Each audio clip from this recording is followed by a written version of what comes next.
Hello, hello, hello, hello, hello, hello, hello, hello. Welcome. Welcome back to Disco Elysium. Last time, we died once. That's one of the biggest things, we died once. Oh, and also, Twitch integration is supposed to work now.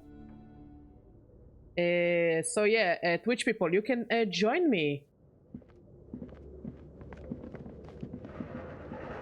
While I'm trying to find where the ghost is. It's dark. And the flashlight works a lot better if you hold it in your hand. Fair point, you totally obvious. Right. Now let's get to it. I think you're supposed to have... Some areas are inaccessible. Yeah, I know, I forgot to put the flashlight.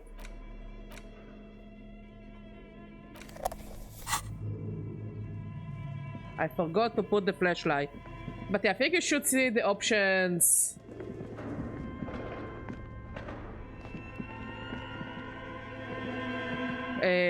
Once I reach a point, and also you're supposed to be able to look at my journal.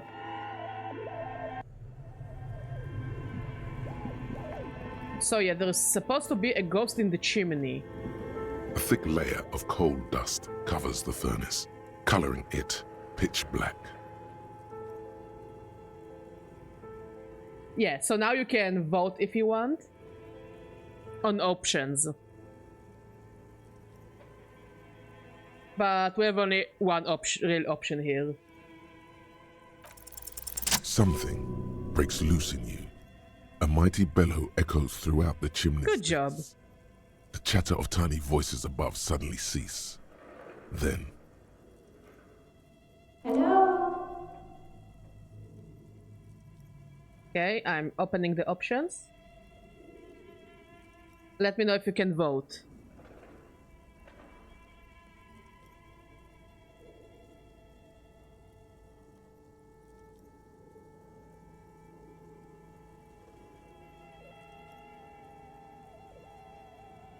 Did you vote, Mod?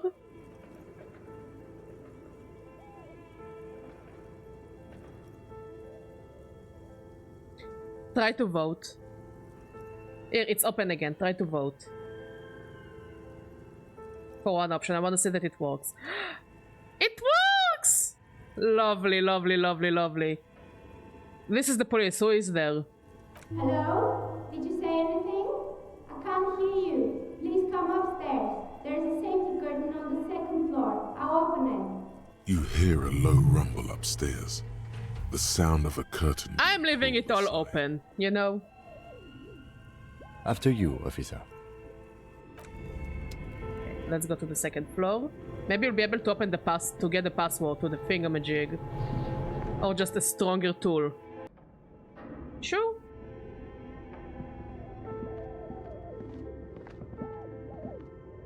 Is this where the safety curtain is?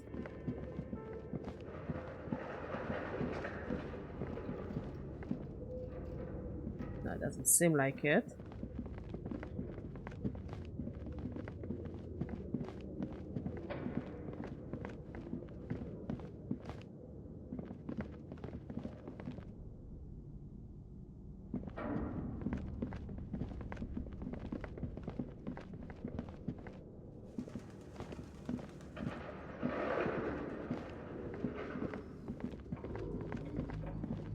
Wait.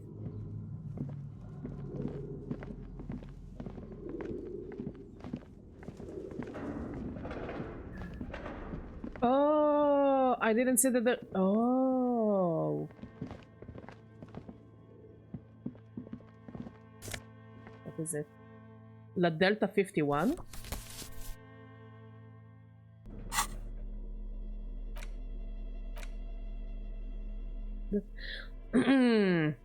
The silent has made this postcard almost completely sepia-toned. Midtown traffic passes. Overhead, the ghosts of skyscrapers disappear into beige, midday mist, vaporizing from the delta on which the district was built. The postcard is prepaid. Also, we do not have points to level up, which is cool and fair. The floorboards creak. Shoes in a puddle of melting snow. So the shoes are new.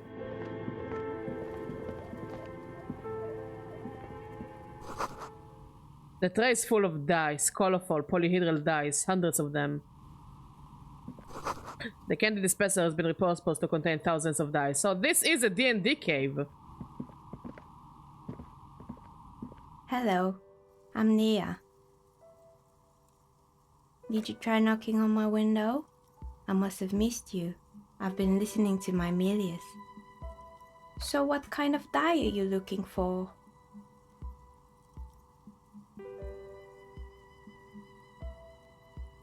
Hold on, what do you mean by Milius? Hey, Glass Bob! How you doing? By the way, we managed to make the Twitch integration work, so if you want to vote on options, let me know. Yes, Amelia is like a call-in station. You need a two-way radio to access one. That's why I have these. Mostly, they just teach you to swear in different languages. But some of the stations can be quite interesting. I was so absorbed, I must have missed you knocking. You must have me confused with someone else. I haven't knocked on your window. Then how did you get inside? By the south entrance? You know what? It doesn't even matter. What matters is that you're finally here. Let's talk dice. Did you have something specific in mind? Why are you asking me about dice? I'm a novelty dice maker. Tell me the name of your role-playing system and I'll make the die you need. That's why you're here, yes? Oh, I really want to play Expedition 33. I'll most likely play it after Disco Elysium. But I really wanted a more chill game, you know? No combat, only vibes.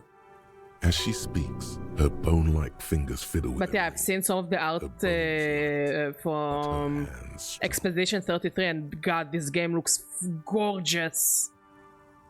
Role-playing games? You know the one made by Fortress Accident. Does that count?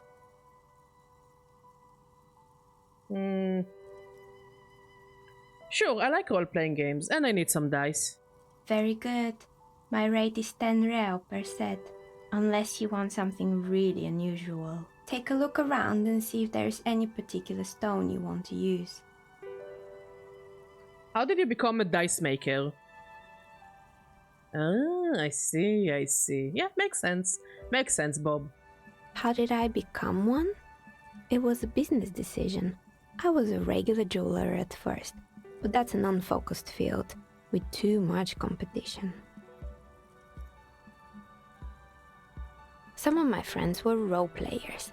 They asked me to make some polyhedral dice out of cobalt. That was my first order. I grew it from there. Do you like role-playing games yourself? Not especially. I like working with rare materials and a steady pay. And role players as customers? They're nice people. What was that? The wind? Because it sounded loud.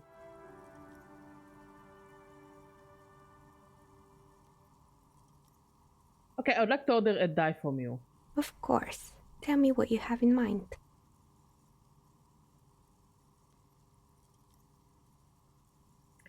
Do you know the Wirral Untethered setting? I want to die for that. Ah, yes. Fortress Accident. It's too bad they never finished their game. The Wirral Untethered die is a variation of a standard role-playing die. Only, instead of plants, it uses motifs of ice and death. And loss, of course. And a bear.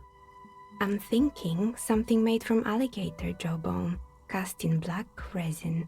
The reptile bone is as white as ice and dead as, well, death.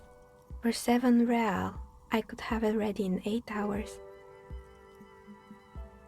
What's a standard role-playing die? It's an icosy tetrahedron, a 24-sided die that can produce results for 2-sided, 3-sided, 4-sided, 6-sided, and 12-sided die with a single roll. Technically, you can also use it for many other sizes, but you may need to reroll results. Why do you need to cast it in resin? Untreated bone is porous and prone to chipping. Cast it in something hard like resin though, and voila, it's perfect. It's a deal. Great. See you in 8 hours then. Was there anything else?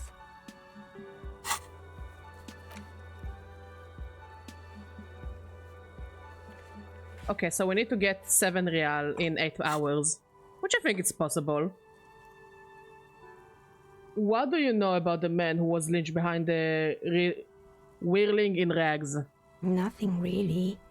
I didn't know him. The lieutenant looks at his notebook, then the woman under the large window. Your window looks directly onto the courtyard. You're saying you didn't see or hear anything unusual last Sunday evening? I'm sorry, detective, but as you know, I usually have my headphones on when I'm working. It shuts out most of the daily ruckus behind my window. What do you mean by daily ruckus? Well, there's always something going on in the whirling's backyard. During daytime, there are usually those kids, and lately I've been seeing a lot of drunk workers hanging about. Must be because of the strike, but I never saw anyone during that fateful Sunday night, I'm afraid. And you never took your eyes off the walk to look out the window? I might have, but in this case, all I would have seen is my own reflection staring back from the darkness. It's really hard to make anything out in the yard when it's dark outside. Besides, I rarely get up to look out the window when I'm in the zone. Do you often walk Sunday nights? It's an odd profession, making dice for people, but I like it, and I prefer doing this to sitting at home. I see, thank you for your answers. She nods. Anything else, officer? Hey, where are we anyway? What is this place? We're inside the chimney of an old central furnace. It's strange, I know. But when I arrived here, all the other rooms were taken, so I had to build myself a makeshift home. Besides, I don't really have to pay any rent here, so that's a plus. I don't know why there is a weird font thing.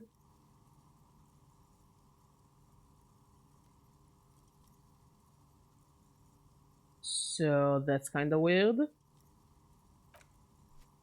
Creative. When she arrived here, there was no room anywhere else. She must have known the other businesses. I've heard this place is cursed. Did you know that people call it the doomed commercial area? I've heard the stories, but I don't think those stories are true. Wait, how do you explain what happened to all those companies then? It's just capitalism. We only hear about tales of success, so it's often surprising to realize how many ventures actually fail.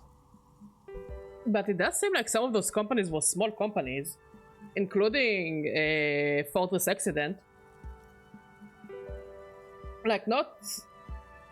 Like, I don't know. Maybe, I guess, I don't know. Plaisance is the one who sent me. She's convinced that this place is swarming with malicious energies. Plaisance, the bookshop lady?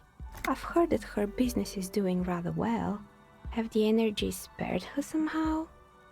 Actually, the bookstore isn't doing that well. There are hardly any customers, and she has to exploit her own daughter to keep the company going. Oh, right. But it's not just the bookstore that's still up and running. What about the whirling in rags? Some people say it's part of the building complex.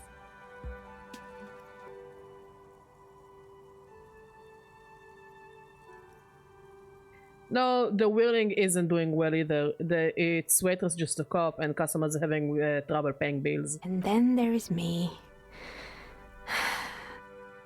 I've been here for 14 years, selling novelty dice to role-playing enthusiasts. Not exactly a million real business idea, yet somehow I've survived despite the talk of malicious energies. Strange, isn't it? I do find it weird how the currency of real works in this world. Because some of the books can cost you around 10 real or more. Handmade dice cost you 8 to 10 real. And night at the hotel costs you, like, 3 nights at the hotel cost you 60 real. I think, like, what is the zoologist's wife said? That the currency is just kind of garbage anyway, so nobody really gives a shit. In a way. It's because she's in cahoots with the demons. PlaySense thinks it's because you're the source of it, a malignant entity. Malignant entity? What does that even mean? Some kind of sorceress? What about you, officer? Do you think I'm the malignant entity? The jig is up. The she-demon knows you've uncovered her true identity.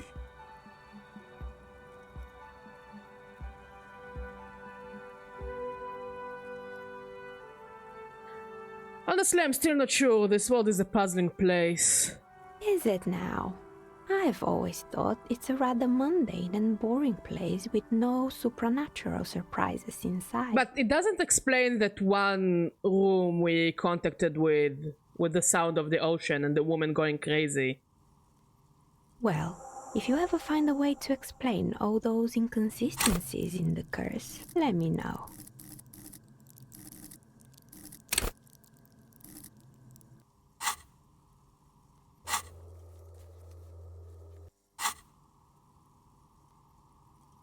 Do you know what happened to other tenants? Everyone else is gone. More or less. Are you interested in anyone specific? Rats scuttle in the dark rooms, under the abandoned blow dryers and dusty mannequins.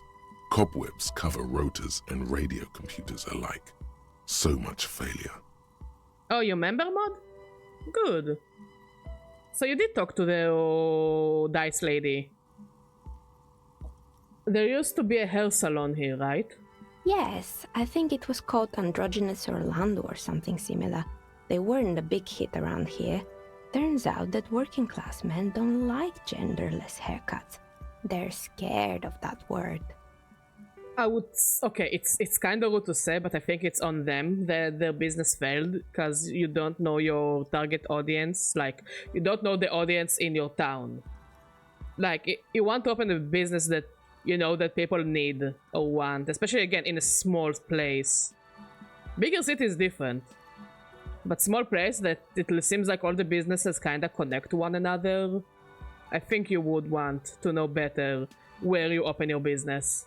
You wouldn't like it either. The others would laugh at you. It's not about the haircut. It's about the confidence.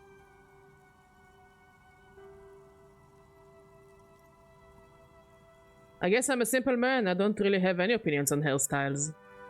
Me neither. I just want it off my face. What happened to the gym? It wasn't merely a gym, it was Artemitep's boxing club. A community project created to steer at-risk youth away from drugs and crime. So by your logic, how did capitalism fuck it up? And who was Artemitep? A kind man from Zemsk. I heard he had some trouble with the law when he was younger, and that's why he wanted to start the gym, as his way of giving back. Maybe that's what Kuno needs, a community-centric boxing club. Kuno? Who's Kuno? He's a little ginger gremlin who likes to defile dead bodies. Oh yes, you mean the kid with the sailor's mouth? Yes, I've heard him yelling profanities in the backyard. I think it would take more than a gym to help that kid. How did the community project work out? It didn't. If anything, it made the youth situation in Martinez even worse. At some point, someone started a rumor that the punching bag downstairs was full of amphetamines. It seems like the people here are really not trusting of anything. You should have known it. Eventually, the coalition took away the funding and the club went bankrupt. This was a few years ago. It's gotten much more peaceful around the plaza ever since. What do you mean by justified? Like that the people are mistrusting? Again, it's clearly a small city. Like, we can even see it by the map. It's not that big. Here's the hotel, here is the main business area. And from here, it's like all kinds of wannabe tourist attractions that clearly doesn't cater to the people that live in Martinez. So it makes sense that people just kind of wanna stay within themselves and not wanna open up or experiment with things that won't make their daily lives better, because it looks like people either live, like, it's hard to say that this is where people live. You see those tiny houses to the right, and like here maybe, and this is probably the richer district of Martinez. The poor people live in this garbage area in between the containers. So, of course they do not trust. Of course they do not want androgynous, extravagant hair pieces. They don't want a boxing club. They want people to get to do the job, finish the job, and do not overcomplicate things with the rich people garbage as they probably see it. What's up with the broken windows? Oh, this one's a mess. There used to be a company that promised to repair windows 24 hours a day. What could go wrong with this one, right? Did they run away with the money? Turns out, the business was actually set up as a front for an illicit group that was producing snuff milius. Who would have guessed? What is snuff milius? Is it an in-game wolves thing? Is it a drug? Is it like something in the real world? And they never cleaned up the debris either. Now it's just littering the hallway. Oh, it is snuff milius. How to get rid of it on my own. Cool. Very cool about the debris, but what's a snuff milius? It's a Sub Rosa radio station that broadcasts real murders with real victims. Oh. Some people pay good money to get off on it. Well, that's sus. What does she mean to get off on it? Don't worry, the ICP has a separate division that deals exclusively with unlicensed sub-roses. This isn't our problem. Good luck with that. It's not easy catching those perpetrators. Did someone here make stuffed animals? I saw mounts lying around. You mean Mr. Fabron, the taxidermist? No, he mostly just did drugs. Did someone here didn't do drugs in this area? But what drugs exactly? I need to know what drugs he was doing for my police report. Cause I think maybe the bird in the hotel was probably made by the taxidermist as well. He got high on some weird taxidermy chemicals. I wouldn't recommend it to anyone. Eventually, they caused him to lose control of his bladder. The smell was awful. It could also be one of the reasons why Sylvie left. We know Sylvie left because Gart... No. First of all, it seems like he didn't hide drugs in it.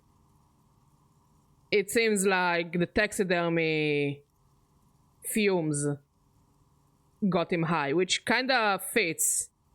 Because it's this, I think it's the same chemicals that hatters use. And it kinda checks out that the fumes... Thank you for the follow! How you doing? The fumes are very, very toxic. I think even today, people just make sure they're in a ventilated area when they're taxiderming, or they're using different chemicals. So I don't think that the bird necessarily hides drugs, knowing this information, but I do think that it might be one of the reasons why Sylvie left, in a way. Like, we know that Gart is one of the reasons she left the hotel, even though she is not willing to admit it fully. Probably the union as well threatened her to, and she decided to just fuck off. I'm hydrating on beer. How you doing, Sam? It's a chill Saturday, so we're drinking beer and we're playing video games. How you doing, my friend? Like, but we know that those drugs can make people go a bit cuckoo. Which is chill. I think beer is like the opposite of hydration, Miss Badge. Yeah, I'm Israeli. When Mod comes back and he will pass through the living room, I will ask him to give me water and I will hydrate properly, okay? No way! Israeli brotherhood!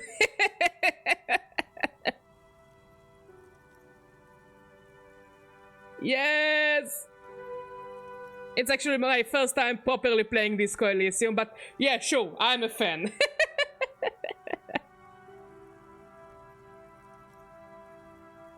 And don't forget that Sam is Argentinian and Bujas is Brazilian. And we have a few people from the Czech Republic as well. We're accepting everyone, but we're mostly Israelis. And I love all my fans. No matter where you're from in the world, I love all of you. Even you can probably do better than that. I found creepy mannequins. There used to be a fashion atelier here, but I have forgotten the head designer's name. They were doing well for a couple of years, until the insect rights activists came.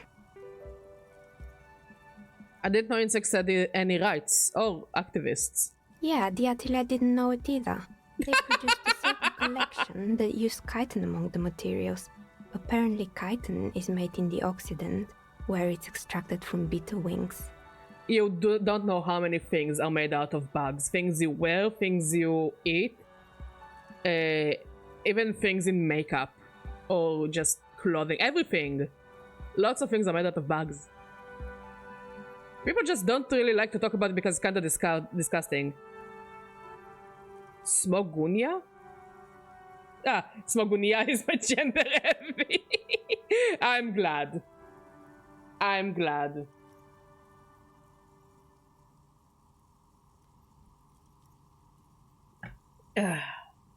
I shall pour myself some more of the booze. Because it's the Saturday. We deserve some booze.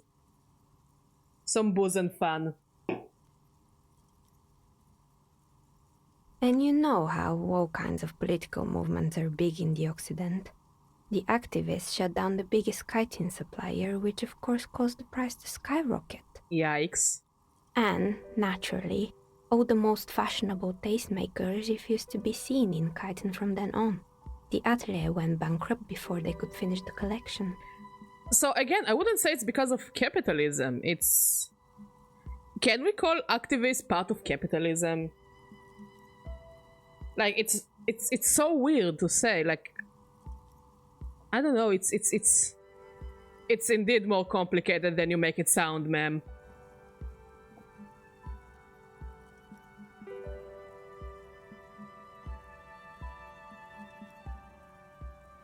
But insects don't have any brains or feelings.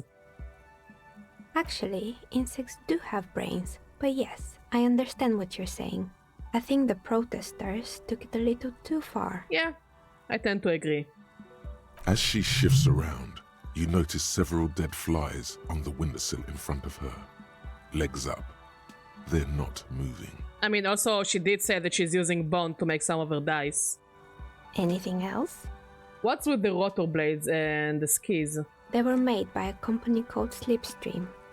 After they pivoted from making rotor blades to skis, their chief executive took off on a vacation with all their money. I think many of those businesses, like, it's clearly not a curse, but I think the reason some of those failed was it was definitely many of those things were out of their control, and secondly, it does seem like the people in Martinez made them fail. If it's the bug activists, I kind of blame the hairdresser, because it's like people here clearly are not going to go for this kind of fashion. Those are working class people and they just want to work and call it a day and get drunk. From the few people we interacted with, they are not here for high fashion. But many of the failures are because of the people themselves. Like the poor boxer who wanted to help kids. It's the people of Martinez who made him fail. Making rumors. And now we have kids like Kuno running around, making messes, being rude and violent. Like, there is a dead corpse hanging there for a week, and nobody does anything about it. It's not capitalism, it's the incompetence of the people of Martinez. Honestly, I think it's quite funny. I think it's He's testing out the transmission from Tula or Humidity or Hashor or wherever he is. Okay, yeah, does. Again, it's very easy to blame one boogeyman and call it, yeah, this is the issue of the boogeyman. I'm not saying capitalism is without faults. Yeah, it happened yesterday as well, but we got rid of it really fast. I think it's something in the game. So yeah, it's very easy to pick one boogeyman. Capitalism, communism, whatever, but no system is without fault. However, some issues are very, very practical. But nobody likes to blame the people, because the people cannot be wrong. But sometimes the people are idiots. And now you have crime on the streets and kids that are doing drugs and not going to school. Because you didn't like that one guy who was willing to give them structure? The thing is, every system has flaws, every single system. Absolutely, no system is without flaws. That's why we need balance in everything. And yes, sometimes the balance won't be the best, but committing to one thing 100% is definitely the worst choice. I know it's a centrist take. It's a very centrist take. But we have seen what those extremes do in the real world. They are not good nor healthy. Exactly. I think the first way to fix many parts of society... God, I feel like the Joker. But where people will actually start taking accountability for their actions and decisions. The thing is, nobody likes to do it. And it's true, nobody likes to take accountability. And nobody likes to take responsibility for their actions and decisions, because it's so much easier to blame someone else for them. Yes, sometimes there is someone else to blame. But you cannot blame the market for some of those businesses failing, when some of those failures are because of the people of the said town that is already failing. And that the unions are just basically a bunch of tyrants in a way in this world. Interesting, what do those transmissions say? The usual, I imagine. That he's been thinking up all kinds of new business plans and can't wait to get started on them just as soon as he returns. Men like that are a curse. Sure, but Slipstream is history now. All their remaining assets got seized by the bailiffs in 47. Wait, but did we connect to that woman from Slipstream? I have no idea why those keys and blades are still lying around in the house. Not much use now, I guess. Came hitting us with the truth bombs. Maybe you could make a sword out of one. No, wait, forget it. It would take too long. Also, Die, how do you want me to refer to it? Die, Lendeban, Die Lendeban. I found a strange machine. Fortress Accident, the radio game studio. They were an interesting bunch. We talked about DL is okay. Okay, I shall remember DL. Once, I even saw two of them get into fisticuffs over Wirral. Whatever you prefer. They certainly took their work very seriously, even if they seemed to be chronically liberal with their schedules. I don't mean liberal, what happened? The usual. They ran out of money and couldn't get the project done on time. Well, I did hear them talking at times. They seemed to believe they were historical individuals on some grand quest. Oh, so they were kind of like a cult. Or just cray-cray. Or just took their thing a bit too seriously. From what I've seen, so far the project did look quite impressive. Yes, but when the money started to run out, they just began to complain a lot about capitalism. You know, how the markets are rigged to keep out new businesses and so on. But you live in Martinez. Who is your competition? Like, clearly you didn't go big enough to leave this country, so... Like, I don't know, it's just, you know... In the end, they just didn't get it done. They didn't have enough... Again, maybe I'm too cynical. Something truly historic. Or maybe I'm too harsh. Work on time. Showing up to work on time is hard. No, scratch that.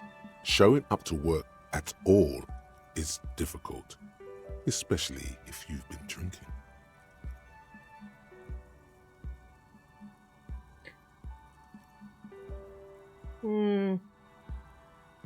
I don't know if they had anything. My brother in Christ, your only competition is about the top Sweat for 7 called Whirling in Rags and the Library. Absolutely.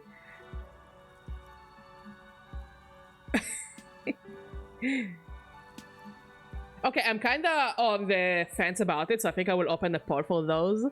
Showing up to on work is incredibly hard, yeah, but like, if you have a job, like a proper job, you need to do it. It's hard, but you need to do it. That's too bad. I would have supported them. The project looked great. It's just like, say, Captain Hindsight thing. You're right, I should have... Like, everything here is very Captain Hindsight. So honestly, I'm opening it to you guys. Feel free to vote. Because now we made the thing work. So feel free to try and vote. And I will go with whatever you guys choose.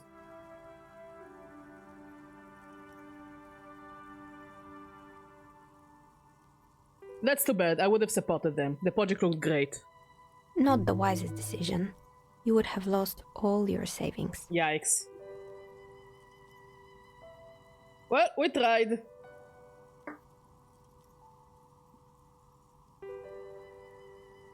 Now you're supposed to can vote from Twitch itself. It's cool, it's cool. The result is 1 on a 20-sided die. Ooh, critical fail. Anything else? There was a terrifying taxidermied bear in the cellar. Oh boy, the fabled Revo Show ICT. You're in for a treat here. The place was owned by 2 guys who had some rather innovative ideas about marketing. The bear was one of them. Now ask me about their other ideas. Alright, what about the other ideas? There was really just one. And it involved picking out the prettiest girls in the neighborhood and paying them 20 cents per hour to man the booth. That's kinda tracks with what people actually do, especially in car places. And by man the booth, I mean slump behind the counter with a face that could maim you if you ever dared to disturb their bored magazine browsing. What did they expect? 20 cents per hour is a dog's pay. I'm surprised they showed up to work at all. Oh, but they did. They did show up to work, and not alone. There were also acne-ridden girlfriends and gorilla-like boyfriends loitering near the ice cream stand. Yikes. And they already had the bear. What about the bear? The bear. It didn't work out? Of course not. The bear was terrifying. No one wants ice cream guarded by a hostile apex predator. To make matters worse, the fridge didn't work too well either, and half the ice cream came out malformed and partially melted. Like, to me it seems like the real, even the cents, all the other currency is kinda garbage. Like, their currency is kinda garbage, the management is kinda garbage. This town is in very dire garbage. Eventually, Ravishow ICT lost the price war to its rival, Class A 5000. Class A 5000 sold caramel sundaes for only 5 cents a piece, out of regular fridges. I'm sure the bear was doing its best. Maybe, because the taxidermist who made that bear definitely wasn't. Doing his best, I mean. Because he was high as fuck? How come? He said that the bear was his vision beast. He said he met his vision beast while high on desiccants. Called it Megatherion. Scary, but cool. Megatherion? Megatherion, a mega wild beast. What's a mega wild beast? It's an imaginary beast that guides you through life. Oh, it's like a spirit animal. By telling you to do more drugs, mostly. It's a fucked up kind of spirit animal. A wise and noble beast, guiding you toward the land where the streets are paved with drugs. I don't do drugs. Very good. You shouldn't do them. You're a police officer after all. Anyway, now you know the story of the fallen ice cream empire. Electrochemistry is such a menace. Little sparkling embers under the window. Outside it's light. Light scatters from the low-hanging cloud cover. There's always the threat of snow. Anything else? Another failed business, perhaps? I've been here for a long time. I found the building's intercom, but it's not working. Oh, right. I hope you didn't try to ring me. I think none of those doorbells work, including mine. I'm still in the middle of connecting the wires. Sorry about the confusion. I don't think I met all of them, but electrochemistry by far is just a fucking menace. So you're telling me that the doorbell with the empty name card was yours? That's right. I haven't even written my name there. As I said, it's quite useless right now. It doesn't work yet. I was wondering about the whirling in rags. Is it part of the same building complex? You could say so. Both houses were built at the same time and under the East Delta Commerce Center project. That explains why you can call the whirling from the intercom, albeit I doubt that anyone responds. If the whirling is part of the same building, then it's part of the doomed commercial area. The darkness of this place is there, too. I saw a name, East Delta Pinball, on the doorbell. Right. It used to be a gaming arcade. This is an ancient failure, before my time. I'm not surprised, however. My advice? Don't base your business on a fad. Hypnotism, fluorography, trick-track, especially pinball. Especially fucking pinball. I don't know, pinball seems cool. I'm so bad at pinball though. But pinball is cool. Pinball is fun. I'm just horrible at it. Agreed. Pinball is the worst. What do you guys have against pinball? It's fun. It's you make the ball and it does.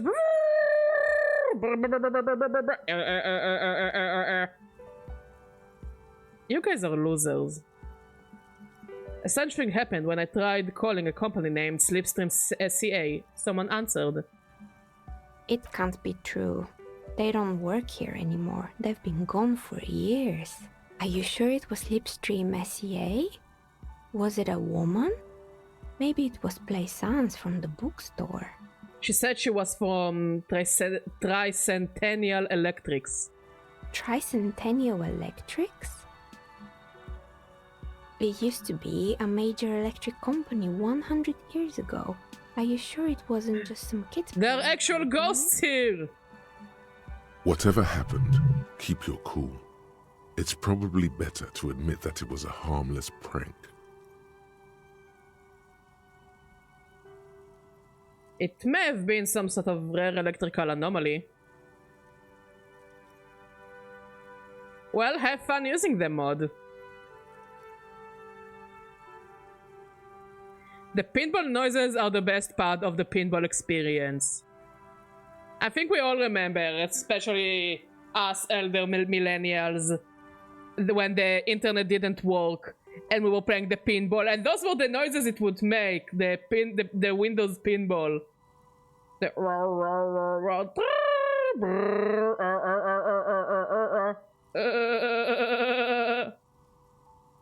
you know the noises. It may have been some sort of rare electrical anomaly. A prank is more likely, no? Oh, the kids these days. We were just one of them, and now they're terrorizing us. No solidarity. I have a few more questions about the building. Sure, I'm listening.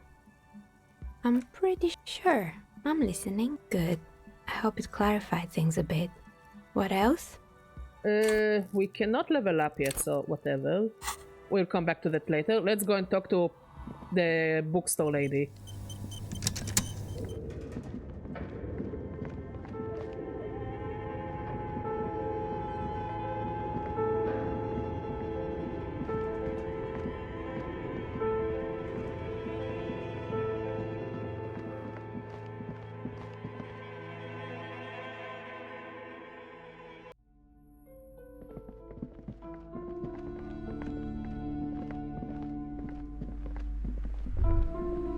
What have you found?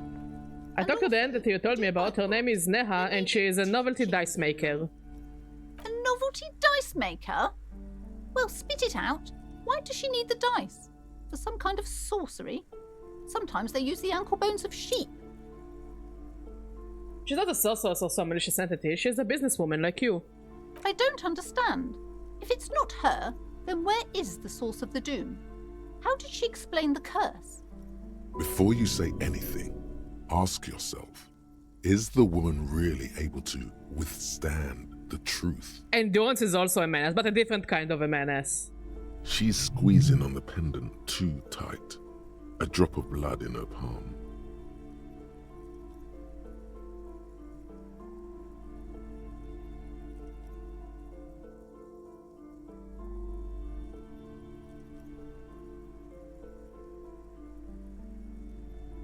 She says there is no...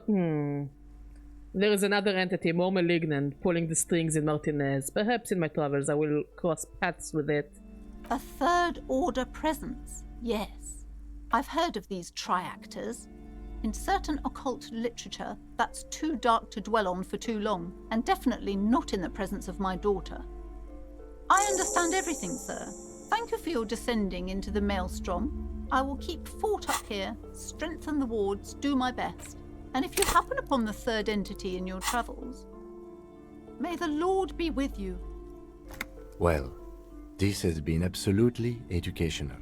If we happen on the third presence in our travels, we will certainly come back. I like that the shadows react so well with the flashlight. It's always the little things in video games that fascinate me. Hey, I'm just, my own way of honesty. Vortex collapses. I mean, clearly there is a third entity, not necessarily a magical entity. Okay,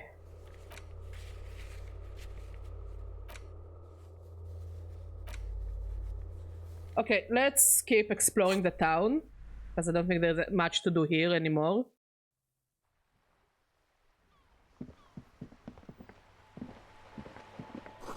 This is a book about pate. This book, you don't really understand what it is about, nor does it seem important.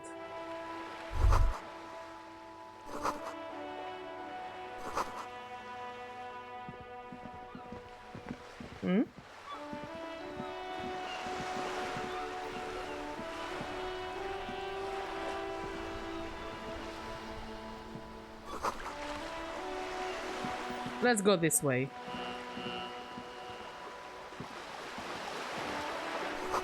To roundabout north. Martinez Pier.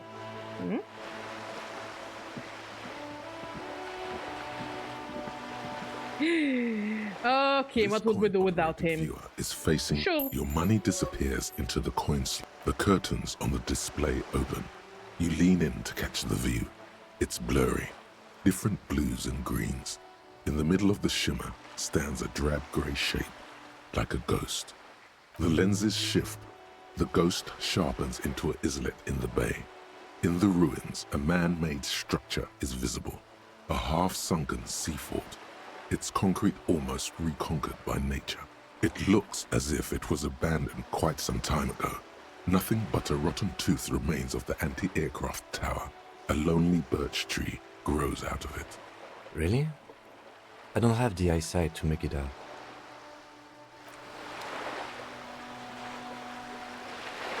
Wait, what?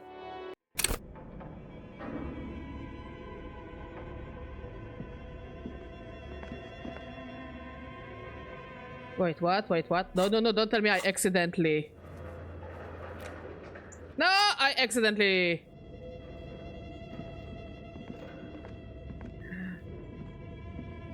I accidentally fucked it.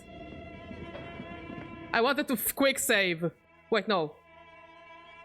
The game quick saved earlier. Wait.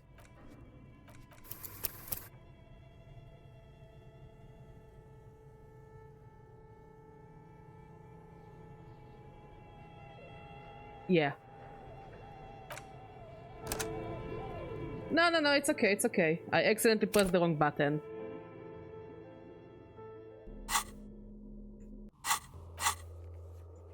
Yeah, much better. We just need to talk to the bookstore woman again.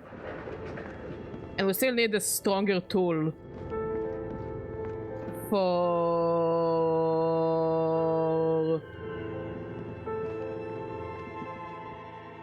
Yeah, we need a stronger tool to open the what you call it, the ice cream thingy. What have you found? And also, a novelty dice make. I don't understand. Before you, she's squeezing on the pendant. A third. I've heard of the. I understand every. May the Lord. Well, should we get out of...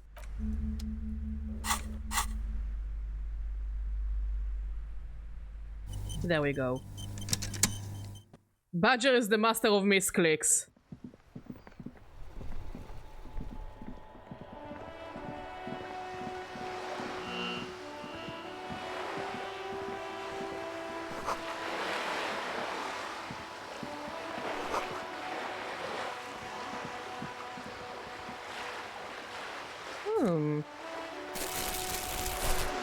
No.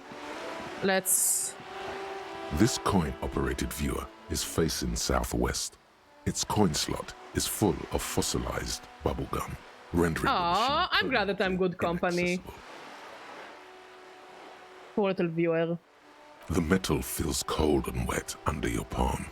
It looks unhygienic. I like that we can just pet stuff. It makes me happy. Probably some kids. A simple but clever, a thick layer of graffito cut under the graffiti around the large wood.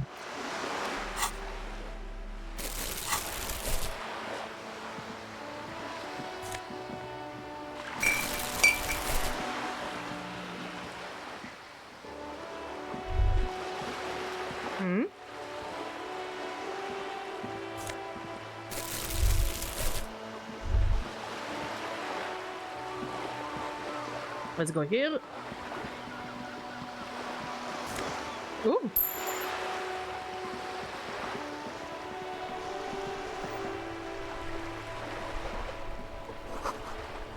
Bullet holes in the wall.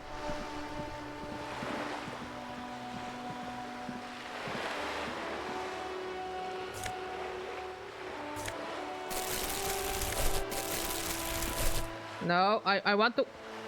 Kim! There we go.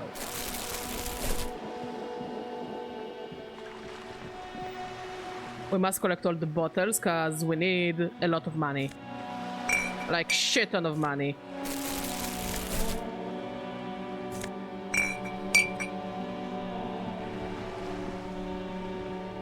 What's your guys' deal? Have you no shame? Whining about your back every time you bring out the measuring tape. Honey, you're a man with a fork in a world of soup. Please, let's just try to enjoy the game, all right? Look, in his hand, going into his mouth, the sandwich. It's hauntingly beautiful. Are we going to try and steal a sandwich? I'm trying to, but you keep breaking my concentration. You're Concentration! old. I can see that. We're both old. Now stop grabbing your ass like it's a girl. These manly men are playing balls. This is a ball game. Grab a ball and play it. Don't ask questions. Shoot first. Ask questions never. Alright, I got this. Ball time. That's the spirit. Don't even waste your breath asking about the game. They wouldn't know anyway. They're way past their prime. Grab the ball and show them how it's done.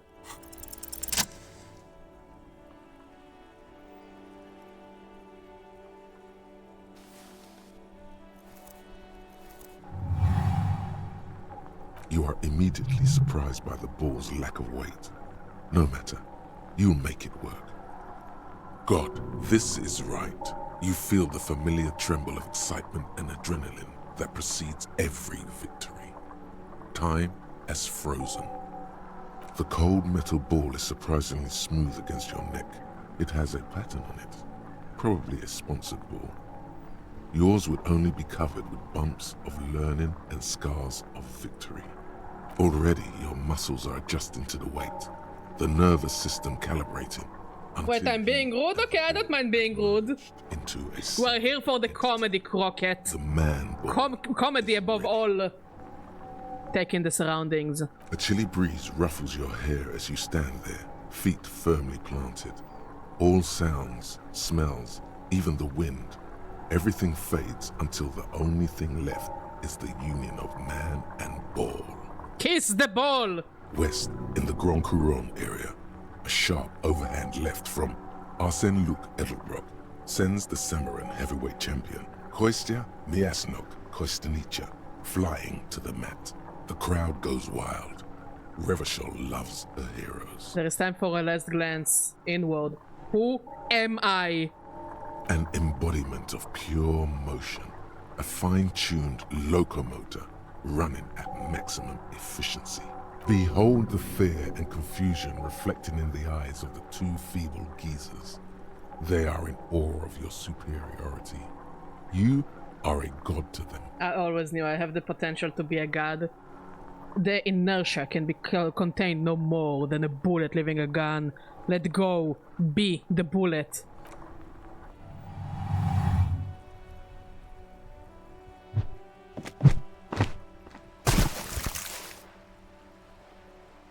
I am the ball! Merde! Bordel de merde!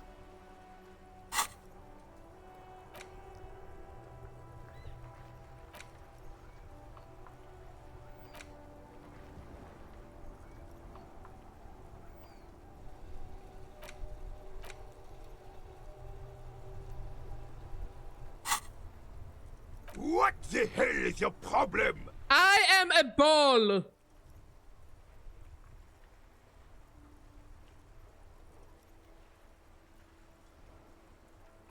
Problem? I don't understand. You vandalized our game, son! We can't play pétanque with 5 bull! Bull!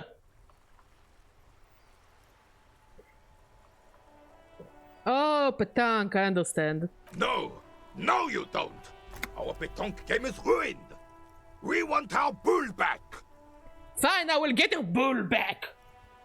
Take it easy, René. Can I take your This sandwich? is just a misunderstanding, isn't it, officer? No harm done. Right, can I have your sandwich? Of course there's harm done, you orange slug! You owe us a goddamn bull!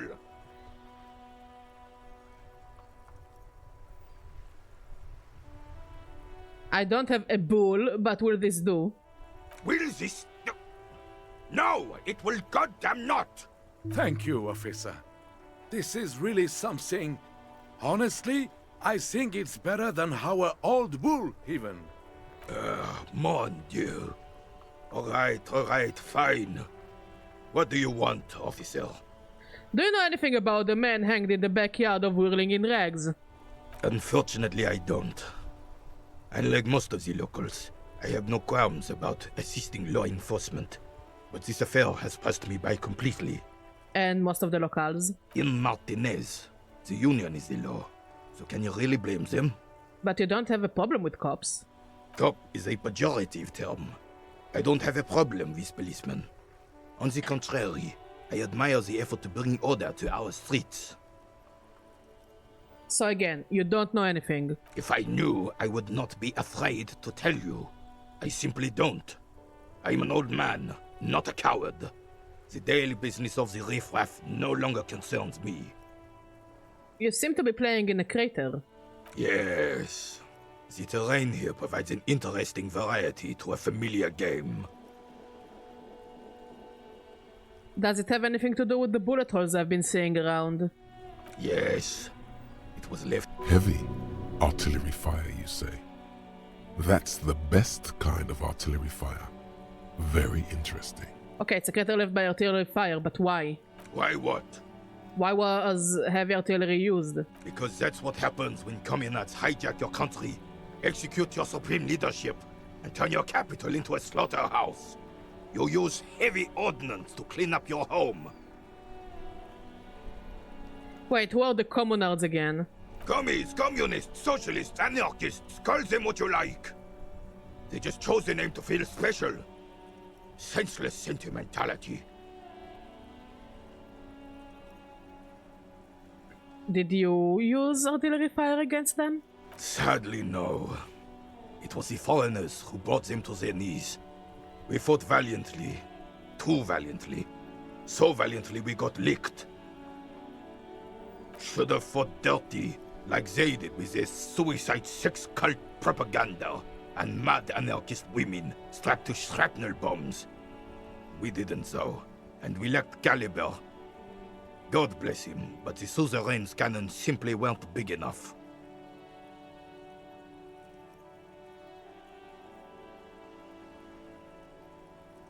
Why share them here in Martinez?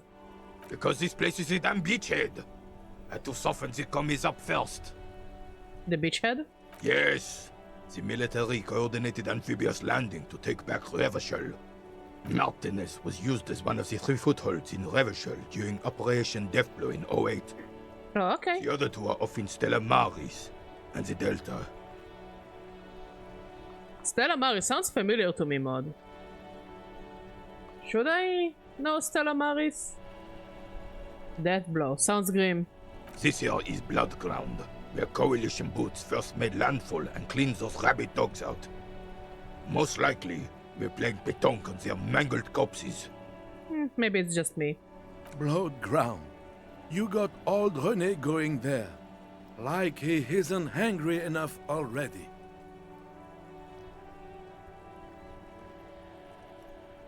Hold on, the Coalition? Don't get me wrong, officer. I hate those foreign dogs, but the enemy of my enemy and all that. They're the lesser evil. Is that why everything is so bombed out? Damn right, son. They laid the fire of hell on the city before they stormed it. And it worked, too. He approves of this radical approach, knows it was necessary. The rest of the city got cleaned up, but Martinez they keep as a monument. And now the Union Socialists are practically running the place. Well, it's your own damn fault. You, we, the Coalition, Revachol, whoever you want to blame, never finished the job. Officially, the party never surrendered. Of course they still hold influence. You don't even begin to truly understand the players at the table, let alone the specific circumstances surrounding the... What do you think?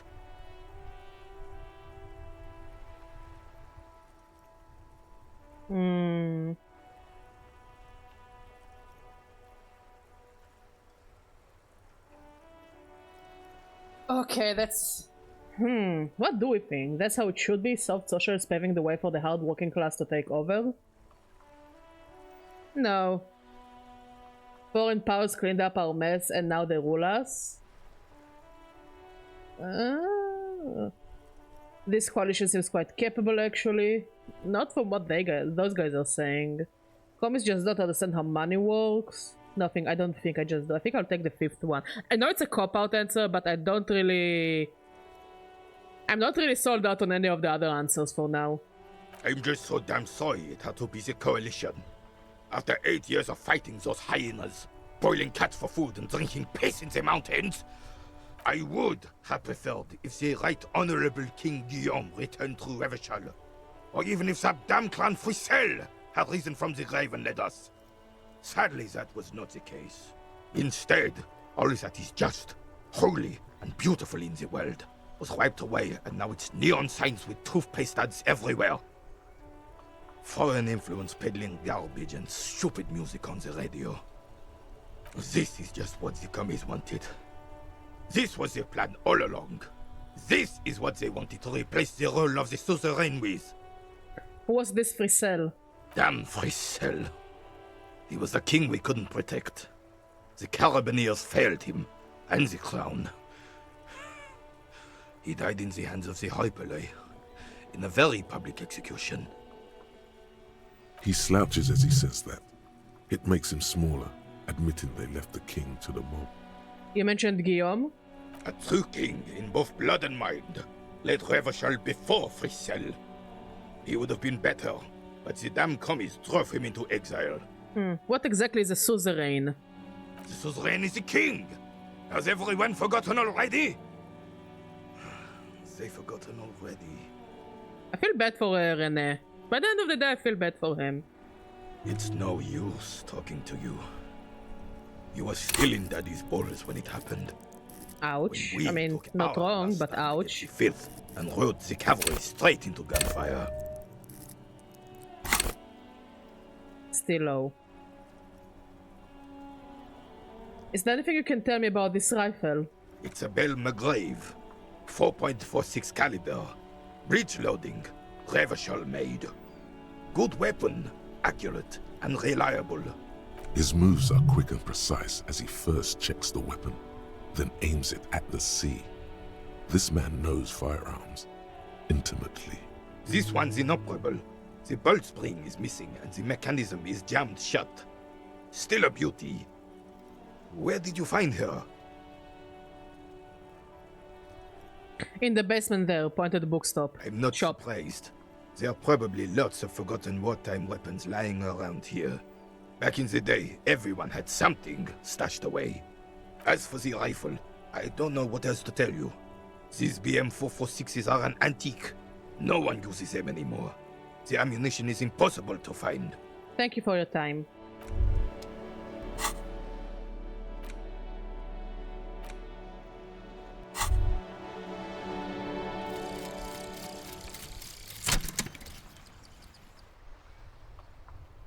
God, the Out of the Thoughts is gorgeous.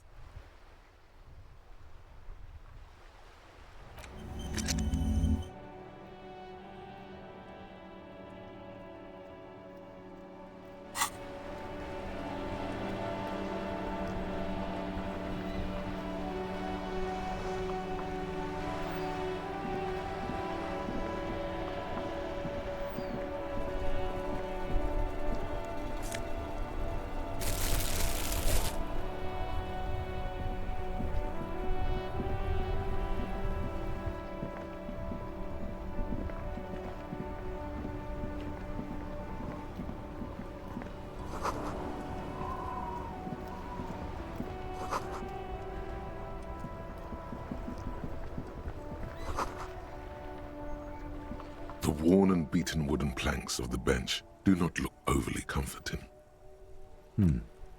We can sit on benches after we've solved the murder. Let's go. You can revisit the bench if you ever need to pass. Okay.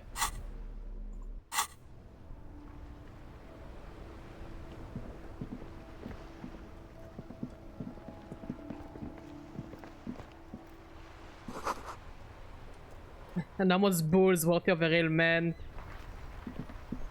Oh, you're such a thing. Huh?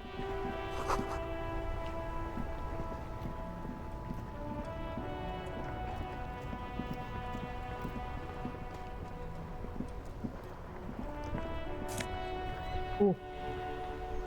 Don't mind if I do.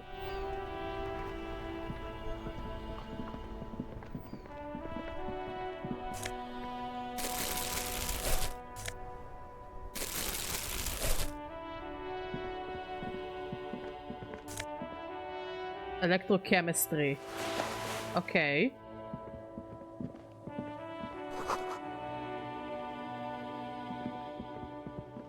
G'day to you, officers. A burly man hangs out by the waterlock. Is that a knife? Carving up a generous serving of salami with an old hunter's knife. His eyes are fixed on a man stranded on the other side of the waterlock and on an enormous billboard that has fallen down into the canal between them. His posture is relaxed. Despite his powerful build and a knife in his hand, this man resorts to physical intimidation only infrequently, if at all. First things first, what are you doing here, man on the waterlock? My friend Barry the Butcher is stuck on the other side of the waterlock. I'm keeping him company and eating his salami. Bon appetit, my friend. From He seems chill. your eye, you see a man in a yellow shirt and grey overalls waving at you from across the canal. He seems disappointed about the wreckage on the waterlock and the salami. Not the salami! Very good stuff. Anything I can do for you, officer? Do you know what caused this wreckage? I wasn't here to witness it, but those look like tire tracks on that sign. Weird, huh? Then again, plenty of daredevil drivers in Revachol. Too bad it also takes a year and a day to repair anything around here. Especially a waterlock. The rest of the coast is closed off till then. Do you know what's farther down the coast? Well, there's the fishing village, an abandoned fish market, a bizarro church. Not much use to the congregation, though. There always seems to be something wrong with it. Yeah, not really much else. Just bombed out ruins. Can I have some of that salami? Sure thing. It is salty, it is savory, it is chewy. The hangover only makes the salami more tasty. Salami. What do you mean anything but the salami? Looks like you like the salami. Want some too, officer? Why not? Right, bye. He seems like a lovely fella. A couple of indicator lights are missing from this control panel. Loose wires dangle from the now vacant holes. In the middle is a lever. Beneath it, a small metal plaque. This panel usually closes the waterlock, turning it into a bridge that lets you cross the canal. But there's a crashed salmon and butter sign in the way. Pulling the lever probably won't do anything. You pull the lever all the way up until the metal clicks against the contact pins. You hear a soft clunk. Then, nothing happens. Push it harder. Nothing happens. A cold gust of wind blowing in from the sea interrupts the silence of the situation. A spring brings the lever back to its original position. So it's another thing we gotta solve. To get across the canal, some other way.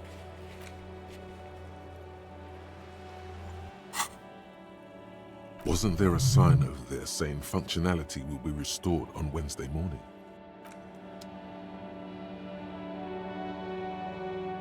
Okay, let's go inside this store. I don't know if it's a store, but it seems like it could be a store. Yeah, it's a store. Where is the owner?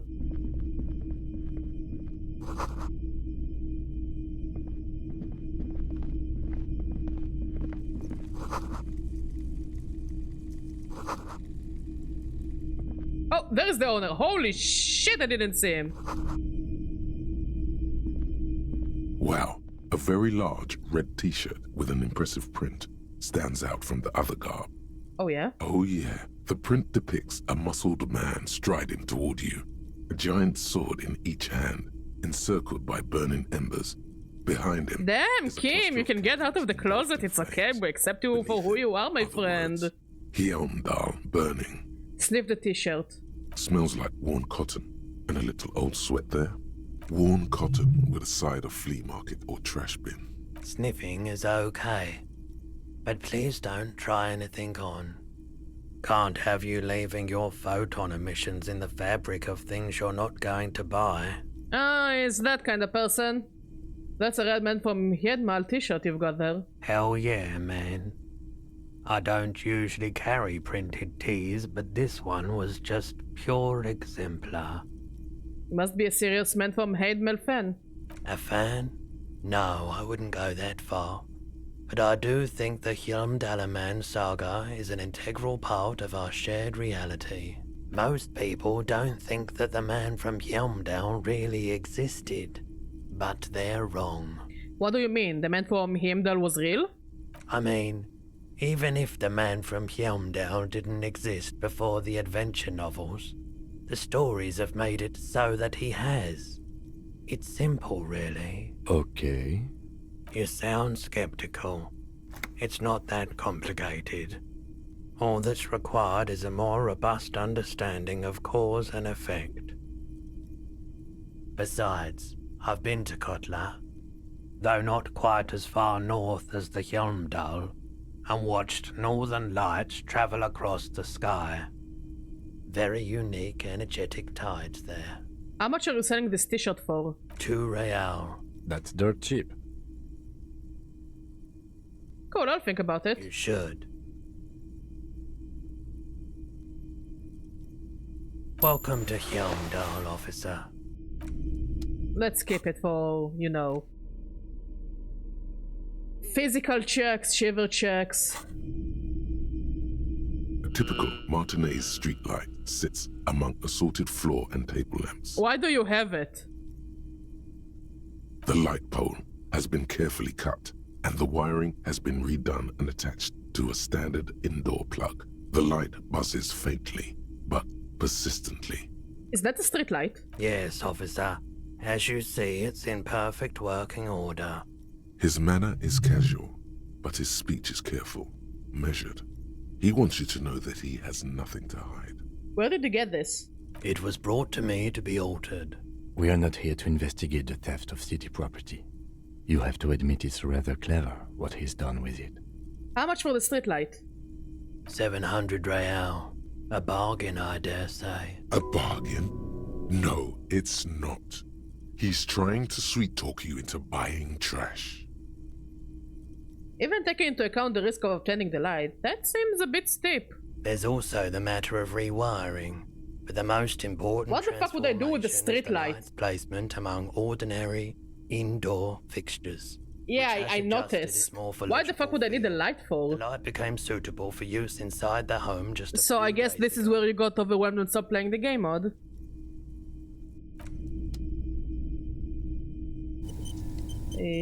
Let's go here. You see rows of toy soldiers guarding the rest of the trinkets displayed on the table. Some on horseback, others in rags, others yet in bright blue uniforms. All are stern and unyielding. You chilling in room, my friend, my love? Inspect the knights on horseback. Big men on big horses, clad in lamella armor and carrying flintlocks, the kind that would mow down a line of enemy soldiers in the blink of an eye. Okay. I'm not in a hurry. I'm not gonna speed it. Oh, have fun. What are the knights on horseback? Who are they? Franco-Nigerian knights. I used to be very serious about these guys. Inspect the blue uniforms. They're not all blue. These figurines also wear gold coats and caps, complemented by orange trousers. They are variously posed, wielding swords and rifles with bayonets. Wait, this looks like René, the old guy who playing Patang. This is what the loyalists looked like, yes, at first. Then they wised up and got camouflage. Are these loyalist soldiers? Which ones? Ah, those. Yes, they are. I find the paint job a bit gaudy, but children like the bright colours indiscriminately. Inspect the figurines in rags. This set of soldiers isn't meant to look impressive. A few have rifles, but most of them carry pistols. Some even shovels and tall sticks. Are these even soldiers? You're probably talking about the revolutionaries, yes? Yes, they are soldiers. Revolutionary soldiers. Why would you have figurines of the revolutionary soldiers? I think their poverty has been exaggerated for effect. When you place them next to the royalists, it doesn't seem like they could possibly win.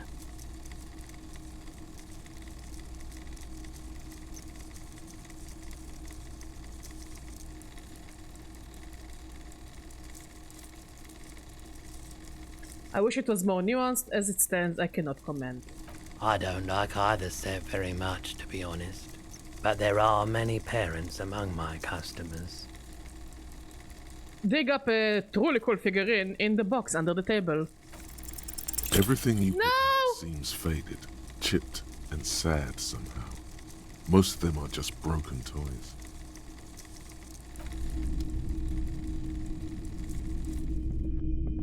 The boomboxes on the shelf look well-loved and well-traveled. Chipped, dented, they stare at you with the unblinking eyes of their tape reels. Send out the tips of your toes to see more. One especially catches your eye. Deep gold and amber plastic with a big old handle on top. A classic boombox that says, Stereo 8 approved. Just make sure it works before you buy it.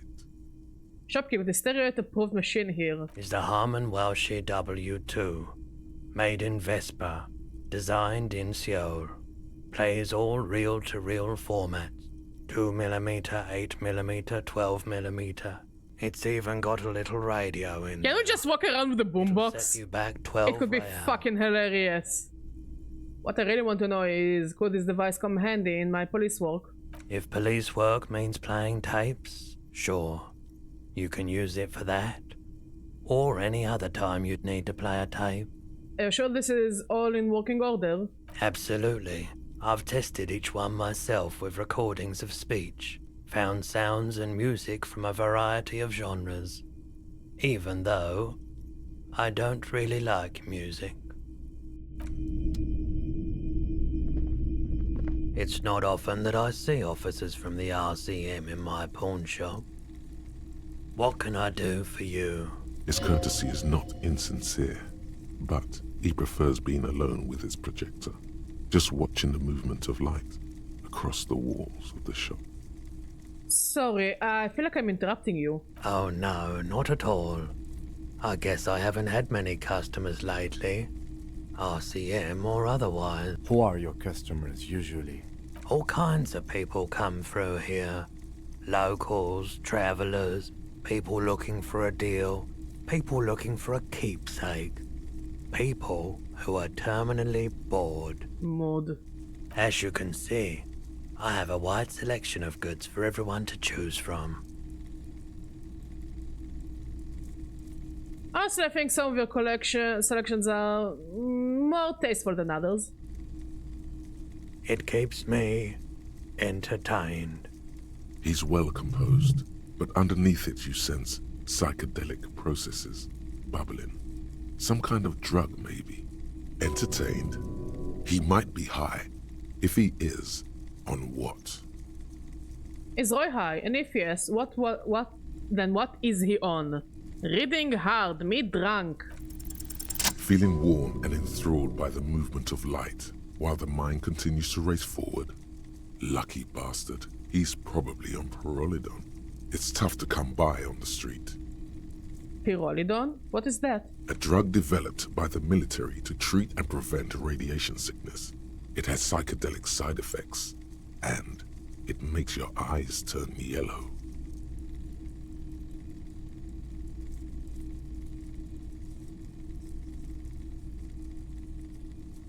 Sir, could you take off your sunglasses? I would like to check your eyes. Why on earth? These are prescription. I can't really see without them. No judgment, just curious. I probably did a lot of Pyrrolidon before I lost my memory. I've had to take it. You know, since the People's Pile cleanup. I was with the Emergency Relief Brigade. He's taken it for mental and emotional, not physical pain these days. The People's Pile, what is that? A bad idea. Some poor leftist built a particle decay generator in hopes of bringing affordable electricity to underserved communities. It malfunctioned. Radioactive waste everywhere. Probably some of it in you too. Tell me more about this emergency relief brigade you were part of. We were an all-volunteer force. Self-organized. Tried to help the fire brigades contain the spill. On the patch, gamma radiation lines crossed with a red drop of blood. Tough son of a gun, this one. Respect. I lived by the river since I was a small boy. The Esperance. Didn't have the art to let it all go to shit without trying to do something to help out. There wasn't much the volunteer force could do, however. We wasted years in the river mud. Years getting sick. It must have been tough, radioactive cleanup. There's a reason why everyone's tried to forget any of it ever happened, and why no one has tried to repair or replace the pile. So much disappointment, and early deaths. Cancer mostly. And we knew all that was coming even as we were cleaning up as best we could. Well, you know about the thing about good intentions. Whose fault was it that the generator failed? No one's. Everyone's. So much bitterness. A bunch of poor people built themselves a primitive nuclear reactor, hoping for the best. What do you think is going to happen? How did you end up running a pawn shop? The clean-up happened 15 years ago. I was young then. Later, my second aunt died. Left me this shack and all the assorted junk in it. So I came to Martinez. People told me don't go there. It's a shithole. I said, people, we just had a nuclear pile meltdown. I'm gonna get as far away from Forburg as I can. Still in the same city, but... Thank you for telling me. I like the theory more than the story. Outward movement, not vortices. Yeah, you gotta get in on those vortices, my man. Care to share your pyro lead on with me? You said you'd done it before, yeah?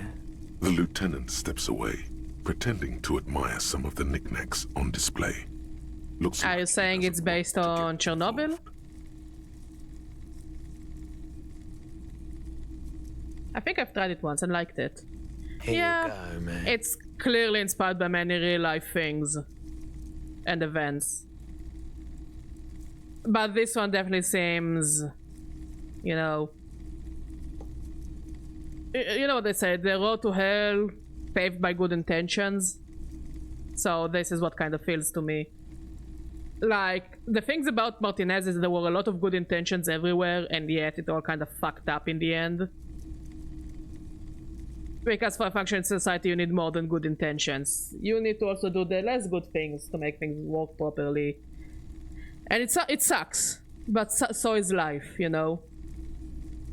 Yes, darling. That's the coalition government ordained Parolidon. Straight into your gut. Thanks, man. Of course.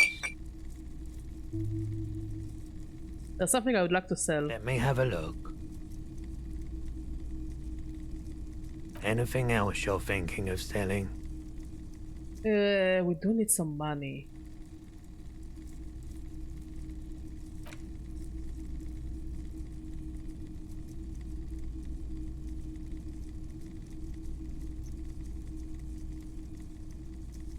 You know what? Nah, I'm not gonna pawn it because I don't know when I will need it.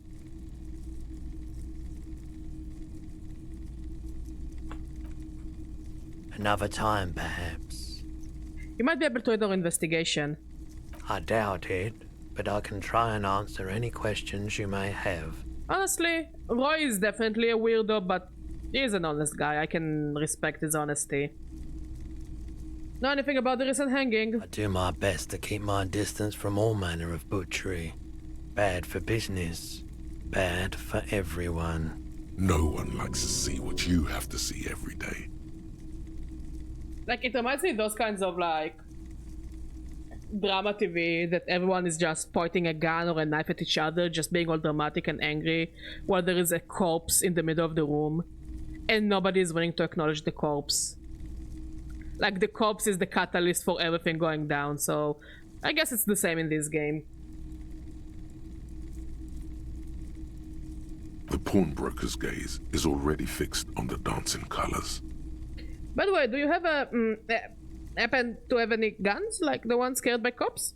Someone else came here earlier today asking the same question. I promptly sold her the gun you pawned a couple days back. I pawned off my gun? What? Sold? The lieutenant shifts from one foot to another, alert. Wait, I sold you my gun? You were adamant about getting rid of it, officer. Said you were undeserving of a service weapon of the Revachol Citizens Militia. And I don't like keeping guns around the shop for long. Off-the-charts photon emissions. The unhealthy kind. Was the buyer a policeman too? She didn't seem like a policeman. Although she kept referring to herself as a pig. Which was odd. I found her interest in the gun a bit obsessive, but I was just happy to get rid of it, and of her. Truth be told, she was terrifying. Right, so let me get this right. You sold your sidearm, issued by the Citizens Militia, and now a civilian is running around the streets of Martinez with it?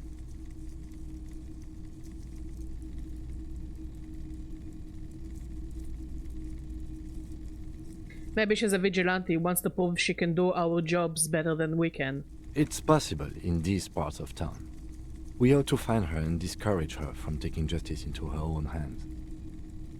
Any idea where I can find this buyer? My apologies, officer, but I have no idea where she was coming from or where she went. A needle in a haystack. There is nothing you can do about it now. You'll just have to hope you luck upon her somehow. At least now I know how I lost my sidearm. Let's talk about something else. Of course. Hey, so we've been monitoring you internally, and now we know your Copo type. Wait, there are copper types? Yes. Guess what's yours? Full cop? No, you're the sorry cop. The cop who's sorriest. Let's make it official then, shall we? Sure. Of course you are. It's okay. See if you can get something out of this, like info. Or maybe every time you say you're sorry, you get $1 million. That won't happen. Okay. Let's leave for now. It's already getting late, so hopefully we'll still be able to get some money somehow.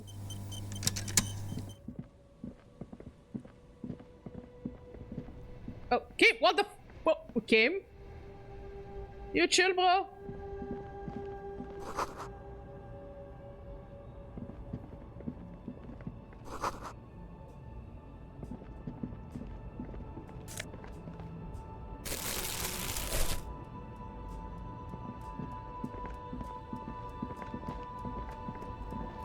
There's a pile of cheap sunglasses in a small box, a variety of shapes and colors.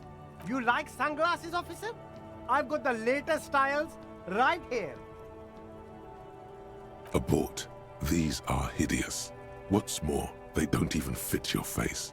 You can feel them pinching your nose and chafing against your brow. Damn, officer! You look like a mega secret spy. Very secret. They're practically made for you.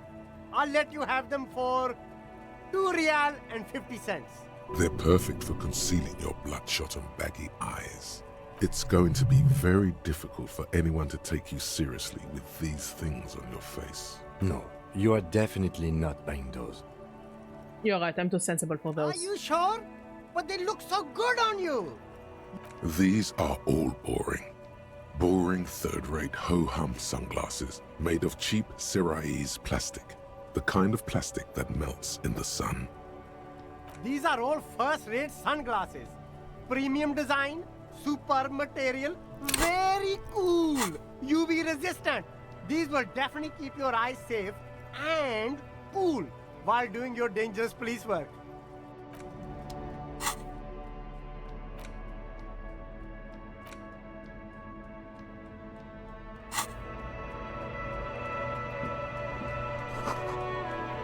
Humanitarian aid.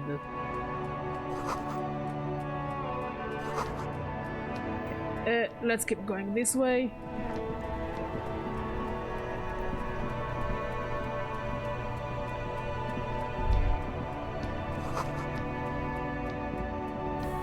I am a gander and a hunter and a gatherer. Feel like a traveler from another planet. Hey there. What's going on here? It's the jam, my man. The air from the east is thick with the smell of crude oils, heavy metals and other byproducts of the modern era. You could almost taste it. What's the jam? It's a traffic jam for the ages. Harbor gates up the street are shut tight. I like his No tattoos. explanation given. Workers on strike, scabs agitating, an all-around clusterfuck. Meanwhile, we're all stuck here in long-haul limbo for days upon days upon days. Upon days. Limbo, huh? So that's where I am. Yeah, exactly. So long, how long have you been here? Feels like forever. Like I was born on this here roundabout and this was all I ever knew. Just me and the metal and the tires, the oil and the fumes and mazout. Extravagantly phrased, but I can roll with it. Yeah, imagine. It's been a whole week already. So tell me, what do you need? Care to spare some change for a walking stiff? Huh? Oh. No, I ain't got any money. They don't want to pay for unfinished work. The bosses, man. Excellent.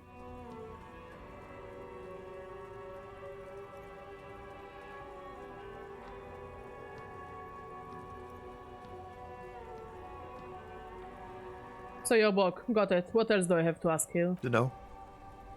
What you need? Tell me about this strike. It's like whatever's going on over at the docks. Workers got a blockade set up, making demands. No way in or out. Going on strike would probably help you dodge a bullet or two. What's the union demanding? Some pretty wild stuff, I hear. Like a giant new power crane in half the company? I forget what exactly.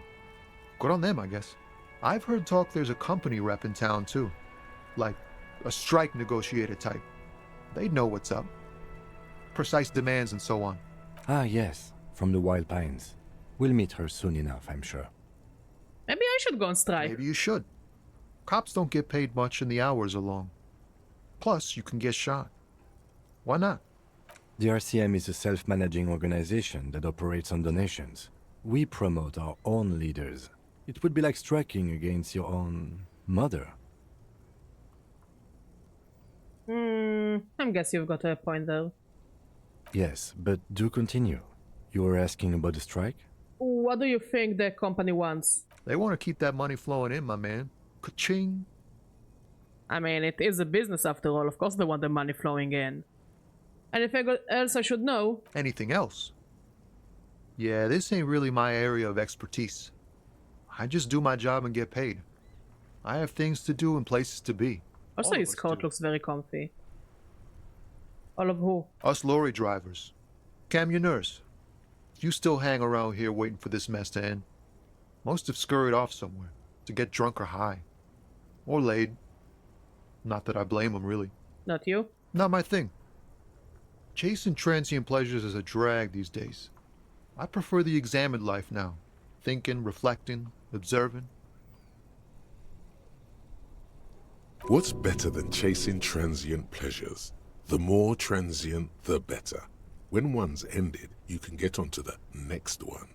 He tries his best to look nonchalant, but there's a rigidity in him, as if trying to conceal something warm and deep beneath a cool exterior.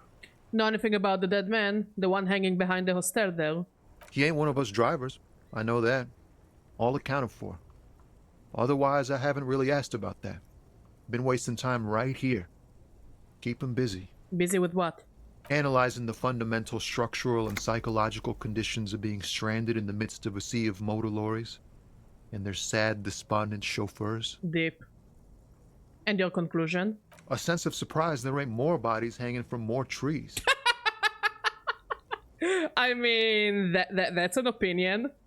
What are you hauling anyway? Oh, high-grade narcotics, illegal firearms, stuff like that. Okay, and what are you actually hauling? Can't even get a few jokes past you, my man. I've got another haul of found cargo. Mostly sporting goods, tracksuits, and that kind of thing. Oh, Kuno talked about it. They usually get shipped to Grad and the Occident. Though we've been making headway in the Il-Moran market lately. That's your machine behind you? This rockin' beauty. Sure is. Like a rash you can't get rid of. You interested in heavy-duty cargo machinery? Yeah, these lorries are pretty neat. Neat. For carrying large quantities of cargo a long distance. These found tracksuits need to find their way to the kids way out in Wamrau and Loran Bird somehow. Could I get one of these fallen tracksuits you're hauling? We're pals and all, but I can't just freely hand out the merchandise. The bosses won't be happy. There's no denying it. Your body needs to feel the touch of some good performance wear. So nothing illegal then? Not unless they've illegalized sports equipment while I was on the road. Right, I had another question. The man taps his foot. Don't be a stranger. Okay, he also seems friendly enough.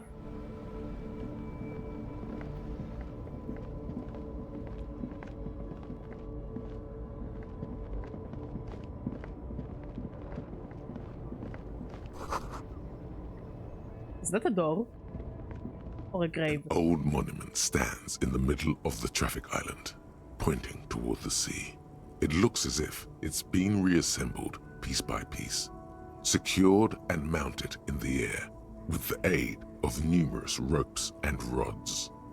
Who is this? A silver plaque on the statue's pedestal reads, "I am Philip III, the Squanderer, the greatest of the Philippian kings of Revachol, son of Philip II, the opulent, father of Philip IV, the insane." As you look up, you notice something about the statue. There are some odd indentations on the king's chest piece. What indentations? What do I see? Something with great kinetic energy seems to have impacted the cuirass, around where the heart is. A bullet? Lieutenant, has someone shot the king? Okay, I can't see it, but I take your word for it. What do you think? Well, Martinez is riddled with bullet holes. This place saw a lot of action during the revolution. But the statue is recently renovated, so maybe a joke? Target practice or a political statement? To me it feels like a political statement. I mean, a shot to the heart is very deliberate. Why not? What this shows us is guns aren't too uncommon here, and people still shoot them, sometimes at kings. The king stands high above you, surveying the bay, mute and indifferent to your sightings.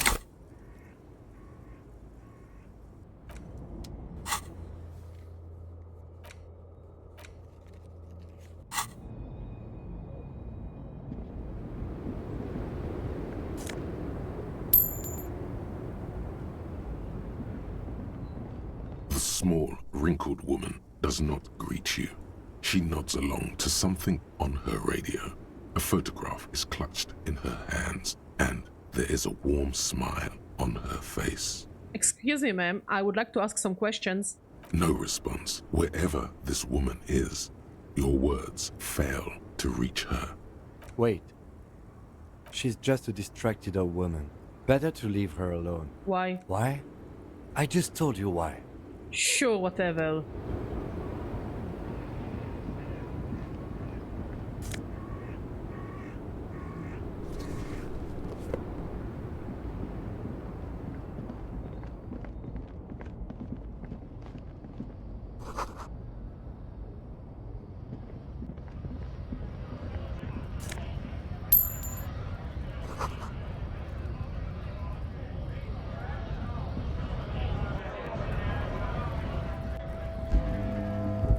Welcome to Revachol.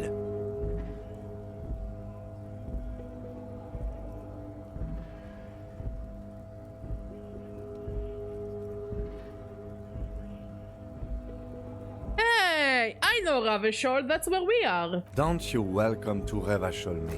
My grandfather came here from a 3,000-year-old racist isolationist culture, while your ancestors came to this island a mere 300 years ago. Oh boy. Oh boy, that's gonna be one of those days, huh? Every school of thought and government has failed in the city, but I love it nonetheless. It belongs to me as much as it belongs to you. What's happening? You sound angry, Kim. It's men like you who keep Revachol divided, making it that much harder for everyone to climb out of this post-war limbo. So we are in a limbo. I love that I'm an idiot. I absolutely love the fact that I'm an idiot. Oh, come on, man. I just said welcome to Revachol. It's a lorry driver thing. I know exactly what you meant.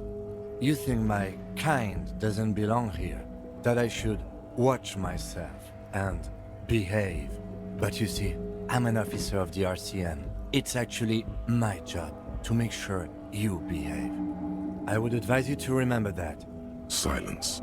The air between them becomes tense. Your partner needs backup. Now's your moment to shine.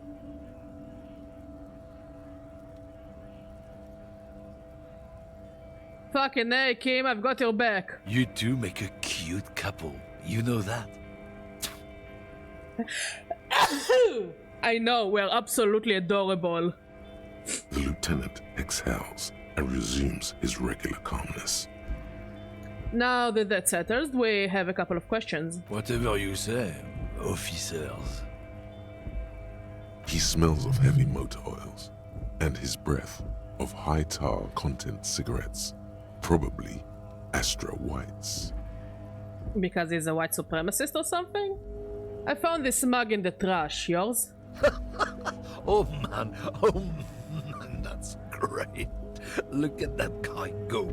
Haven't seen anything that funny in a while. Is it yours? The cop spirit? Okay. God damn. Thanks for that, but no, it's not mine.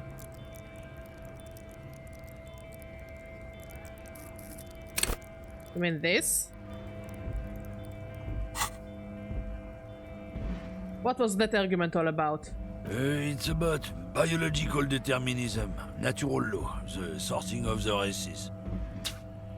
Not the most popular topic nowadays, with the coalition in charge and all. You might want to change the topic. That is, bury your head under the sand like common sheep. Change the topic. The way he says it makes it almost sound like a threat. Also just a racist. Makes sense. I'm not just racist. Look, I've read books. The science of racial theory has all been proved, even if some people don't want to accept it. Oh, that sounds cool, Mod. I'm just gonna level up whatever I need at the moment. People who've studied these things say that you and me are superior by design. So, naturally, we Occidentals should be in charge. Obviously, you can see the merits in that. Yeah, I can really tell you're a prime example of superior design. Open your eyes. Haven't you noticed something different lately? An unfortunate downturn, maybe? Huh? When members of the superior race cease to believe in their innate superiority, they stop competing for resources. Okay, and? This concerns you, policeman, so you better be vigilant. The damn kips are showing up good lately. Same with the mosquitoes. And the other intruder species too. They're on the precipice of cultural victory. Wait, what is this cultural victory? I'm having a deja vu. It's what the kips of Boogie Street are going for, right under our noses. And the others too, on the radio. Heard any chansons lately? Heard any mojitos or leader? No. Dominating culture is how they plan to win. They say so themselves. It's true. Also, you need to realize the dangers of mixing races. Who knows what might happen if people don't stay in their birthplace? You might end up with a new sub-race, with unknown characteristics, leading to extra competition. That's why you've got to control the offspring. Yeah, I'm not done with this. Why don't you just go fuck yourself? Don't push your luck, Runt. So he's just a racist asshole.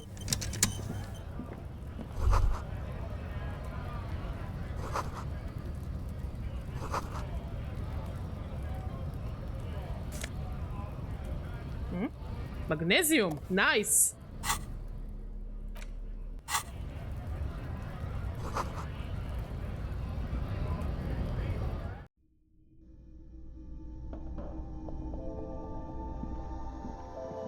The tear machine stands in the corner. Your bottles clunk into the machine. Do you know what you should do with that money, kiddo? You should... No, we actually need the money for so many other things.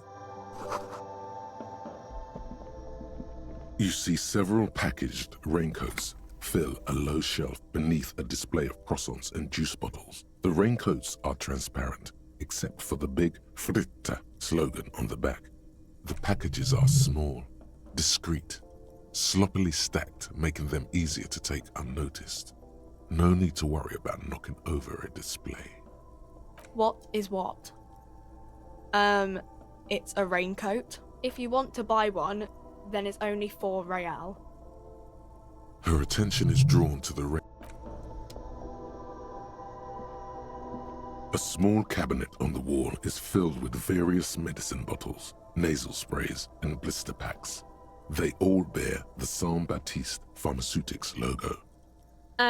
Just ask me if you need anything from Saint Baptiste. we don't stock prescription meds, but we do have Nosafed, Duramine, Magnesium, and Hypnogamma. St. Baptiste, you know, the pharmaceuticals company. St. Baptiste Pharmaceutical. A colourful display of cigarettes and alcohol bottles line the shop wall, inviting you closer. The bottles wink at you in the light. The smokes too glitter in their wrapping. It's like looking into a kind of heaven. Your knees are weak. There, in that dark green glass, all in vain. The great flowing river of warmth, wine, alcohol, beer, alcohol, love, alcohol. This is not a good place for a recovering addict. Guess not, no. Good thing you're an unrecovering alcoholic then. I'm a recovering alcoholic. I'm obliged to inform you that both alcohol and cigarettes damage your health. But I guess you already know that. Know this, you will never finish your alcohol quest if you don't buy beautiful alcohol. Welcome to Frit. Feel free to look around or something. Everything is out on the shelves. What's that magazine she's reading? I don't know. Frit? And what is Frit? A 7 to 11 grocery store. Why is it written with free T's? I think they think that the extra T makes it funkier. It doesn't. What magazine are you reading? You mean this? This is Pop Stars. It's got, like, famous people in it. It's not for sale. Looks like it also has something called Police de la Mode, featured on page 34. This speaks to you. Forget about all that. What's this fashion police feature? It's where they rate different outfits famous people wear. It's kind of funny. They're kind of mean. It's about who's the most stylish.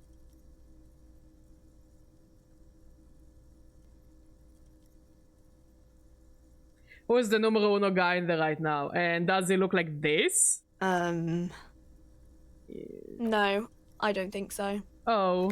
We are not the fashion police. We're the real police. Oh, just because you dress well doesn't mean you can judge me, Kim. Okay. I'm not really supposed to be chatting to anyone, but a warehouse? I don't know. Maybe.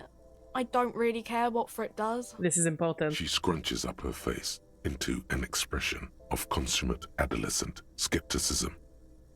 Fine. Frit doesn't have a warehouse. Just a little back room here. Okay? Can you tell me anything about the dead body? I don't really know anything. I mean, I know it's there, but I haven't seen it, so... Do you know the man who died? Not really. Not really? Does it mean you know him a little? No. I didn't know him at all. How long has he been here I then? don't know. Really long? What do you think happened? I don't know. No need to worry. It's just standard procedure for us to ask around. If you hear anything, let us know, okay? Okay. Thank you for your help. Can you tell me anything about this reality we're in? Reality? You mean what reality? Economic reality or... No, I mean the physical reality. I don't know. What about it? Where are we? We're in Frit? I mean, where are we on the larger scale? As mankind or as a nation or... As a mankind. In a good place. I mean, science is doing great, and this radio computer thing seems to be kinda big. I don't know. What time is it? I don't know. Look at the clock. It's right behind you on the wall. The clock shows the time at 10:09. The hands seem to be still. It's apparent the clock doesn't work. What is the revolution? When ordinary people take over the government and, demand democracy. But did you get democracy? What about the one we had here in Raveshol? Yeah, it happened like 50 years ago or so. Sorry, I'm not very good at this. At history, I mean. The coalition, what is that? Someone told me there is one. Our government? Or do you mean something else? Sorry, I really need to finish this article. I won't bother you with this nonsense anymore. Cool.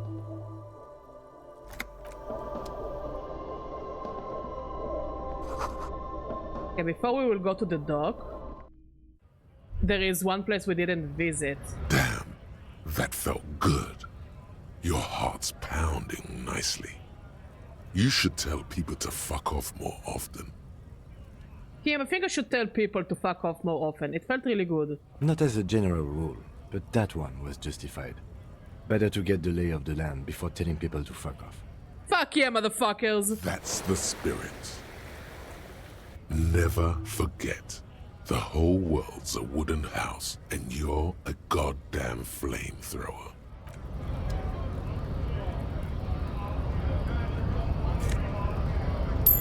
We'll come back here later.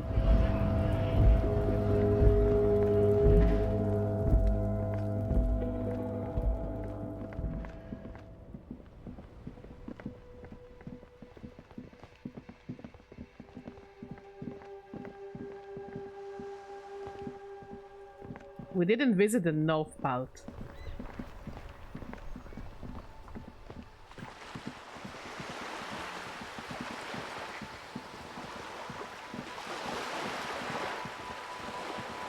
Hmm?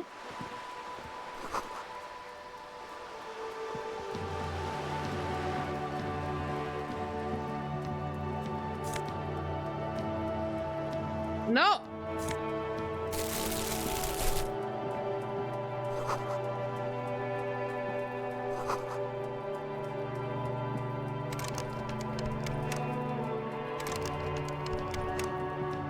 Up here, Piggo.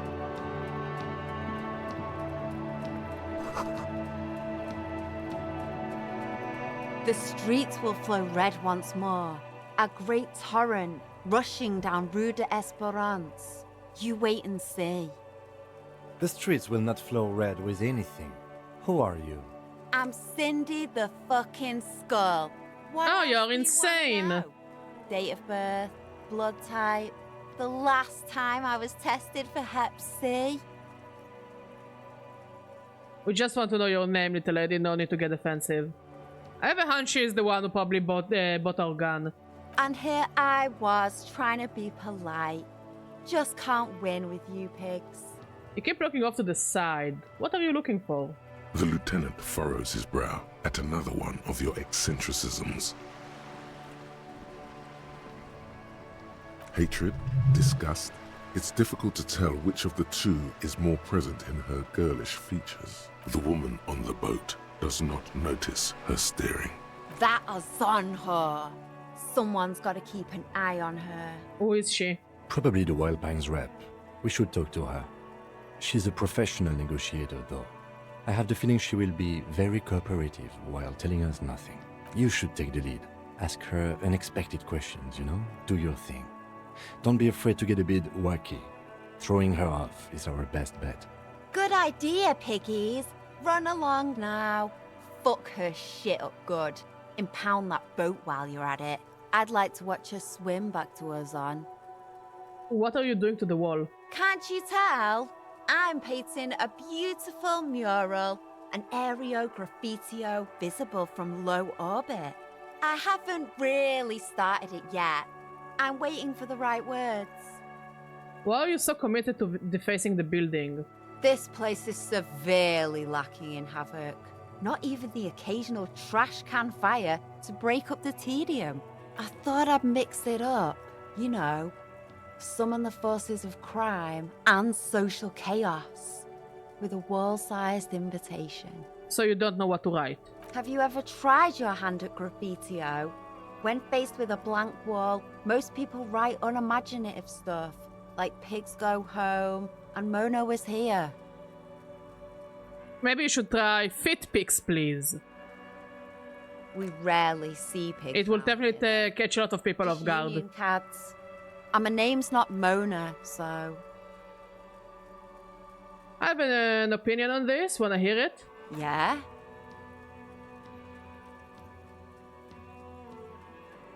I love public art. Don't mind us. Keep doing what you're doing. Thanks. I'm sure the inspiration will come to me now that I have an official RCM stamp of approval. Do you know anything about the recent murder? I ain't no snitch, pigstein. Go forth and forage in someone else's shit. No shortage of squealers in these parts. Actually, there is a shortage of people who talk to us in a normal, calm, informative manner. We weren't put on this earth to make your life pleasant, fucko. Catch you later, Cindy. Watch your back, ungulate. You've got eyes on you. Of course we do.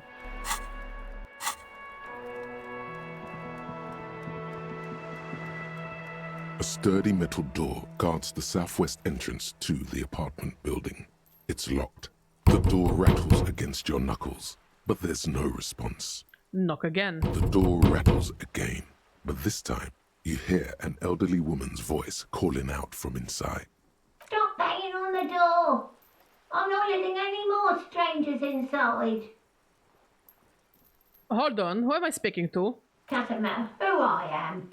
Now go on, get out of here. From within comes the faint sound of a broom sweeping across the concrete floor. This is the police. Open the door. Ha! The police? Everyone knows the police don't come round here. But I'm not joking. No, I already told you. I won't be responsible for any more strangers getting into the building. Go check the backyard door. Maybe someone there will. Kim, tell her we're real policemen. Madame, I assure you, we are real police officers. There is no reply. Just faint sweeping sounds. Well, that was not productive at all.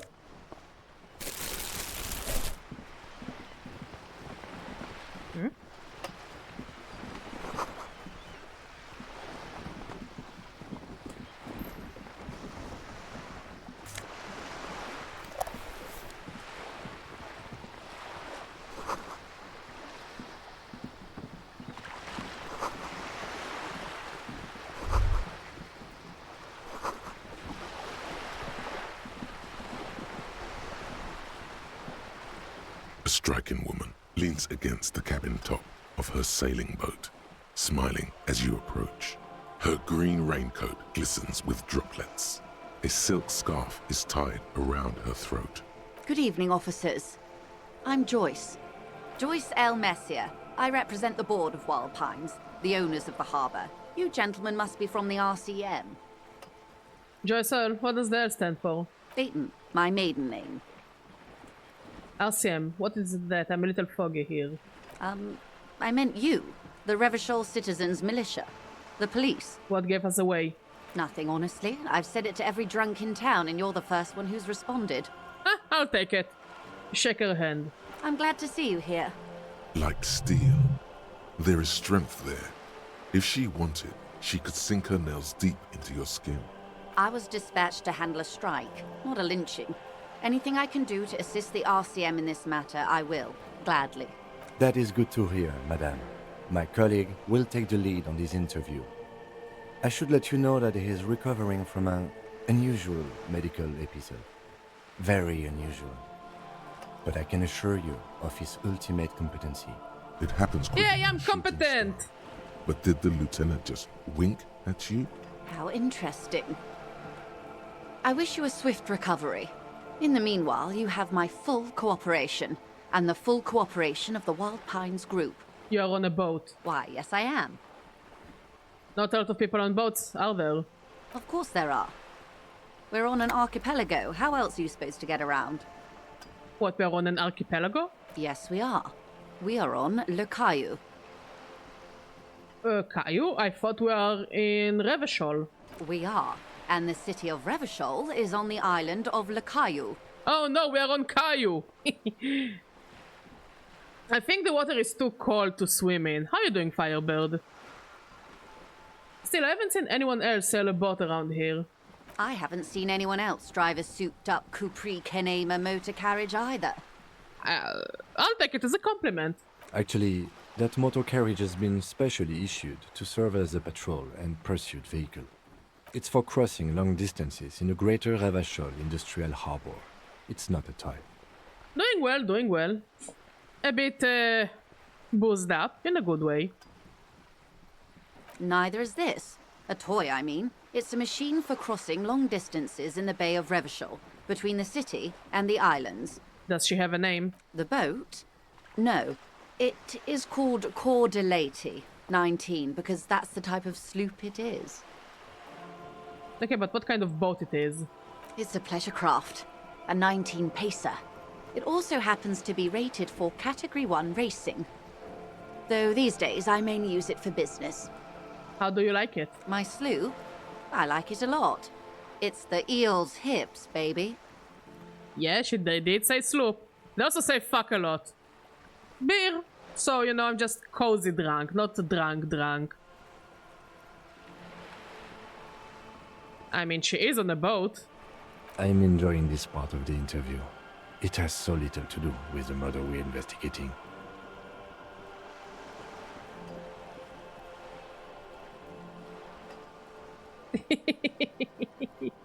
I will act as if I didn't see it. Do you have a license for this boat? Officer, I assure you I'm a highly qualified pleasure craft operator. The crowns of her teeth are porcelain, white as the boat's hull as she smiles. Qualified pleasure craft operator. So charming. Where's the damn license? Can I see your license? I just renewed its safety inspection last month, officers. It is completely seaworthy. In fact, it's taken part in not one, but two insulindic regattas. Even finished once. What happened the other time? The other time, I would have finished the race were it not for an urgent work matter, much like the one I'm on now. Still need to see a license, ma'am. Actually, you don't. What do you mean? The Wayfarer Act specifically denies the RCM the authority to demand anyone's operator license. It's a little-known fact among us law officials. Wait, exactly how little known is this fact? I was just being polite. Even school children know the Wayfarer Act. It just sounds like people can drive boats without licenses.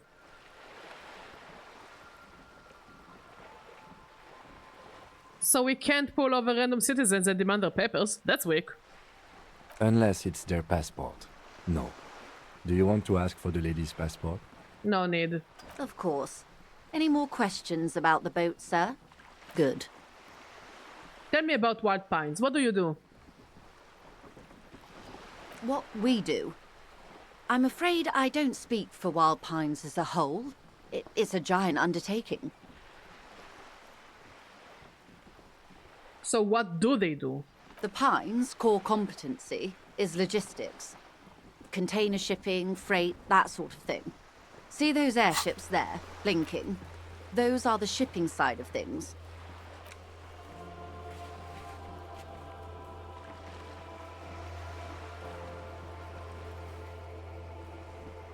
I have 2 points into a communist, 2 points into ultra-liberal, 2 points into moralist, 6 points into good cop, bad cop. And that is the terminal. Wonder what the game will tell about me in the end. Oil and gas exploration. Offshore platforms. How much money does Wild Pines have? I'm not at liberty to discuss the company balance sheet, but I can tell you that last year, the company... I don't know shit about boats besides the fact that I like boats. $1 billion? What exactly is a billion? It's a number, officer. A big one. What is it made of? It's made of 1,000 millions. A million is made of 1,000 thousands. Wow. 20 billion is a large number, but the conglomerate employs 72,000 people. They all need to be paid. Then there are capital improvements, interest payments. I like that. Look, all you're saying is very interesting, but look at the cute seagull over here. Look at it, it's adorable. Yeah, it's a cute little seagull. Good seagull. Yeah, he's vibing. He's looking for someone with French fries. A conglomerate the size of the Wild Pines is like a shark. If it stops moving, it will die. Then what becomes of those 72,000 families? It's a tremendous responsibility. Where does Wild Pines get all these billions? They started as an exploration and cargo fleet conducting trade between the Samaran and Insulindian Isolas 250 years ago, when Pine ships explored the South Seminese and charted Lomantang on behalf of the suzerain. Centuries of care, deliberation, and madness have gone into this endeavor. Vessels pass through the great unrest to re-emerge with apricots in tow. The logic of the system is totalizing. It's taken everything from its employees to build it. Wait, for real? That sounds so cool, Firebird. That actually sounds so badass. What does such a huge system want with a place like this? You mean aside from being the terminal's legal owners, who are responsible for moving 8% of the world's cargo? 8% of all cargo in the world? That's quite the endeavor indeed. There are no minor cogs in the system. Each terminal must be accounted for, lest the entire system break. Every hiccup in such a system means thousands lose their jobs, the world over. I'm here to assure that doesn't happen. That sounds so badass, Firebird. What can you tell me about this strike? Everything. Right up to, but not including, trade secrets. What is your role in this precisely? I believe the official title is Senior Labor Negotiator. In practice, I'm a grocery clerk. I relay the union's demands to Wild Pines and return with Wild Pines' counteroffer. And how are the talks going? They're not. That's the problem. The union stopped all negotiations a week ago, after that awful lynching took place. Wait, she just admitted that the lynching and the strike are connected. Now they won't even let me into the harbour. There's a 2-meter-20 racist behemoth blocking the gates. Tell us more about this behemoth. What can I say? The union employs a giant covered in tattoos. A racist giant. I guess that's part of their big tent organization now. So the strike is connected to the lynching? Yes, I believe there is a connection. But that's a subject for later. How were the talks going before the lynching? Let's say I was not. We don't know if it's a Nazi, but it's definitely a racist giant. Arrived. Remember, back in the day, lots of commies were also very, very racist. Still, they are very racist. Again, depends per person, but you know what I mean. I don't need to tell you. You know? Maybe you're right. I didn't interact with that guy, so I don't know. I guess my brain turned off at that moment or something. It happens sometimes when I'm drunk. Nothing to worry about, though. Also, it's a lot of text. And when did you first arrive? We'll see the guy. If he's an actual Nazi, we will just hit him over the head or something. I arrived 3 weeks ago. Our man is such a mad lad that he will attack the Nazi. Still partially frozen then. I prefer to do these things on site, like the RCM. Oh, absolutely, Firebird, absolutely. But the strike began in December. I wasn't the original negotiator here. I took over after Mr. Gaumont hit a wall with Mr. Clare, the union boss. Mr. Clare refused to speak with Gaumont despite concessions he'd granted the union in prior negotiations. This isn't the first time the union has gone on strike? Heavens no. There have been 2 prior strikes. Both times the union won significant concessions, including overtime pay and a medical plan. This time their demands are more, I guess you could say, aggressive. What happened to this Gaumont? Mr. Clare told him to... how did he put it? Go fuck yourself? Fuck off, midget. That was close enough. Gaumont is short of stature, you see. Not cool.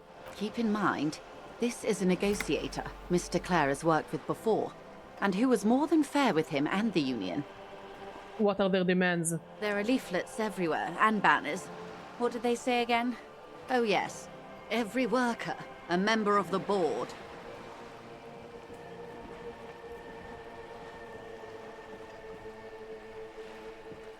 Other aggressive commie posturing. In its defense, another said, demand democracy.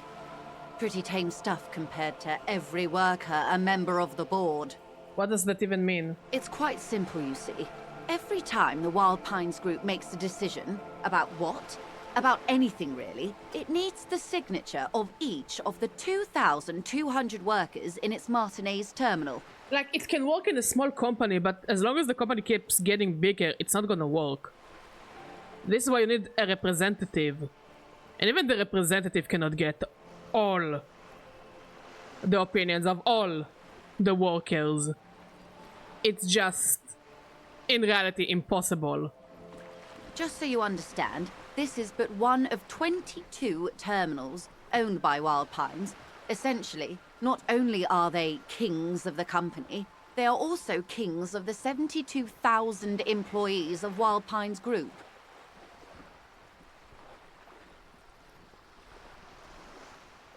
What are you going to do? I'm not sure. Naturally, I assume that was just their opening position, a hard-nosed tactic with a side of mockery. But there's been no follow-up, just the same nonsensical slogan repeated over and over again. And now, people are getting lynched, I hear. Behind the whirling in rags. A disastrous situation if there ever was one. Excuse me, from whom did you hear about this lynching? I first heard it from the boyer at the gates. The one whose very name advertises his aversion to work. I think he said it was, "Call me mañana." This checks out. The scabs at the gate, did you put them there? The scabs? You mean the huddled masses of Jamrock, come to plead for work where the union refuses to? Don't let her answer it herself.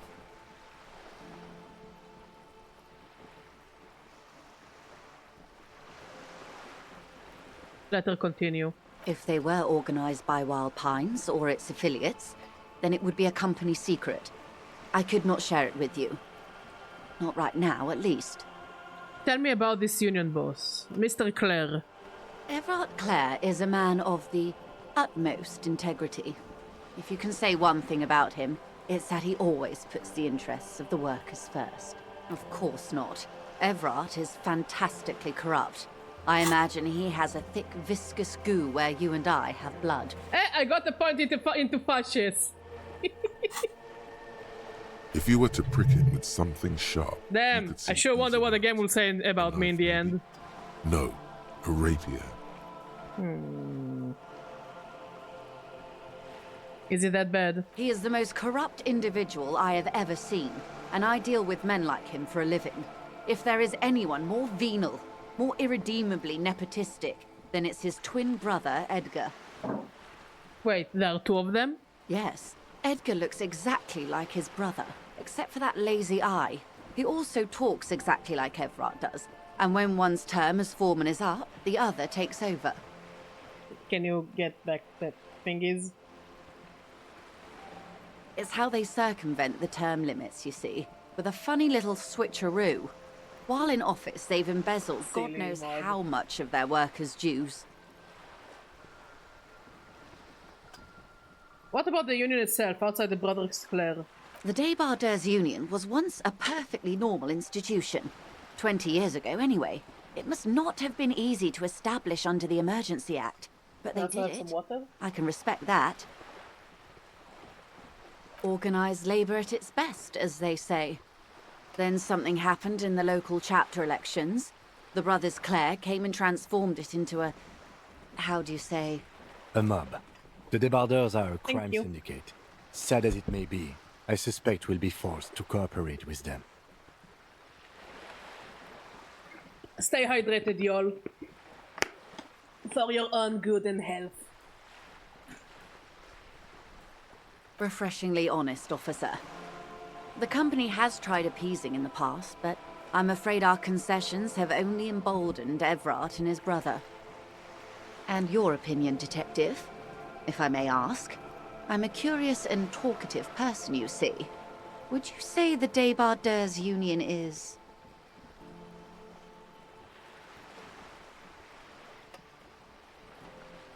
Like, I wouldn't say they're the best union there is, because from the few workers we've seen, they seem to be like just kind of meh. Like, not here nor there. But they've definitely been hurting Ravishol. Like, from the people we've talked to, they've definitely been hurting Ravishol. From people being scared to talk against them, to work against them, to actually have their own businesses and ideas and opinions. I wouldn't say they're a giant lich, but they're definitely something that hurts the town. Indeed. Makes me wonder what it says about me now. Sadly, Wild Pines have cooperated with what amounts to a crime syndicate for 2 decades. What's the difference between a liberal and an ultra-liberal? The leech always hungers. Mod, you're smart about this thing. What are the differences? One more thing, you said something happened in the elections. I'm glad you asked. There was a woman, the previous forewoman of the Union. She disappeared.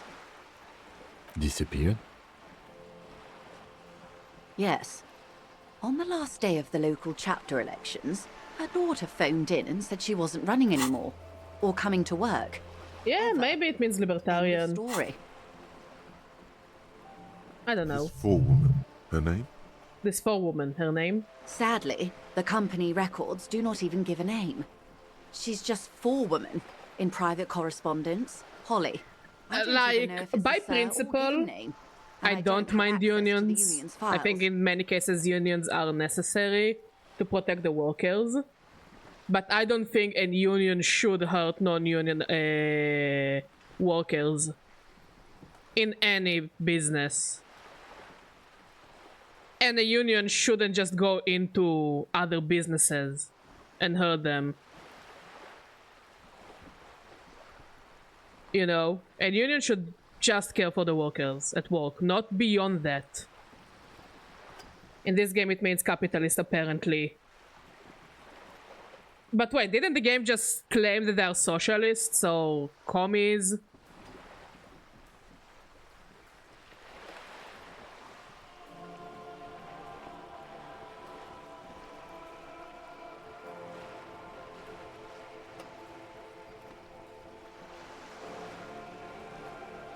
Eerie. Downright haunting, if you ask me. The Wild Pines suspected foul play, but what could they do? It was a union matter. The point of the presentation is, these kinds of things happen around the Clares. Watch out when you're dealing with him. Thank you for your concern, ma'am. We'll be just fine. Of course. How else can I help? What can you tell me about this lynching? Quite a few things, I'm afraid. The information I'm to share with you includes sensitive trade secrets. For the sake of my employer, I have to ask for your names and badge numbers. Of course, ma'am. We should have introduced ourselves. I am Lieutenant Kitsuragi from Precinct 57, and this is my colleague from Precinct 41. I'm afraid he doesn't have his badge at the moment. I hope mine will suffice. How curious. Why is that, Detective? Remember when my partner told you I'd recently suffered from an unusual medical episode? My lost badge is related to it. I see. So, are you saying you lost your badge during the course of this episode?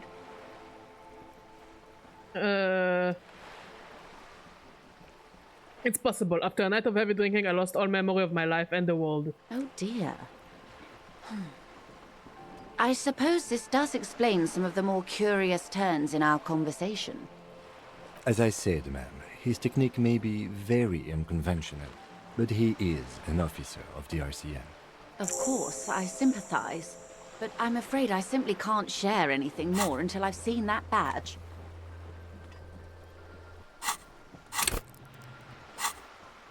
Then I will find it somehow. Let's talk about something else until I do. Of course.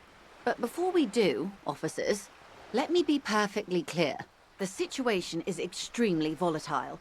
The sooner we can speak about this lynching business, the better for all of us. You seem smart. I need someone to give me a lowdowns on this reality we're in. This reality? It's related to that medical episode. I have trouble remembering even the most basic terms of reality. Ah, yes. The episode. Oh yeah, we were told to look for a rich person that probably knows what the fuck is going on. I think of it. Don't be phased, madame. He functions perfectly well. He only needs a lowdown on all of reality. We may be here a while then. Ask away, officer. I'll help however I can. Right, we're in. I know these all look good, but begin with the first, okay? Where are we? We're in Martinez, baby. And what is Martinez? Martinez is a district of Revachol. Oh, so she's the exposition a very lady. Small district tucked away near the industrial harbour, north of the 881 and Jamrock. You would be excused for not knowing about it. Unimportant, they say. Forgotten, even. Shelled to smithereens during the Revolution. It has its charms, just not this time of year. Tell me more about Martinez. I'm not a good ambassador. I've only been here once before, as a teenager. Not a lot has changed. There are ruins, a terminal, fishing boats, reeds, boys with boxy shoulders. This place used to be a province, a workers' resort before the city swallowed it and the artillery did its work. The reeds are the real star of the show here now. The further down the coast, the wilder it gets. You mentioned the sea. What sea is this? It's not really a sea, it's the Bay of Revachol. And the bay feeds into the ocean. Are we near the ocean? Yes. We're on an island in an ocean. The world's largest body of water. The Insulindic. What's the name of this island? Caillou, as you already know. Imagine a pebble. A smoothed-over pebble amidst a great blue sea. Misshapen, cracked. The cracks are the River Esperance. We're in the delta of this river, on the 6th branch, the Martinez distributary. It is clear this pebble is of enormous value to her. Okay, that's Martinez. What's Revachol? Revachol?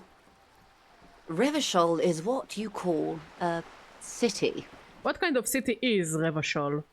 The great kind. What makes Revachol great? History, detective. They built this city to resolve history. Our part in it, at least. Our centuries. Okay, who built this city? We built this city! We built this city on rock and roll! The nations of the Occident. I'm sorry. Or migrant workers from Seminine and Ile Marat, depending on your creed. When was Revachol built? In the DeLorean century. 380 years ago. And why will it resolve history? They say it's where the terrible questions of our time will be answered. The tensions are highest, the fault lines deepest. By that I mean conflicts. Ideological conflicts. The stuff of men. We are standing on a fertile, self-sufficient island able to sustain up to 200 million people. In the middle of the Insulindic Ocean, the world's connective tissue. It's where the money is. So we are in an unimportant part of an important place.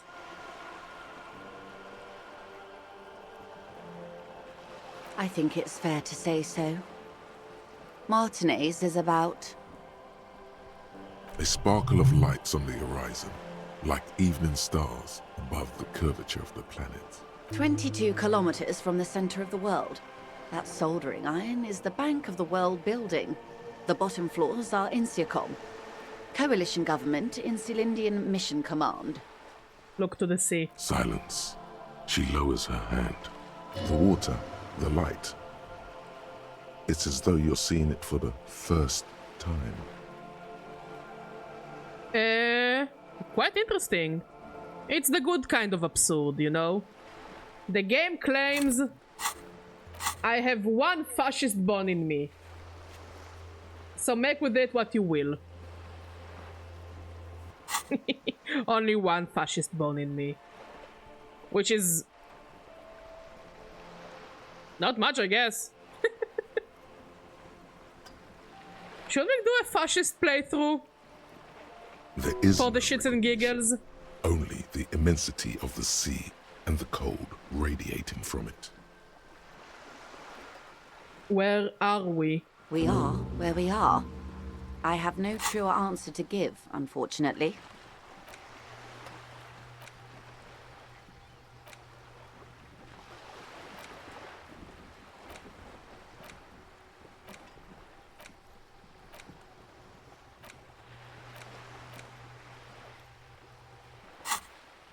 This is one thought you need. It's the blue collarbone. Where are you? Was there something else you wanted to know? I remember something about a lowdown. This has been informative. Thank you, ma'am.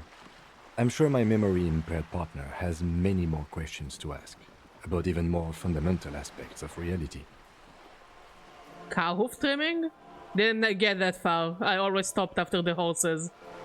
Might I suggest not... The horses one looks so satisfying. Monsieur will be here later too, and tomorrow. Isn't that true, ma'am? Absolutely.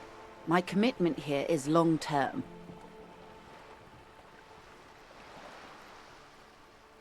But won't I be lazy if I don't do it all now? Oh, of course not. You are already diligent for getting this far, and diligent boys remember where they left off.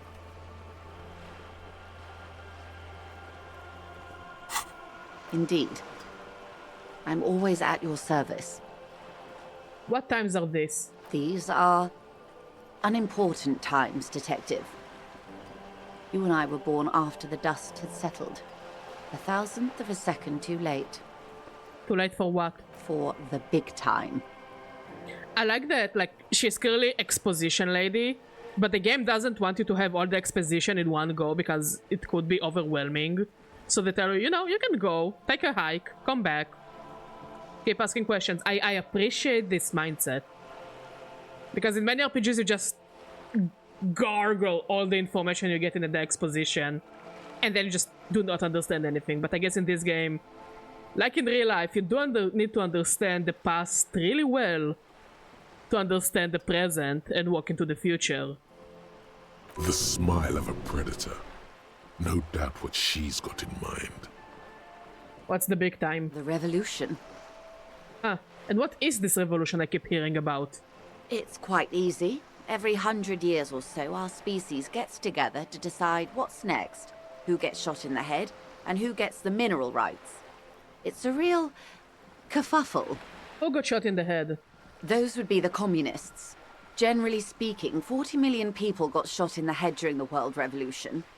But the communists, they all got shot in the head. So the Unionists are not communists? Or are they? No, the René said they went by a different name, no? Oh, and the anarchists too. They shot them well. So well, one forgets they even existed. Did the communists and the anarchists shoot back? Did they ever? Before they got shot themselves, they shot 2 million people. Truly a kerfuffle. Yeah, it was a kerfuffle, all right. Yes, the Insulindian deluge, they call it. Anyone else got shot in the head on the opposing side? Oh, lots of people. Even the king got shot in the head, or thrown beneath a horse, or drowned. Accounts differ. It was unceremonious. Just as well, he wasn't actually the king. Just the king's nephew. So there was a king, like a king. The real king abdicated and lived out a long and productive life as a venture capitalist in Grad.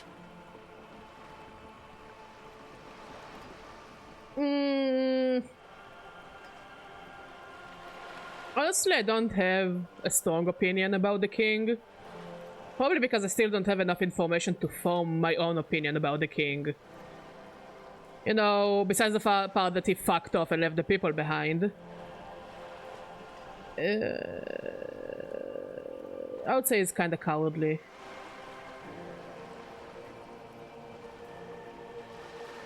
I prefer the term risk-averse. King Guillaume was nobody's fool. He could smell a PR disaster brewing, so he got out alive, and his nephew Fricelle got shot in his place. Him and tens of thousands of his wonderfully fascist kingsmen. It was a wild time. Who got the mineral rights? The liberals got the mineral rights. And by mineral rights, I mean everything. Okay, and by liberals you mean? Liberals are usually middle-class people, Detective. Or the remaining gentry. The beneficiaries of the pre-revolutionary arrangement. Some were rich enough to stay with the Constitution, with monarchy. Big mistake. Others bet on the revolution. They were called the Ultras, or Ultra-Liberals. They fared well. So I guess, in a way, it's... I guess the ultra-liberals are what you thought more, that they are libertarians, basically. And liberals are middle class. How did the liberals win it all? They didn't win so much as survive. We were the last ones standing when the war ended. Everyone else got shot in the head, remember? I'm taking a 2-second break and I'll be back in a jiffy.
And I'm back.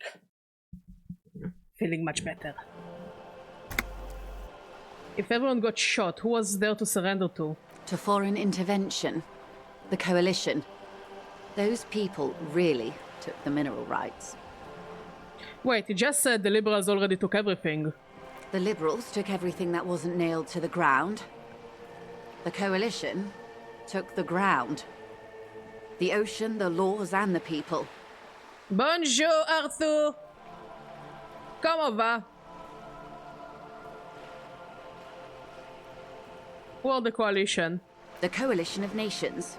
Grad, Mesk, Vesper, Messina, Oranje, and Sur-la-Clay, the armed center of the world. They landed here and ended the revolution. It was the moralist thing I don't to know do. if I said it well, but you know. C'est bon. Oh. Good. Good. Baguette couraço. Poisson. Baguette poisson. Yeah, the rest of my French knowledge is mostly food. Food and food products. The moralists believe in keeping everything exactly the way it is. They believe in mineral rights and not shooting people in the head. At least not in the same manner and volume as the others do. They are the long-standing provisional rulers of Revachol now, the coalition government. The rulers of Revachol, and also the world. These guys are strong. This is their zone of control. They embolden the RCM with crumbs of the same law they took. Technically speaking... And it looks like YouTube chat got are a fucked again. moralist. You can't win.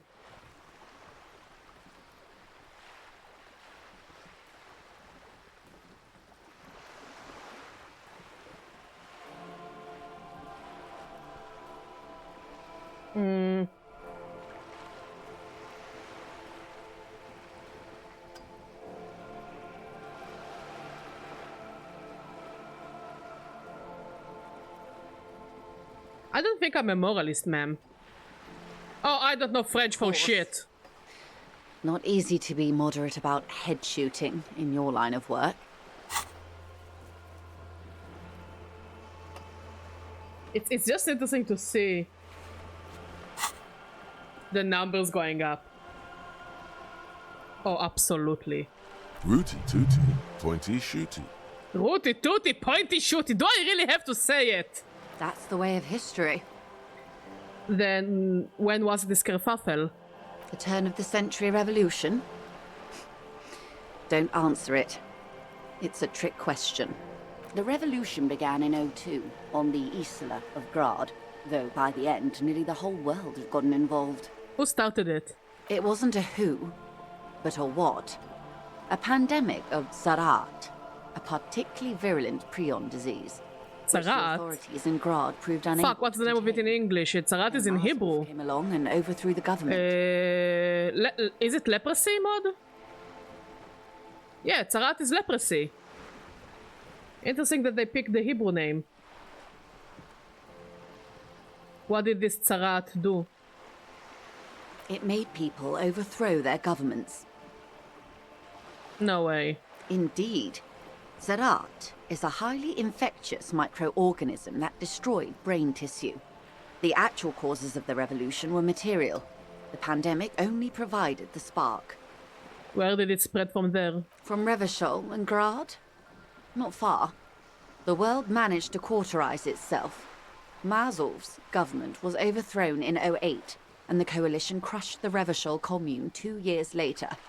It was the end. What came next? Why? You and I, officer. Our lives in the zone of control. What is the zone of control? A city-state divided into free market zones under the everlasting interregnum of the Coalition of Nations, and you, of course, the citizens' militia. The zone of control is the third incarnation of Revachol, after the failure of the suzerain and the commune. What happened in the rest of the world? Modernity.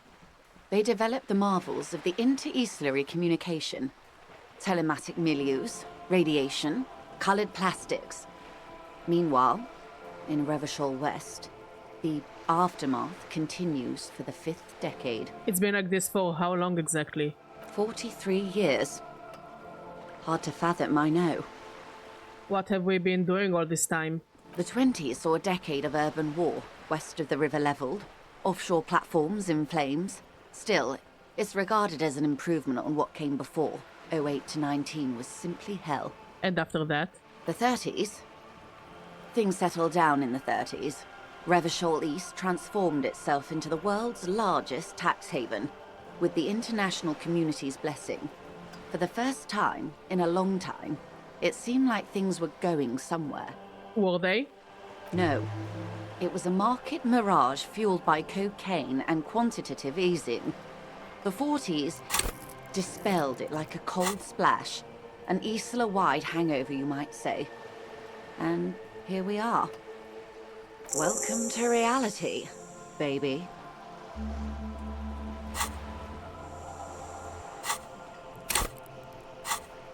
What would you have done differently? Good question. What would you have done differently?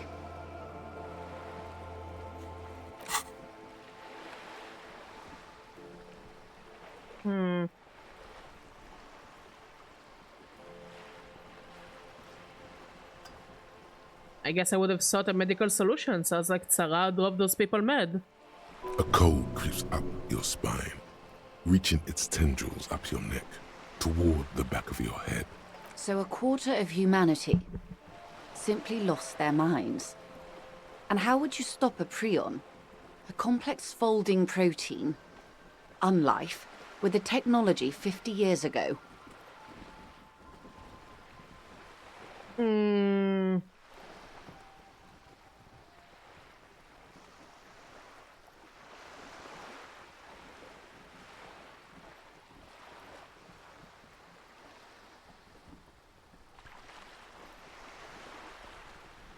With some hygiene, modest social care, and perhaps a little research program. The wind stops, and for a moment, there's silence. The charge dissipates into the dark water. All is quiet on the Martinez inlet. A dog barks. A gunshot echoes off the walls of some distant building. A woman's voice. There is peace in the heart. Good hygiene. Really. A very moderate solution to an extreme problem. It's those sort of half measures that doomed the authorities in Grad. When they failed to step up, Marzov and his party stepped in. In this particular case, maybe a more robust state response might have It's been not an option, Undertaker. Opinions expressed here do not reflect the official position of the RCM. And what is your official position, Lieutenant? My position, ma'am? My parents got ripped to shreds in the revolution. I know you would. I was saved by being 2 years old. That's my position. The abattoir. Understandable. They are what they are. Who knows? An afterbloom may yet come. Anyway, enough sentimentality. Is there anything else you want to know?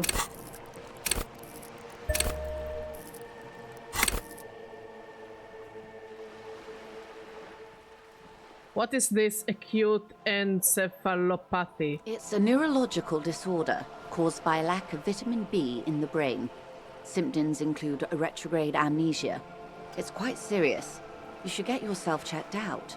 What causes encephalopathy? Well, it's either bariatric surgery or long-term alcohol use. It's definitely the drinking. She nods slowly.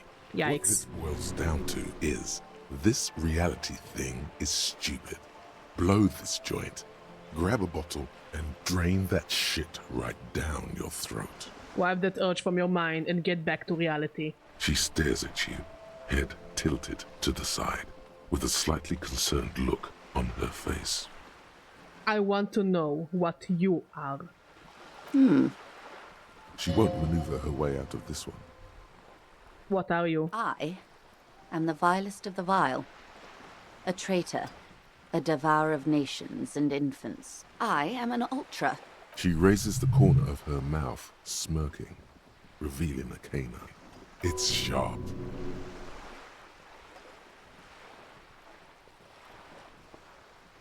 Dio mio! I don't understand. What's so vile about that? Haven't you heard? I am a nether creature of the Forbidden Swamp. One of those who pushed the king under a shit wagon and betrayed the revolution. I can see you thought I'd gone extinct. No sane person identifies as an ultra-liberal anymore. Not in broad daylight. Zero. Exactly zero discos. A real moralist. Tell me, now that I've uncoiled myself, do you find me frightening? In her green eyes, you see a mixture of truth and self-satire. Decades of guilt and pride.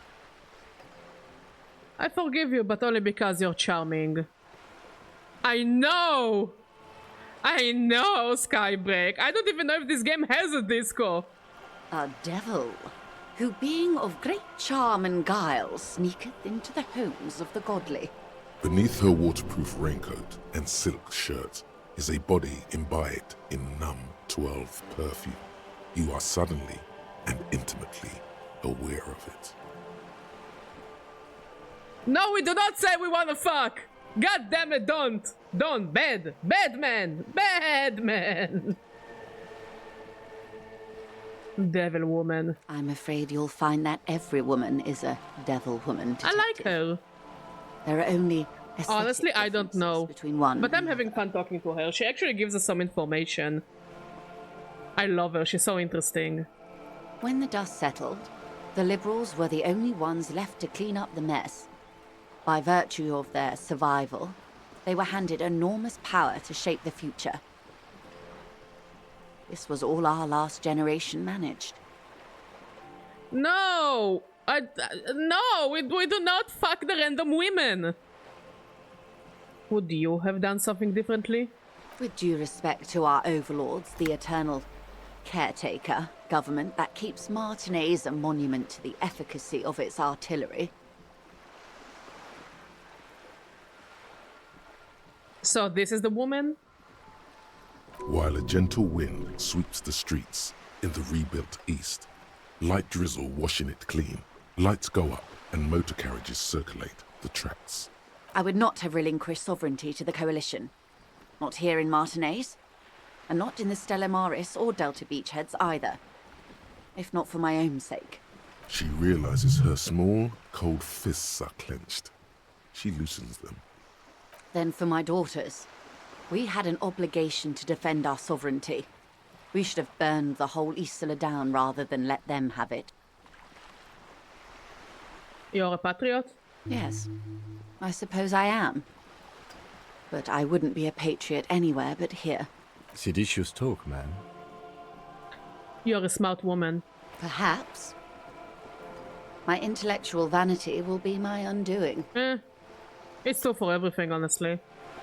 Sometimes being dumb is safer and better than being the smart one. You have daughters? Yes.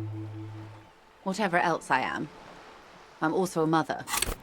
And a wife. Now, shall we return to reality? What is this? A bird? A sphenicid? A flightless bird of the polar regions?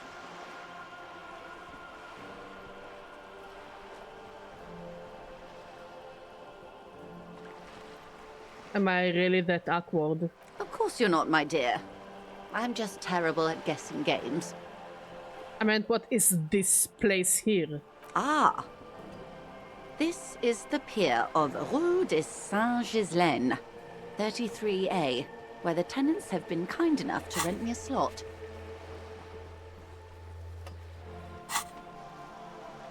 Or two. What is Rue de Saint-Ghislain 33A? A pre-revolutionary tenement. Old buildings are called tenements, you see. And new buildings, bâtiments. After les bâtiments nouveaux. But 33A and 33B are not nouveaux. They're old. Yeah, I do tend to agree. Ignorance is indeed bliss. Like, if she dies, I'll be sad. You know, it's the sounds of turtles fucking, right? This one used to be 8 to 10 stories tall. A real high-rise by the standards of the last century. Built to mirror the skyscrapers across the bay in the Delta. That was before the war, of course. Who lived in them? Mostly the urban middle class, I believe. This was once primo real estate, before the cannons lopped 4 or 5 stories off. Splat, splat. You could be wrong, but from here it appears as if she's running the brush across her throat in a soaring motion. Wonderful. Yeah, she seems like a lovely person. What is that? The girl in the old lady rags? Yes. Looks like a sullen and rebellious member of a teen infraculture. Infraculture? Yes. You and I belong to the supraculture. We're common, the herd. The music on the radio, the food in the chain restaurant, those are all too popular for the girl in the old lady rags. She prefers a fantasy world, an infraculture with its own dress code and vernacular. It is an illusion, I'm afraid. There is no refuge from the supraculture. Yeah, I tend to agree. Teenagers usually do it to try to find their place in the world. Like, they think they know what ideas they're going for. They think they understand the world, but they don't. And they eventually, you know, find their place. The same place they thought they would never get to. As teenagers. Skybreak is making their own fun. I mean, some don't manage to not do it, but they are the few. They are the exception and not the rule. So who knows, maybe in a few years Cindy would just be another worker. Okay, now explain the same thing but to a child. Young people who dye their hair funny colors and wear old people's clothes are stupid, and their little rebellion is self-defeating. Yeah, about right. It's a shame. It's a shame, but you know, life is life, unfortunately. Or fortunately, depends on how you look at it. All right, what next?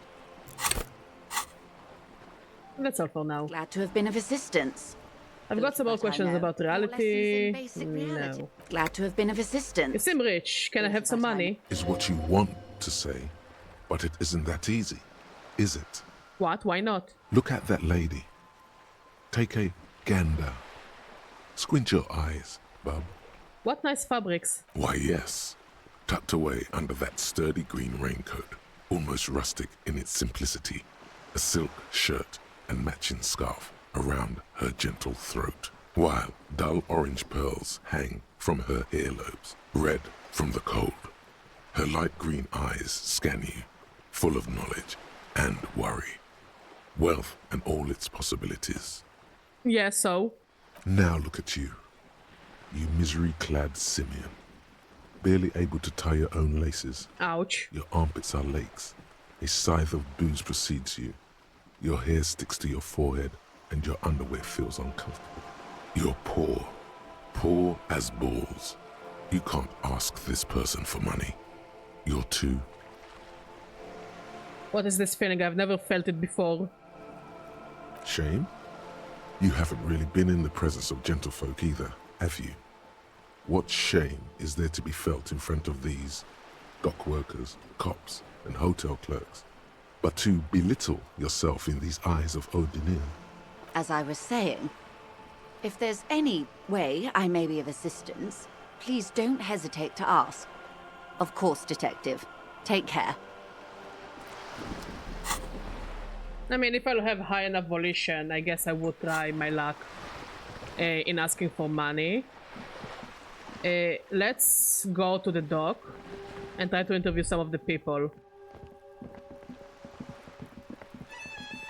Would you like some cheese on top? Holy shit, Skybreak, I thought it was actually from the game.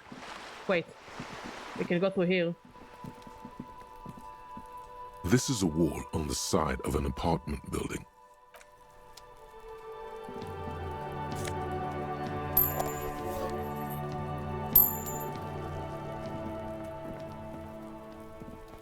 Are you trying to sneak up on me? Come to slit my throat in my sleep? Hey, Pyroli, how you doing? Apparently, she doesn't like people standing behind her back. Pigs come to take me out, trying to snuff me out. Glad to hear. If anything, you're afraid she'll take you out one day. No, why would you even say that? Then why are you sneaking up on me like that? It's not good. Just yesterday I thought about making garlic bread. Like garlic butter bread.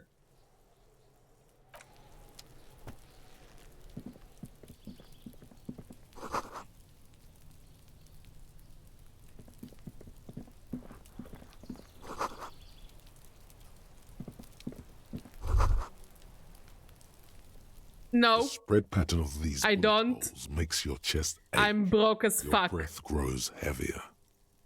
Well, we will manage. You peer into the faded marks in We're the Hobocop now. They peer back like an endless row of tiny black holes. Sweat starts trickling down your brow. Your chest feels tight looking at them. It's closing in, caving in, ever tighter. Your breathing Hobocop, not a Hobocopter. You okay there? Yeah, I'm fine. You were looking pale there for a second. What are you looking at? What's with all these bullet holes? I've seen a lot of them around. Remnants from the revolution. These are over half a century old.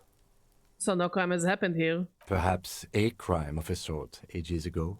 But no, these do not warrant an investigation. Okay, but what can you tell me about the revolution? Not much. I don't have a fresh perspective on it. Should we go?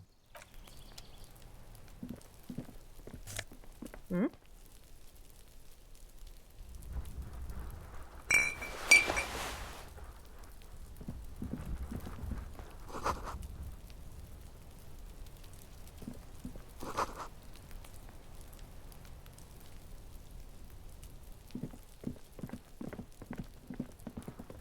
There must be another way into the building. It's been a week and now they show up? It was so weirdly loud. Oh my god. You see a young man on Why was that so loud? a cigarette. His eyes have been following you for a while. Not looking for any trouble, officer. Why are you whispering? It sounds like you're already in trouble. There's no trouble. I'm just speaking in a lowered voice. I don't want to be seen talking to the gendarmerie if that's okay. I just want to finish my cigarette. It's the god of cigarettes and youth.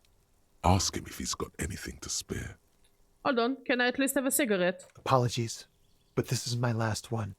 The god himself has denied you absolution.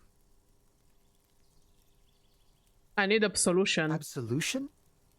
I don't know that brand, but I'm pretty sure you can get Astras at the Frit. Can you just like toss that one down? I'm not sure that's a good idea. You're right. That was obviously a bad idea. Forget I said anything. As you wish. Actually, the gendarmerie really needs to talk to you. Is it really that important? Like a nervous cat, he keeps stealing looks at the neighboring windows. All right, but make it quick. Once I finish this cigarette, I have to run. Can you tell me your name? My name? My name is Martin Martinez. Martin Martinez? Good local name. Let's go with that. Looks like you've got a good view on the Weirlig's backyard. Can you tell me anything about the hanging? I'd even go so far as to say that the view is a little too good, my dear gendarme. Do you have an estimate of when the body will be taken away? We will remove the body as soon as possible. Now tell us, where were you last Sunday? Oh. You already asked me that, didn't you?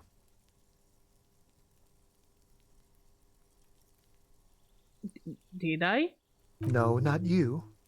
Some more muscular type. And when did you speak to this more muscular gentleman? Last week? I don't know. Look. You didn't answer the question. What were you doing last Sunday? I had a friend over. What kind of friend? It was my Sunday friend. A Sunday friend? How intriguing. What's your friend's real name? Did he say something? He doesn't reply, gesturing no with his cigarette. Under the dull and darkening sky, the neighboring windows stand silent. Someone hides behind a curtain. Those windows have eyes, and those eyes are watching, spying on you three. Alright, we will talk later. No. We won't. Now, if you'll excuse me, I really need to get going.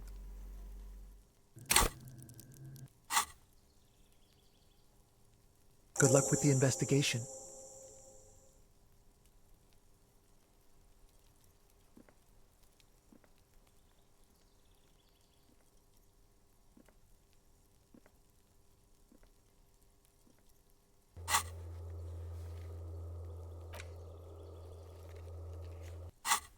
He's gone.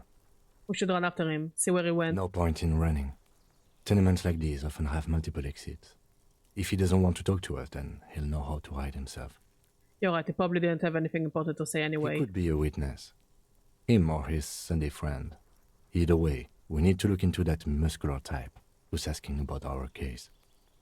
There has to be a way of getting inside the building. Let's go check out the door near the pier again. Once we found a way in, we can ask around for his apartment. Right, let's do that. A stone, like any other, lying in a whirl of sleet and mud. Maybe there's something under it. Turn it over. There's a key beneath it, rusty from the dirt. This must be for the front door. Pity it doesn't have the apartment number on it. This building has hundreds of apartments. How are we going to find the right one? We'll just have to go in and see.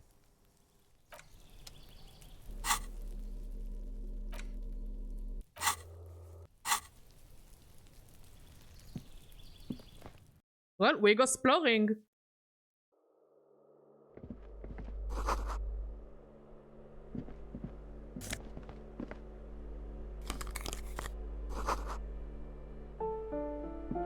We should think about calling it a day, maybe.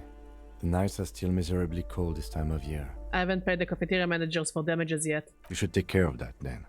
But I don't have the money. Let's talk to him anyway. An officer of the RCM shouldn't be sleeping in the streets. We'll figure something out. Oh, Kim, oh, Kim. If not you, I wouldn't have bothered. I would have become Hobocop. But I care too much about you than to not listen to what you have to say. Yes, it's official. Badger is a Kim fangirl.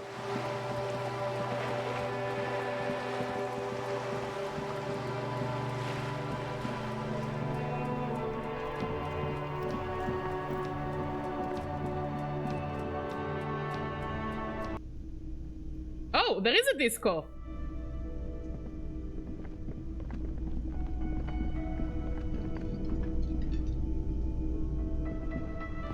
Can I help you? So about the money I owe. Yes. Have you got it? I was wondering if we could come to some sort of arrangement for tonight. Does that arrangement include you paying me what we already agreed you owe me? I will pay you back tomorrow. I'm an honest cop. As a police officer, you must understand that I cannot take you at your word without evidence. Evidence being money. You can't stay here without money. Hold on, I still have my key, you know. Good luck trying to use it. Draconian measures. All the locks have an electronic component. They have to be unlocked down here with a master key before your guest key will open the lock. This conversation isn't going anywhere, is it? Not until you bring me the money. Okay. I might have something in my motor carriage we can use when you're done here.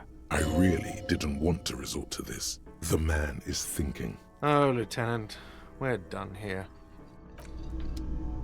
Yeah, let's go to the motor carriage.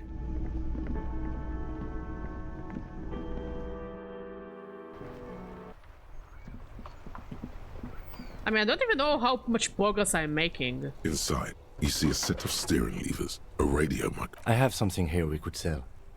Look in the back, in the suspect transport enclosure. Transport enclosure? Regular people just call it the cage. The cage at the back of the motor carriage looks rather uncomfortable. 4 shiny hubcaps are stacked against the seat. Their silver edges sparkle in the dark. I confiscated these 4 a little while back. We can take them to the pawn shop down by the Martinez Canal. What are those things? They are spinner hubcaps, frivolous things you put on your wheels. When the wheels come to a stop, the caps keep on spinning. There's no real use for them, it's just for vanity. Honestly, that sounds like an amazing physics demonstration. What do you mean by you confiscated them? A couple of weeks ago, I stopped a young man for going slower than the speed of traffic. Turns out he was some coalition official's son and high. So you took his spinners? Mm-hmm. I took them and arrested him for driving under the influence. I get it. I would have confiscated them too. They're mesmerizing. That they are. I was going to take them into evidence, but they weren't necessary for conviction. He never asked for them back. Did you want to put those spinners on your machine? No, that would be silly. I don't know why I kept them. It doesn't matter. I couldn't put them on this MC anyway. A cup with spinners. That would be outrageous. Yes, outrageously cool. I love how much Kim loves this car. He flashes a smile, barely visible in the dark. I'm sorry you have to sell them because of me. As I said, they are useless anyway. I should have remembered I have these earlier. But thank you. Thank you, I appreciate your help. The lieutenant nods as you take the spinners. My god, I am a Kim stan. That's it. I decided. I am a Kim stan.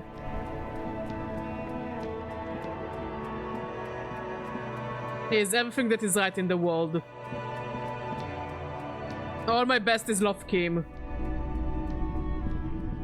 Hello, hello. Let me know if I can help you with anything. Yes, we'd like to sell these hubcaps. Roy takes the hubcaps from the lieutenant and inspects them. The spinners appear. I can, but I also don't know if I will need them or not for a side quest, so I would rather keep them for now until I will make sure they are useless. Yes, these are very, very good. Did you defraud some foreign prince for them? Jump a mesk banger? No, man. Also, I don't have enough to cover for the damages. No one was defrauded or jumped, I assure you. Of course. I made no offense. 200 reals for you, officer. Delighted to do business with you. Do come again. Thank you. Here's the 130 real you need for your bill. Do not waste it. Anything else you're thinking of selling? Another time back.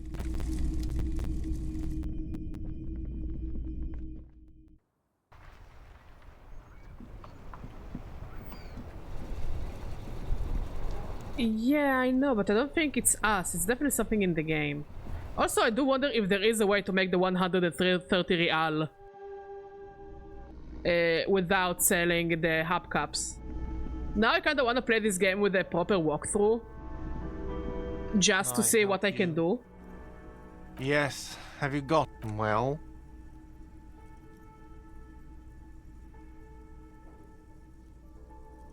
Great, thank you, officer. That's all I wanted.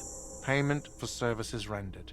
If you continue to stay here, I just ask that you please pay your nightly bill in advance starting tomorrow. The electronic lock to your room has been disabled till 9 p.m. tomorrow. Please pay for each night in advance starting tomorrow. 20 real per night. I'll take a room here too. Of course. Always happy to have officers from the RCM as guests. So now we need Anything every day else to I make can sure do we for have you? 20 real on us. Well, let's go to sleep then.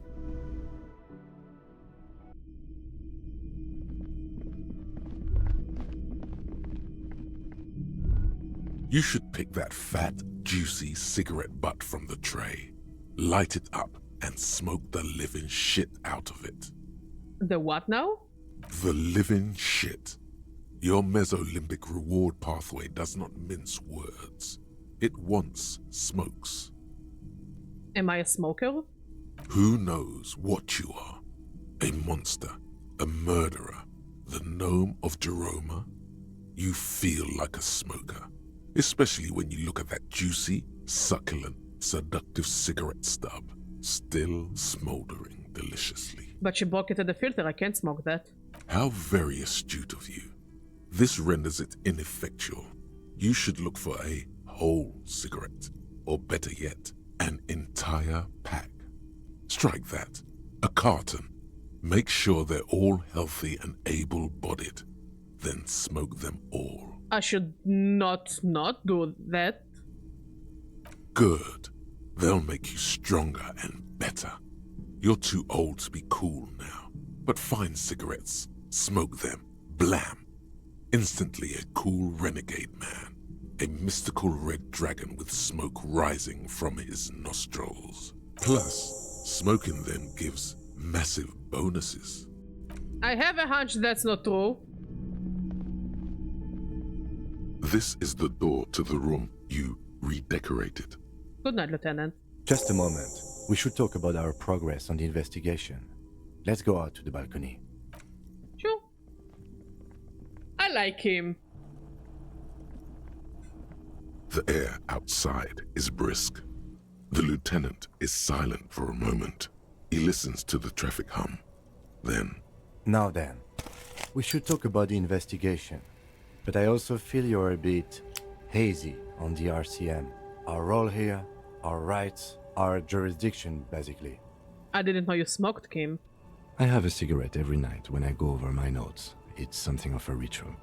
Oh man, he looks so devastatingly cool with that cigarette. I think I might want to pick up smoking. Do you have any more cigarettes? I apologize, but I only brought one with me. I have exactly one cigarette every night while going over my notes.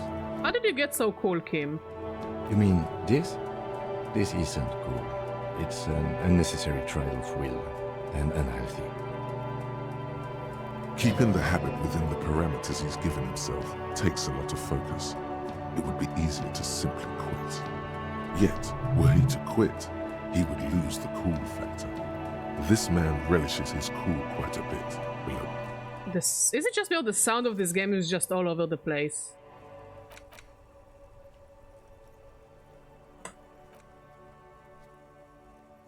Right then, the debrief. Yes, it's been a long and eventful day. How do you think today went?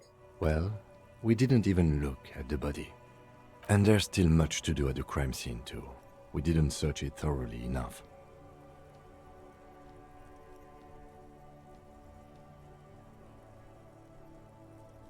It's all part of the plan, starting from the outside and working back toward the scene of the murder. It's not my job to evaluate your methodology, officer. I'm just going through the facts.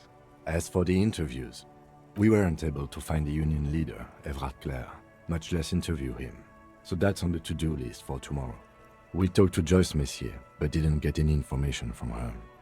I have a feeling Joyce knows how dangerous the situation really is. We have to get her to talk to us. Above all, though, today was exhausting. What's with all the running? You run a lot. Is that a standard Precinct 41 practice? Should I not run? Wait, if I didn't run, he wouldn't have said this line. I have a really good theory about why you're running so fast, son. Just you wait until we get up tomorrow.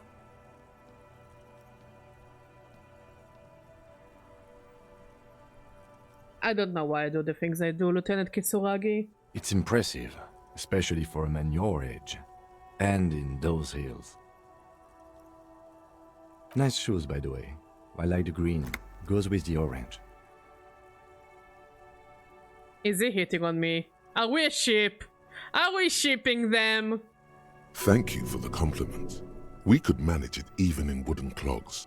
There are uncanny running reservoirs in this body. God knows why. So, what are our powers exactly, the RCM? They're quite limited, actually.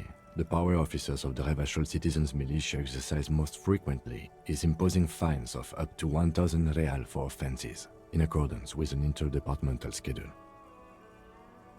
1,000? Wouldn't that be an easy power to abuse? Yes, although indirectly, as citizens can always request records from their local station. Officers of the RCM have been known to take bribes of less than the prescribed fine amount. It undermines trust in the RCM. 1,000? Why not more? The RCM's primary role is to ensure safety. We are not really supposed to play any part in the economic structure of Revachol. Okay, what else? We can arrest people, of course, but rather than bringing someone in directly, it's preferable to serve a station cold sleep. It prevents confusion and overcrowding.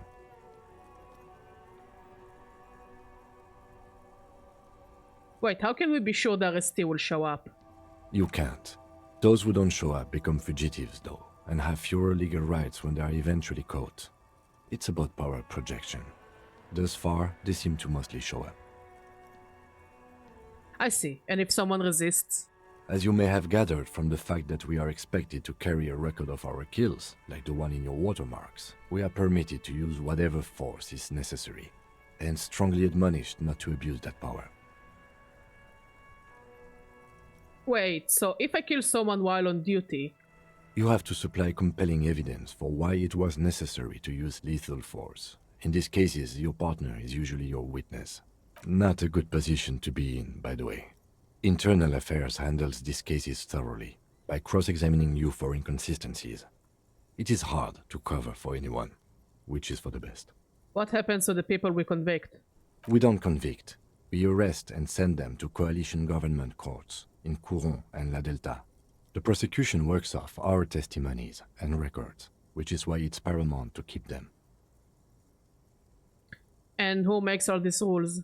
The coalition government, and the moral intern more broadly. The RCM was formed by the coalition government to restore order in the international zone after the revolution. So we did. Now we attempt to maintain that order. No more, no less. Or perhaps it is better to say we were allowed to form. It's a point of contention whether the citizens of Revachol or the coalition government founded the RCM.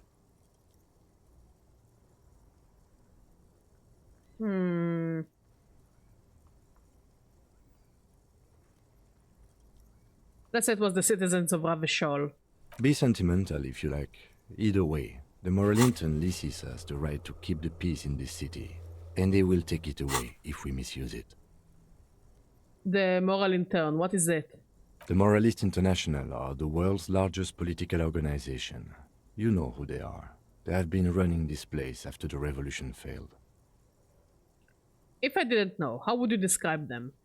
They're a union of center-left and center-right parties across the Real Belt. Our coalition government is just one of its many projects. They also run the ICP, EPIS, most intergovernmental organizations in the world. What do they believe in? What do they believe in? They are Dolorians. They believe they continue the humanist project set forth by Her Innocence Dolores Day 4 centuries ago. Others say they are just technocrats. What is their symbol? Interesting question. It's a blue forget-me-not. Their motto is love, compassion, self-discipline. I think you can gauge what they want you to think of them from that. Something even a little feminine, but in a strict manner. Something like the dark blue, serious color of the early night sky above. Who was Dolores Day? A historic figure? The author of the modern age? You will have to look elsewhere for opinions. The subject of humanism is too abstract for me. For you, she is something painful, though it's hard to say why. What do you think of them? The moral intern are a fact. I try not to have opinions on facts until they change. And it doesn't look like that's about to happen. I have an opinion on the moral intern. Do you?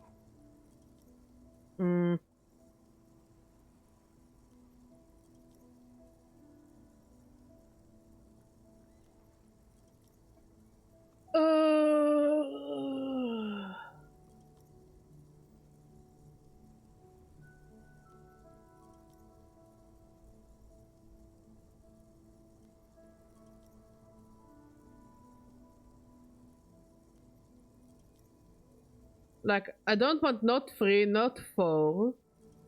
It's either 1, 2, or 5.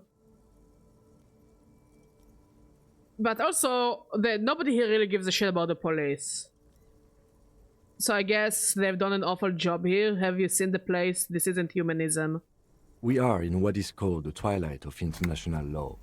The laws we claim to enforce come from the MI. Without them, we are simply vigilantes. Maybe we should make our own law. Spoken like a revolutionary, not a cop. But hypothetical aside, in Martinez we already are vigilantes. At least the Union thinks so. I expect our job here to prove quite challenging. The lights of the orphan district are reflected in his glasses, the red and golden orbs of the motorway sliding like pearls on a string from east to west as Revachol commutes back to the suburbs. Tomorrow is Tuesday. Monday is over. And we need on Wednesday to check the south of the city. Say nothing, just look into the night. The dying lights of the city shimmer below. Slowly, like luminous clouds, they pass on his lenses. The lieutenant looks at his slim cigarette, contemplating the next drag. This soldier is the highlight of the day for me, he thinks. This little stick right here. They really don't like us here. And the mouth on that kid, Kuno. It's different in land, in Jamrock and the GRIH. Why are they like this? It's our fault for leaving this place to the dogs, to the Union, to the company, not daring to come here more often. This place has fallen between the cracks, the jurisdictions of our two precincts. And in Jamrock and the JRIH? We run this city. West of the river is RCM land. It's incredibly hard. Human beings are... But we are in control, and it's worth it. The organization works, our systems work. If they didn't, the city would disintegrate. I hope our investigation will help improve the situation here, at least do some good. Me too. But I wouldn't count on any drastic changes in our lifetimes. He is very tired, but the dark circles under his eyes make him look younger, not older. Thank you for this. Yeah, it's getting very cold now. Let's go.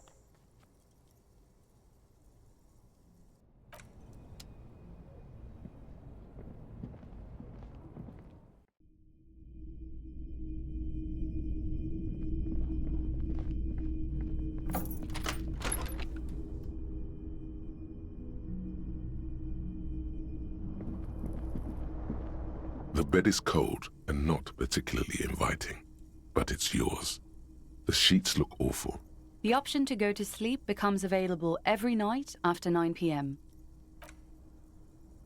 So over there we need to collect at least 20 Feel coins. at once coarse and clammy against your skin.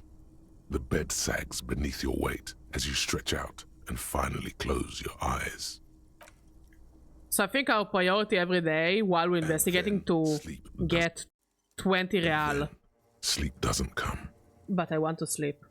Obviously, you're in bed with your eyes closed, but it's not happening. Why?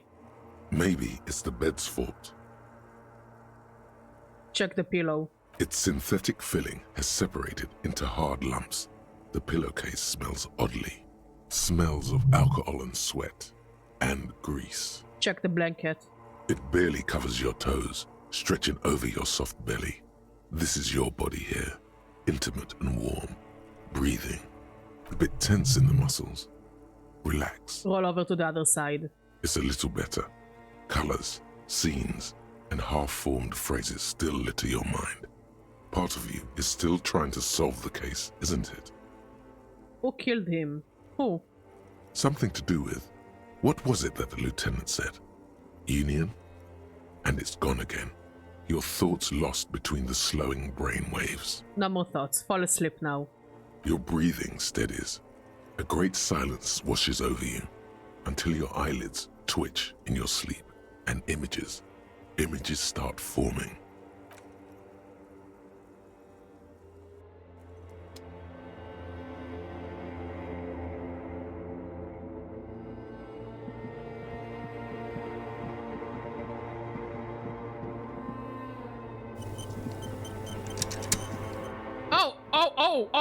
Oh heavens!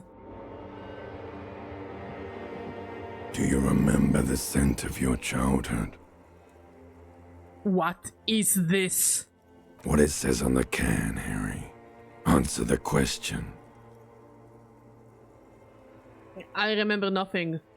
Do you remember your wife's hand on your face? Tell me what this is. I'm not answering before you tell me who you are. You know who I am. I'm the bad day. The one where you ask her, and then later in the streets, wandering. It's the worst day of all time, Harry dear. And it's coming. She will hear about it on the phone. Reality will turn into a grotesque nightmare. This will be the last thing you did to her. Tell me, do you remember the love of your life? You said who? Do you remember the warmth of her thighs, between her legs and in her mouth? I left. Oh no, Funky baby, you stayed. It was the rest of it that left. Or you just stood there, with one hand on the bottle and the other on your dick, watching it go. Tell me, where are your friends? Human beings have friends, Harry boy. Where the hell are yours? I can get it all back. No, it's gone. 3 times gone and never coming back. You failed. You failed me. You failed Elysium. What is Elysium? Everything. The Pale and the Islas. On the surface. The outer magnetosphere. Burning, furious truth. 8,000 years of written history. You really dropped the ball, Harry. 4.6 billion people. And you failed every single one of them. You really fucked up. I've seen you before. No, you haven't. You're just sleep talking. And the act is wearing thin, too. The spots on the disco ball fade around you. You'll be back in those cold snakeskins in no time, sweating up the bed. Stinky boy. I can come back from this. You're not coming back from shit, thrashing around in that high conductivity state of yours, bumping into things and acting like a clown. Who are you kidding? I'm trying to solve this case. You're trying to what? I can't hear you. This is just a word dream now. Jumbled up garbage. The pictures are gone. The bed rises to meet you. A thin, sleep-like state. More glass than velvet, grinding in your head. So something is wrong. Sleep shouldn't be this bad, this dry, this unnourishing. There's something wrong with your thoughts. Some kind of new type of hangover. What? No. Oh yes, party boy. And it's worse than the one before. Just think of the shit you saw. Here it comes too. So soon already. A silent alarm goes off in your head like clockwork. Barely let you sleep at all.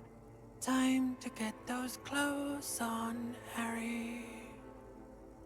Time to go to work in the shit factory.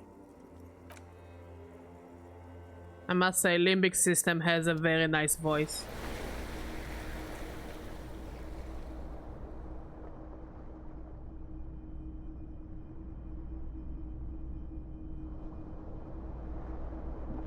Oh, I can shake his head. Good going, buddy. Oh my god, what the hell was that? Oh, just a dream. You have ones like that all the time. You feel even worse this morning than you did last night. What the hell is going on with me? You mean, why are you so tired? Too tired and down to even think? It is worrying, isn't it? You can't be a detective like this. Detectives need to be able to think.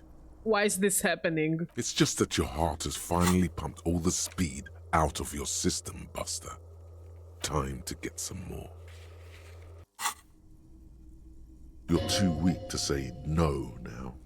Waking up is the worst part. Maybe somewhere down the line you could decline. Wait, what is speed? Speed is a potent central nervous system stimulant. It kept you... Oh, so it wants me to get alcohol, cigarettes, and now drugs. Hangover. How else did you think you even got up from this floor? It's power, man. It's professionalism. It makes you feel like you're young again and ready to detect. Ready to go to war against the world. No, I can't take this. I'm not going to go looking for speed. Are you sure? Ready to live as this pathetic shell of yourself for days? Basically, a week. Let's be honest, 2 weeks. Maybe 3. You won't make it. Half the town will be dead by then. You will be fired. That's a lie. I can do this without the speed. Half the town won't be dead. Suit yourself, slow, sad shell man. See, a mirror hangs on the bathroom wall. In it, your face, adorned with the expression.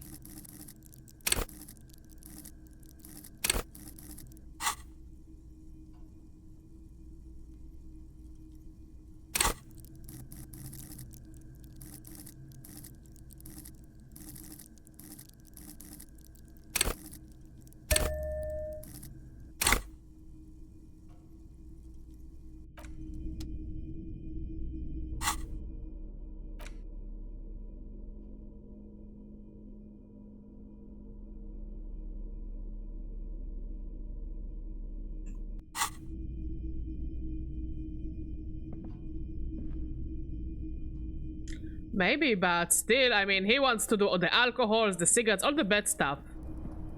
And I do not want that, you know?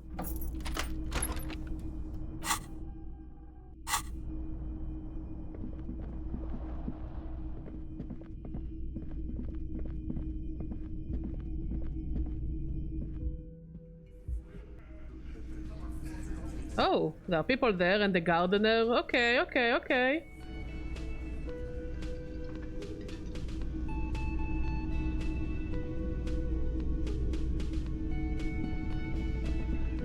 Morning.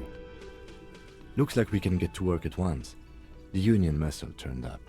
They look rowdy. We should talk to them. What do you mean by rowdy? I mean ungovernable. Martinez isn't exactly enthusiastic about the RCM being here. They prefer to be policed by the union. These men here, men who drink beer for breakfast, there's talk of an armed wing of the union called the Hardy Boys, who are responsible for state policing. I think it's them. Why do we need to talk to them? A lot of things point to the dock workers union. The circumstances in Martinez, my preliminary information... actually, that's not a lot of things. We should have dug up more yesterday. Still, we need to talk to them, and it won't be easy. Are these the men Guard told us about yesterday? I completely forgot. Sorry, I had a rough night's sleep. It's them by the looks of it. Loud and nasty, just like the manager said. One loose thread less to worry about, and one big problem to replace it. There are so many of them. Maybe we should call in reinforcements. That would just escalate tensions. No captain would sign off on it. Solving one murder isn't worth a conflict between the RCM and the Debarders Union. In fact, even the death of 2 detectives might not warrant an all-out war. So let's keep a cool head, okay? He's not exaggerating about that mortal danger, just calmly factoring it in. Your fists clench and your pulse rises uncomfortably. One more thing before we do. We don't have to talk to them immediately. We can walk right past them, continue with our business. Yeah, streetwise. Zoom right past. Do it on your own terms. They're in no hurry to leave. They think they own the place. Anyway, I leave that choice to you. Whatever you decide is fine by me. Do you have anything interesting to say? Just a moment. She's agitated, judging from the way she keeps pulling at the frayed edge of her blanket. And there's no public phones nearby? The closest phone booth is down the coast. Sorry for the inconvenience, ma'am. It's fine, I understand. Thank you anyway. I'm glad to see you again, dear. Good day, ma'am. Everything alright? Honestly, Lena is another character I like, and if something bad will happen to her, I will be very upset. Please don't trouble yourself about me, sweetie. I was just hoping to make a call, but the Whirling's phone line isn't working. The union office probably has a phone, but I can't really get there. Or to the phone booth down the coast. And Gary's phone is dead too. Wait, what's wrong with the phone line? The manager was vague about it.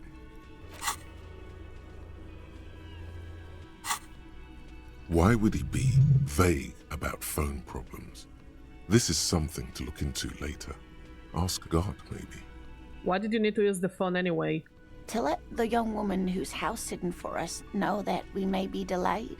Morel, my husband, and our friend Gary were supposed to get back by Monday night, but they're still missing, and I haven't heard from them. I was also hoping she'd heard from Morel.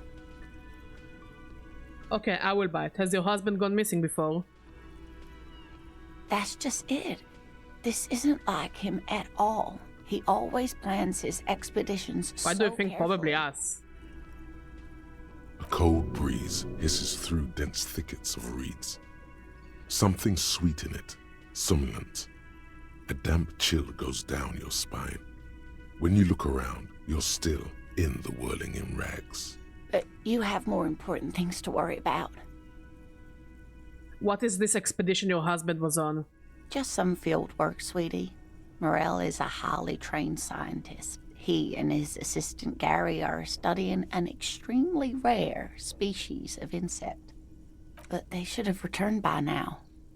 They were just going down the coast across the waterlock to set a few traps. He said they'd be back on Monday. What could be keeping them? The waterlock, that was broken. Could this be it? Wait, who is this Gary person? Do you trust him? Oh, sweetie, it's nothing like that. Gary's as loyal as they come. I trust him with my husband's life any day. The waterlock to the other side of the coast is broken. They're probably just stuck over there. Oh my. What happened to the waterlock? Probably just some technical difficulties. Well, whatever the cause, I'm thankful. To both of you. You've spared me another sleepless night. I love this woman so much. She's such a sweetheart. You're welcome, ma'am. I hate to ask, but if your investigation takes you to the other side of the coast, please do keep an eye out for my husband.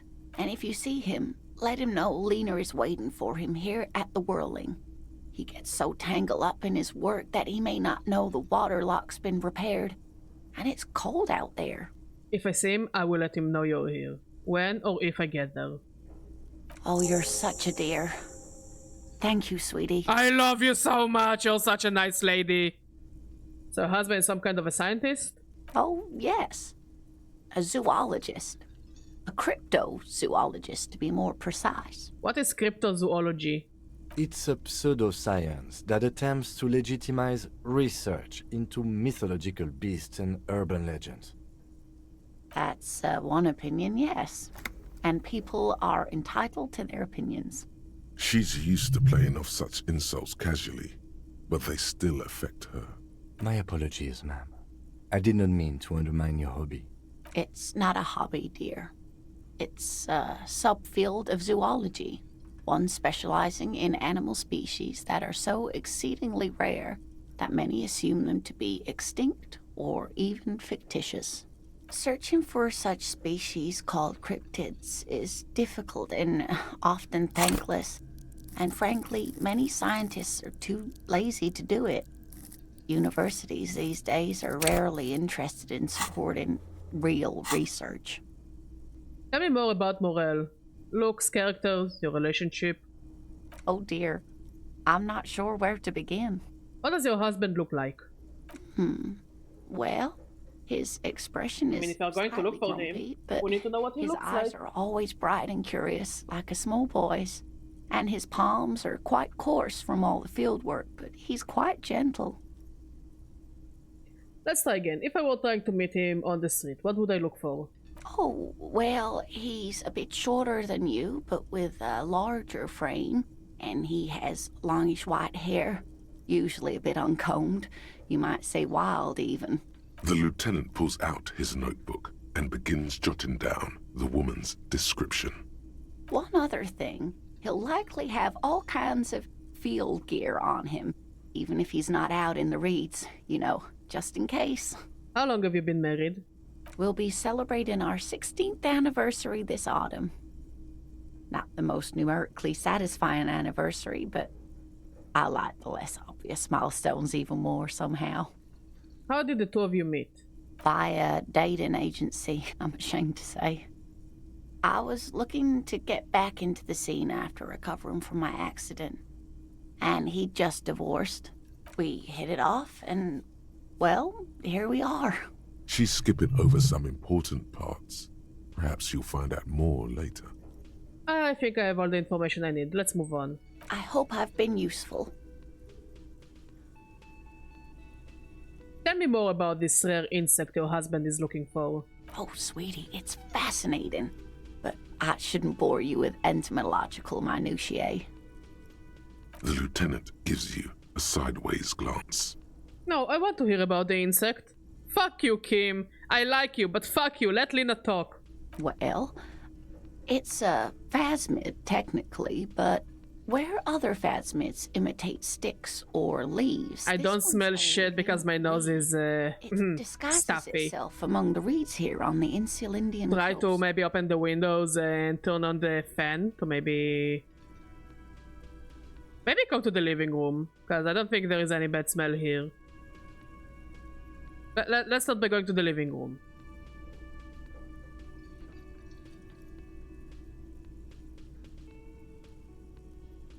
Hence its name, the Insular Indian phasmid. Perhaps you'll end up co-discovering the phasmid with us officers. There's a touch of awe in the way she enunciated the creature's name. I knew it. We're gonna be chasing made-up insects with cryptozoologists. It's not made up, officer. I can assure you. It's simply elusive, so much so that most establishment zoologists doubt it exists at all. What makes you think the phasmid is around here? Well, some teenagers making out in the reeds saw one. They didn't know what it was, of course, but there was a brief article in a local newspaper about their encounter with a ghost insect that looks like the reeds. Gary sent us the clipping. Interesting. Maybe the phasmid made the teenagers make out.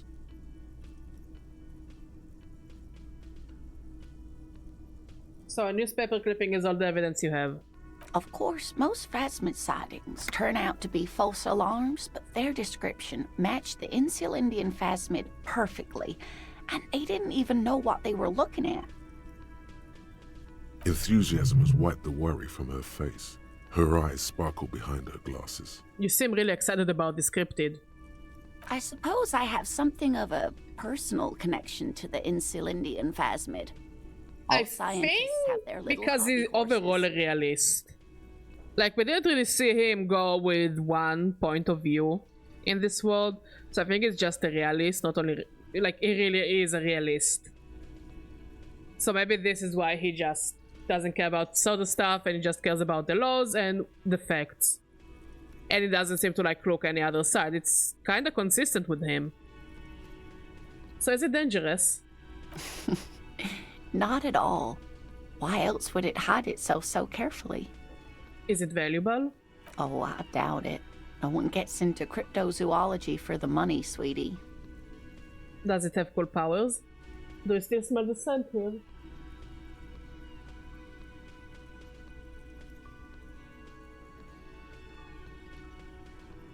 Maybe the neighbors are cleaning their balconies or something, but don't be in the room until it will go away. So you won't get dizzy or something. Yes, it can blend in almost perfectly among the reeds. It's how it stayed hidden all these years. Centuries, even. Okay, what's so special about this stick back then? Oh dear. I'm afraid I'm not explaining this very well. It is very special. Morel can explain it all much better. I wish you could hear him describe it. Then you'd understand, I'm sure.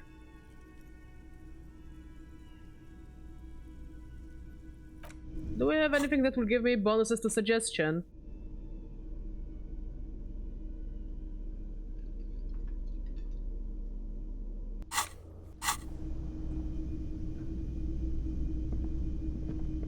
Can I help you? Got the 20 real? Then why are you... Can I help you? Another thing. Great. I love those. So the phone line is dead. Yes, and the phone company is taking its sweet time sending someone to fix it. Losers. That's pretty strange. It's not strange, it's inconvenient. Is it true that there was foul play? Who told you that? I would never disclose my sources. That would be dishonorable. Fine, yeah. It looked like someone had messed with the wiring. It was shortly after the hanging, but I don't know if it's at all related. Plenty of arseholes around here who aren't murderers. If you do find out who cut the line, though, let me know, so I can forward them the repair bill. Yes? Let's go to the kitchen.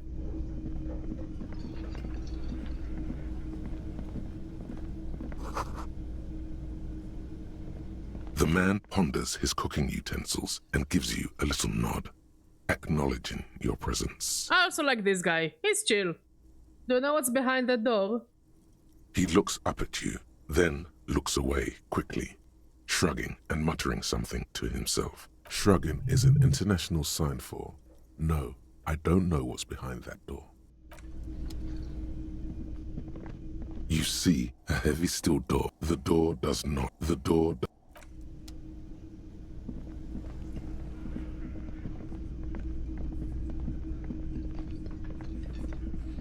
Let me handle this. Detective disorientated. Are you still wondering where you are?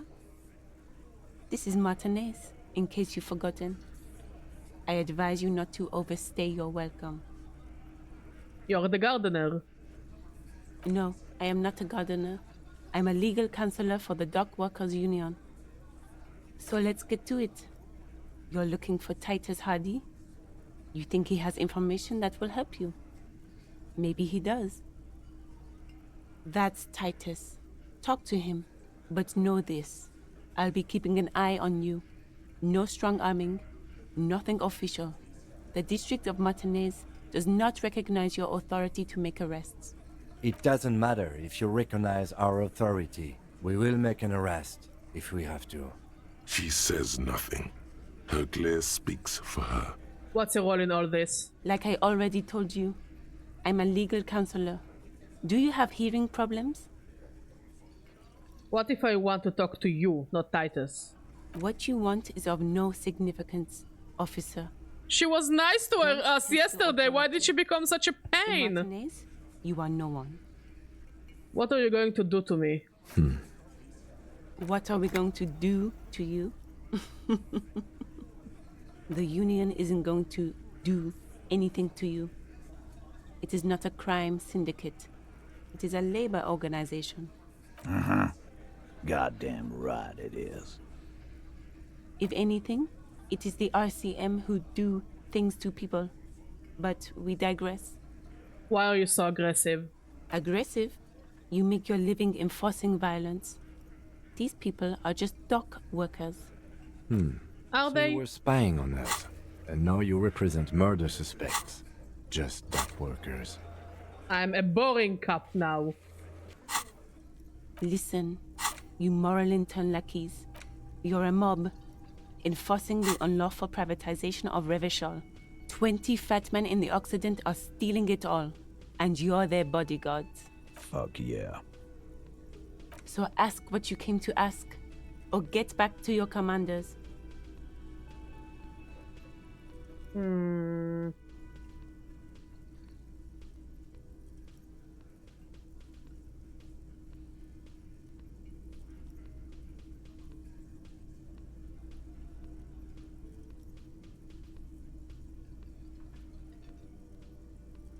Yeah, let's do that. Let's ask those questions. Let's.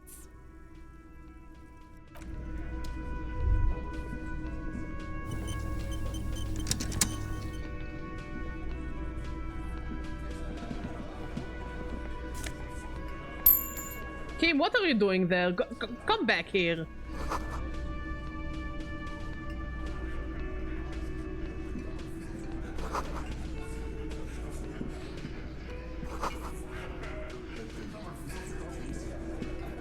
This is where you say your bit.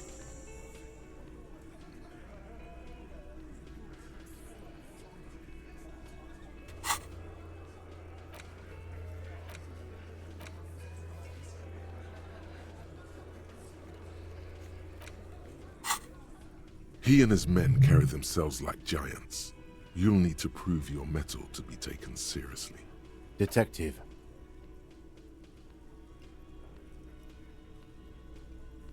First, we need to talk about your attitude. Wow. The RCM sent us some big dick cops. Oh yeah, you have no idea how big that dick is. Real big dick cops. Look at them. Reckless. Swinging in the wind. Yeah, look at the big dick on that cop. Can't tell a dick that big what to do. Must be something in the water in general.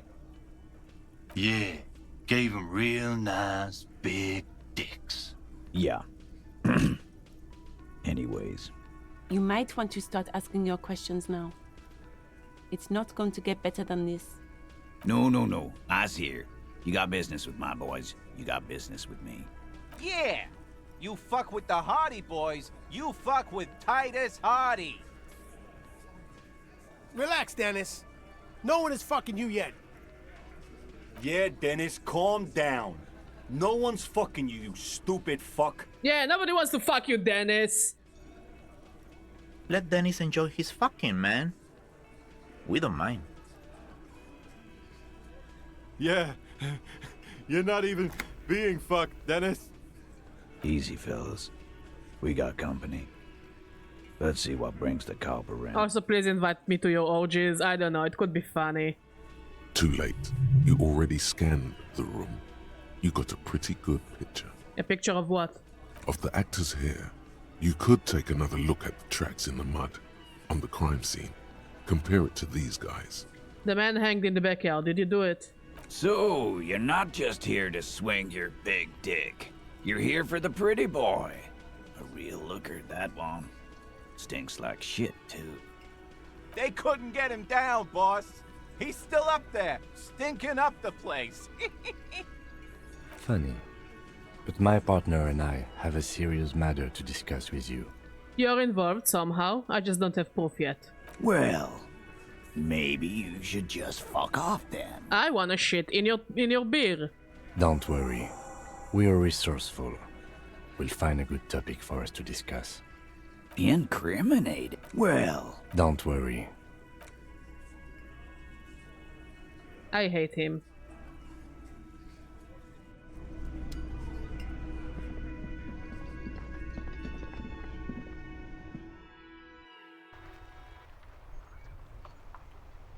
Anything of interest here or... Hello?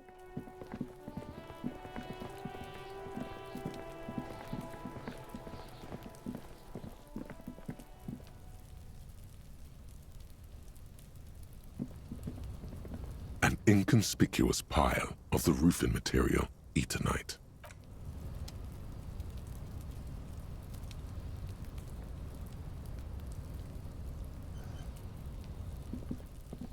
How do I get to her?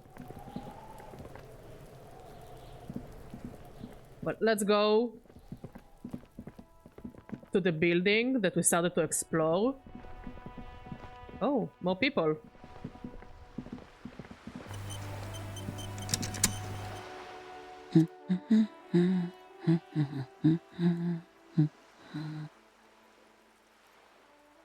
A good one? Yes? Hello? Who are you? Me? No one. She doesn't really want to be disturbed that much. What are you doing? Looking for something to read. Good, good. It is. I'm a policeman. I know you are. Everyone can see that. The rectangles. Good then. Do you need the help of a policeman? What with? What with? A lot of things. For example, people tend to go missing. Maybe your husband is missing? My husband? No, he's not. So where could he be? I don't know. At home now? Out drinking with his friends? Working? Where is this going, officer? So what I'm hearing is you don't really know where your husband is. Yes, but I don't really need to know where my husband is. Not all the time. Wouldn't you like to? No. I can totally help you find your missing husband. Why are we still talking about this? I haven't lost my husband. Maybe your children are missing? No, absolutely not. Okay, so where are they? Are you a policeman or a nanny? Both. Nanny, where are they? They are not missing, sir. You know where they are. They're at home, smoking, giving the ladder of vices a chance. They're at home, right, smoking cigarettes. What? That's just... My daughters are perfectly fine. They're with their friends down in Shamrock. There's nothing to worry about. They're almost grown up now anyway. They're past the age they need me protecting them from everything now. I'm afraid the danger is now greater than ever. Tell me, how old are they? My youngest girl, Jolie, is just shy of 16. Jenny, she is turning 18 next month. But we shouldn't even be talking about them. And can you describe me their appearance, any features that stand out, something to make identifying a little easier? Why do you need to know this? Haven't I repeatedly told you that they're not missing? That they're in Shamrock? But what if they will go missing? Stupid party. Did someone say party? You could use a party. Hunt it down. It's for the investigation. I'm trying to be a professional. There is no investigation here. I can tell you that. Maybe your cockatoo is missing. I don't mean to disrespect, sir, but you are being a bit of a cockatoo here. For what it's worth, I agree. But cockatoos can't be stopped when they get ladies. Exactly. It's better to indulge him at this point. Well said, Kim. We do need to find that cockatoo. Ma'am, I'm asking about your missing cockatoo. I don't even have a cockatoo. And guess what? What? Even if I had, it wouldn't be missing. Alright, cockatoo not missing. I just wanted to make sure. Great. Just one more question. What did you mean by me being a cockatoo? Nothing. Go read up on them if you're so interested. There's a great book in the bookstore. Maybe you should. What if the cockatoo is your astral captain? Or your heraldic bird? Actually, that's exactly what I'm going to do. Thanks for the tip. Wonderful. The store is open. Her hands move over the book covers. The tips of her fingers are rough, stained with yellow. What about you? It seems like she has spent a lot of time at work, smoking. Tired? Less? No? Resting?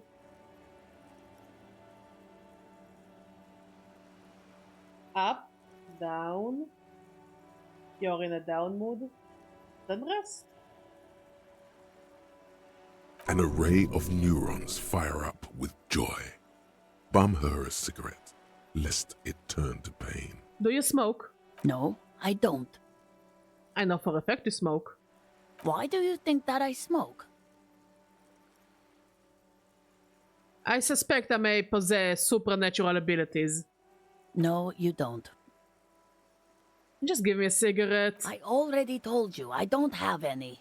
Go bother someone else. She's lying. She's goddamn lying. She has smokes. Do you know where I could get the new pack? From the kiosk? There's one near the harbor. It's Frita. You can look it up. She sighs. The woman before you. Okay, we were incredibly annoying to this one woman. Let's try to get ourselves a book about the cockatoo.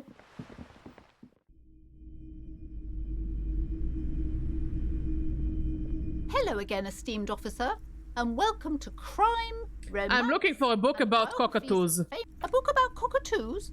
There should be one upstairs, right next to the shelf of biographies.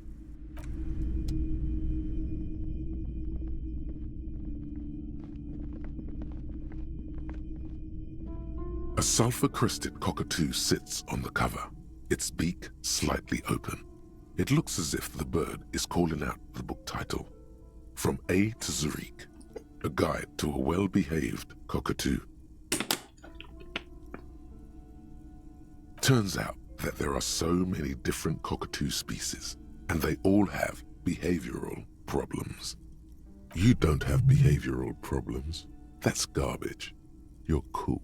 What about this guide to cockatoo, storekeeper? It's a must-have if you own a cockatoo. I've heard they're quite capricious.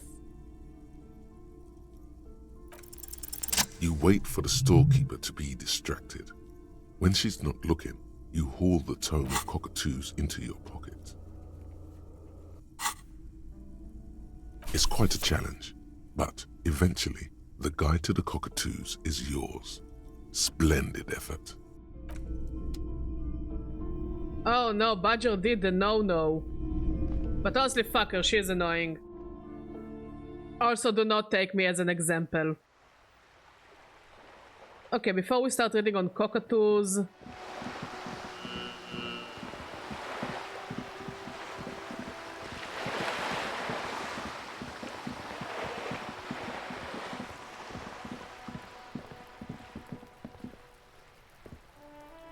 Just an ordinary wall. Nothing. Do I have any clothing for conceptual aid?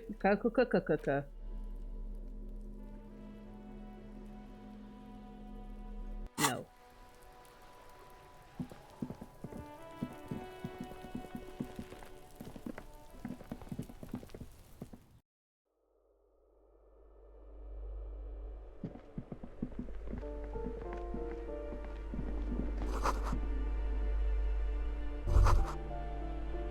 Wait.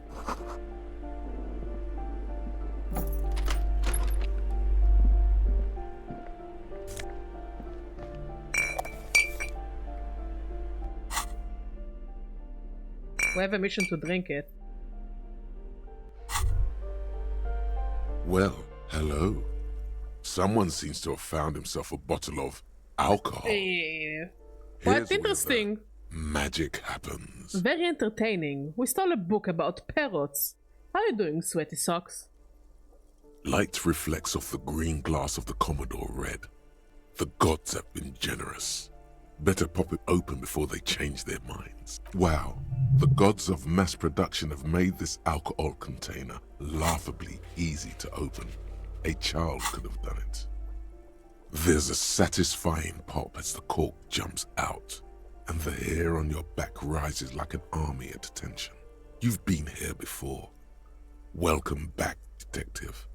You're home now. A golden sun melts down your throat.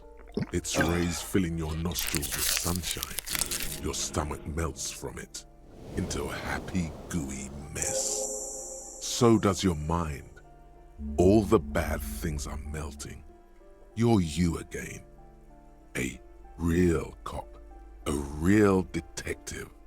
Incredibly well done. In the bottom right corner of the screen. From the void we came, and to the void we must return.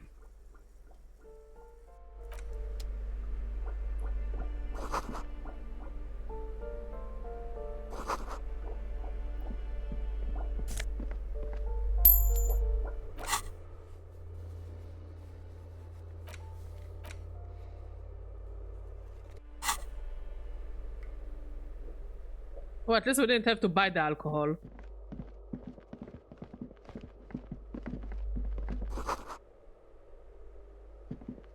Do we take the shoes? Yes?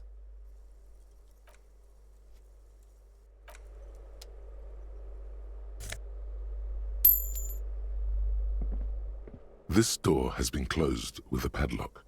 A chalk-drawn number on the board says, number 11. No reply. It's a solid lump of metal, but the shackle is deeply corroded. A solid pair of chain cutters would make short work of it. Better whip out those cutters. You won't get very...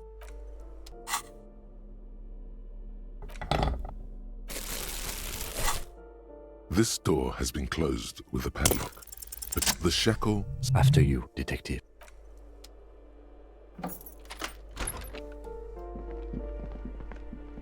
I said this apartment looks decent. Is that Mark's?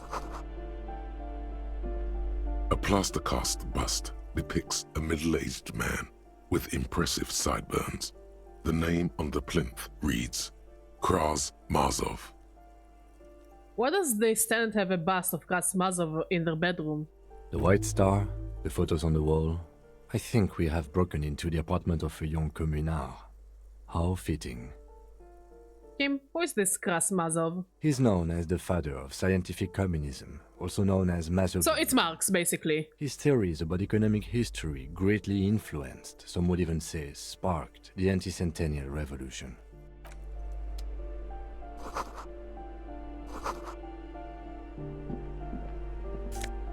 A bullet and a jacket.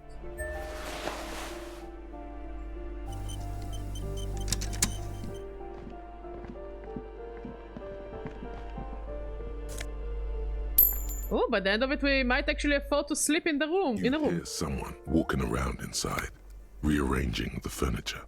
The number on the panel says 10. The walking stops abruptly, but no one comes to the door. A poor communard, from the looks of it. The room is barely bigger than a closet. This is the police. Open up. Do I have to open the door? Did you have a warrant? I'm not obligated to open the door if you don't have a warrant. Let's go. We don't have a reason to get inside that apartment. Later then, entering this door seems a physical challenge. Another postcard.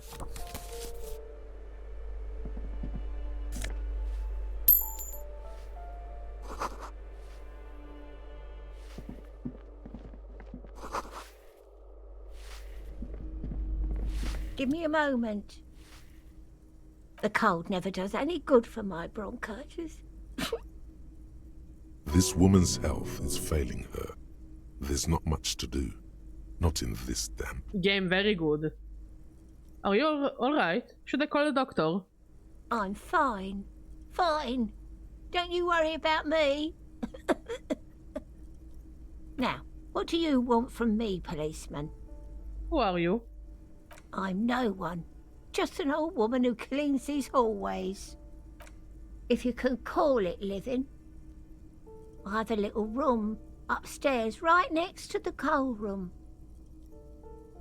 It's barely bigger than a closet, but I don't complain, no. I have my bed and my aching bones to keep me company, and that's all I need from this world. And all she gets, too. The coastal wind beats down hard on the coal room door outside. Splashes of waves make the balcony slippery. I'm looking for Martin Martinez. Oh, you'll find plenty of Martins here. Don't you worry. What do you mean? I wasn't joking. Is it? I'm not the biggest art person, but I will take your word for it. Pea-brain. Someone played a trick on you. Martin Martinez is a name for anyone who comes from Martinez, like Jim Jamrock or Raoul Ravachol. Oops. You really didn't get the joke there. I thought it was obvious. Anyway, officer, we don't have the witness's name. How about a young male in his mid-20s, dark hair, skinny build, a smoker on the balcony? Know where he lives? Yes, yes. I know who you mean. The scrawny boy who's always smoking like the devil, right? Somewhere in the building, a child starts crying. You hear a radio tuned to a talk show and someone taking a shower. What's he in trouble for? No trouble.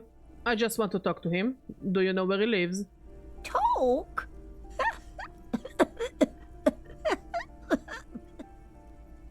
He lives upstairs in room 28. Go to the balcony. It's one of those doors there. He's usually home in the evening. Thank you. We should go check out his apartment on the balcony. See if he's home. I have a few questions about those apartments. Ask away, policeman. Is one of the residents on a vacation? Their mailbox is overflowing. People come and go. I don't keep an eye on everyone. Who lives in apartment 10? No one lives there. It's been empty for months. But I talked to someone through the door. Impossible. I would know if someone had moved in there. Maybe it's those countercultural people again. Breaking into a house like it's a public space. You're a policeman. Be good and take a look, will you? Sure, I'll go see what I can find. Great. Young people. They're worse than rats. You know, always littering the hallways with trinkets and empty beer cans. Who lives behind the padlocked door? Oh, that one is a scientist, a future scholar. I think he studies astrology at the community college.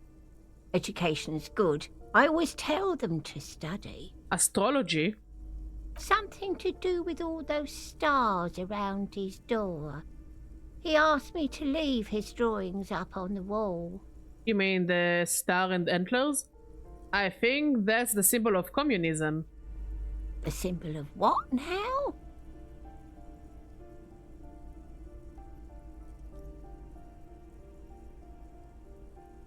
It's an ideology, it has some noble aims, but it's also been used to justify terrible bloodshed. Honestly, yeah, this is the one I believe in, I guess. The cleaning lady shrugs and returns to sweeping. I am becoming more and more of a moralist, and I don't know what it means. Mod, what does a moralist means? What can you tell me about Cindy? The artiste? Nothing I can do about her, I'm afraid. She ruins the walls faster than I can clean them. Still, she leaves an old lady to her business. More than I can say for others. She mumbles some kind of a response, then hacks something into her handkerchief. What's this? We're getting reports of normal, reasonable, temperate, political opinions somewhere in Martinez. That's me, Mr. Reasonable. Someone's got to keep it sane around here. The air suddenly feels calmer, more transparent in a strange... I guess it just says Badger is and always was a centrist. Perhaps it's a temporary surge of serotonin, but something tells you.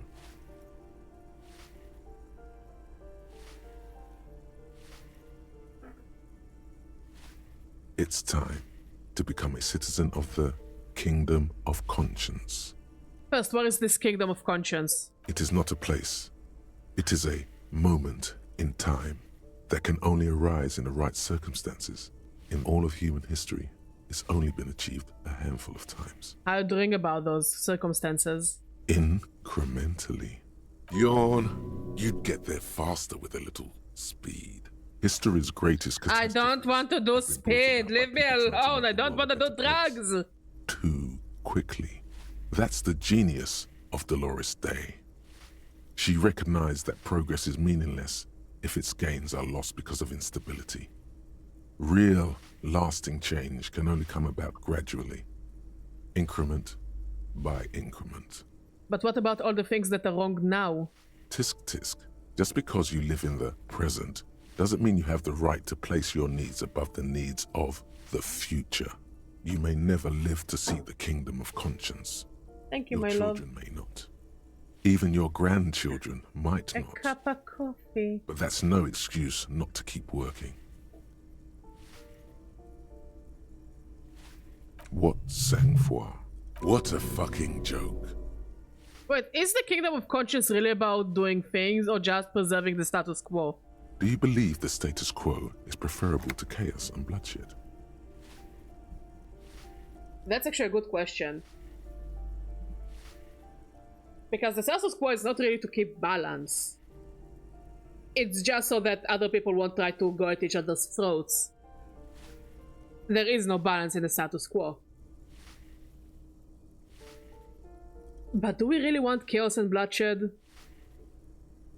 Like, both options kinda suck. But I would say... yes, the status quo is indeed better than chaos and bloodshed. Too many innocent people die in chaos and bloodshed. There you have it. Sometimes holding the line is progress. Okay, but what's the Kingdom of Conscience actually like? The kingdom is difficult to comprehend, and even more difficult to describe, partly because humanity will need to discard many of the categories that define and limit it today. The Kingdom of Conscience is post-capitalist, post-national. It's also post-industrial, post-ideological, and even post-sexual. It makes it sound like it's some kind of an upper plane, but we cannot really get there. Like, at least I don't believe we can get there, but for the sake of the story, we're opting in. Sounds incredible. Alonzi, let's go there right now. Slow down, Mr. Reasonable. Did you miss the part about compromising and taking things slow? Yeah, that's me. Mrs. Badger Slow. Alright. Then let's get there. Eventually? That's right. Remember, real democracy is just around the corner for Revachol. When that real democracy kicks in, a long time from now, we are all going to be so much happier. I hate it. Real democracy never been tried before. Real things never been tried before. God, I am like, I'm trying not to get too political, but Jesus! The world is testing the Badger. A firing squad for the rich. Oh, I know a lot of Twitter people that probably have it tattooed on their foreheads.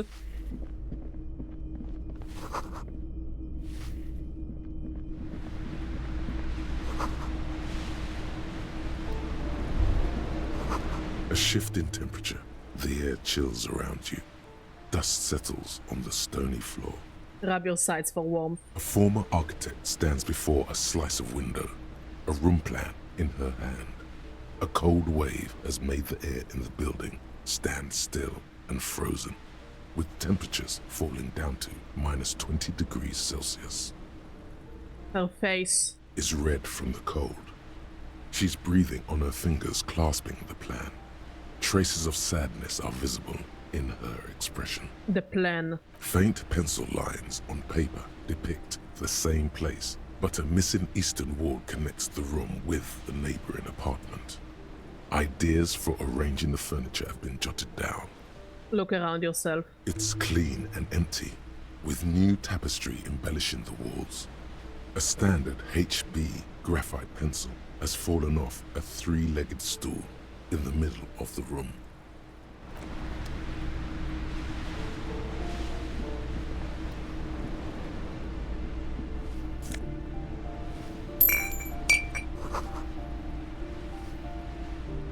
Okay, there are many ways to get to a balcony, and there's an exit, which I'm pretty sure I know where it goes. You hear someone walking around inside, rearranging the furniture. The number on the panel says 10. This apartment is supposed to be empty. Did you break in here? Excuse me? Of course not. Scare them. Suspected of some big crime. I don't need a warrant if I suspect there has been a break-in. Oh, come on. That was smart.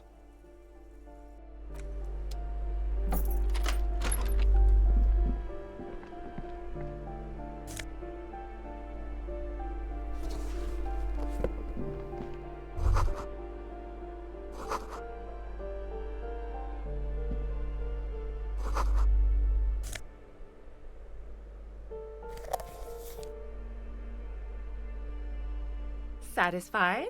My name is Marielle Charpentier, and I'm an agent with Martinez Realty Associates. I am not breaking in, as I have every right to be here. The keys, see? She gives me the ick. I cannot explain it, but she gives me the ick.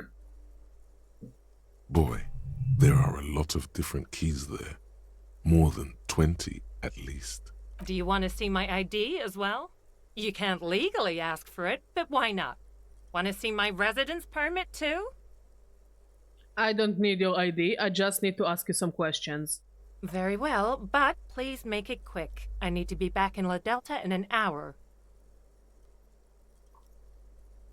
What are you doing here? I need to get it ready for the next lease, but as you can see, the previous tenant completely trashed the place. Reprehensible. Who lived here? It was some kind of a moribund old man who used to be a business owner. You'd think they'd make rent. A sudden serious look crosses her face. This story didn't have a happy ending. But that was months ago. Anyway, was there anything you wanted, or is that it? I'm in a hurry. Who lived in the foreclosed apartment down the hallway? Oh, that's another huge mess. The former tenant owes us 3 months of rent. 3. We closed the apartment and planned on auctioning off the valuables, but... And again, I have no idea how stupid mistakes like this can even happen. But Ron, when he came to close the door, didn't close the neighboring door. And there's a hole in the wall. So preppy. She's probably on some low-grade performance enhancers, like Preptide or Pericanine. A hole in the wall. Can you believe it? And then the tenant ran off with his stuff. He's gone. The money's gone. Just like that. My money has also disappeared, I think. Well, it does not disappear from my hands. No, I don't let it. It wouldn't have been that much money, though. These apartments look pretty shabby. These apartments are perfectly fine. They have gorgeous architecture, a million real view of the bay, good ventilation, does it? Neighbors, lights, Does it? spark. Yeah, does it? Does it? Affordable. Are they? I'll tell you, Martinez has a future. In a few years, it's going to blossom with artists and creatives and those radio computer wizards. And other lies we like telling ourselves. So wait, what happened with the wall? Don't ask me what happened with the wall. I have no idea how we're going to find the time or resources to fix it. Both apartments are now unrentable. Both. Of course.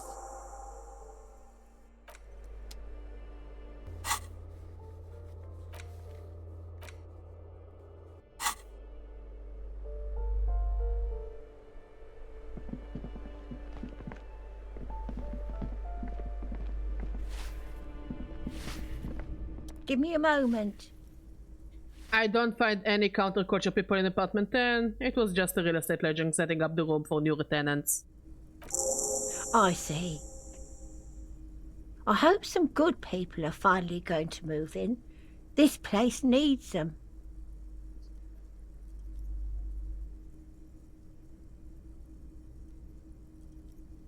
I'm sure everything will be fine. This apartment building needs slow change.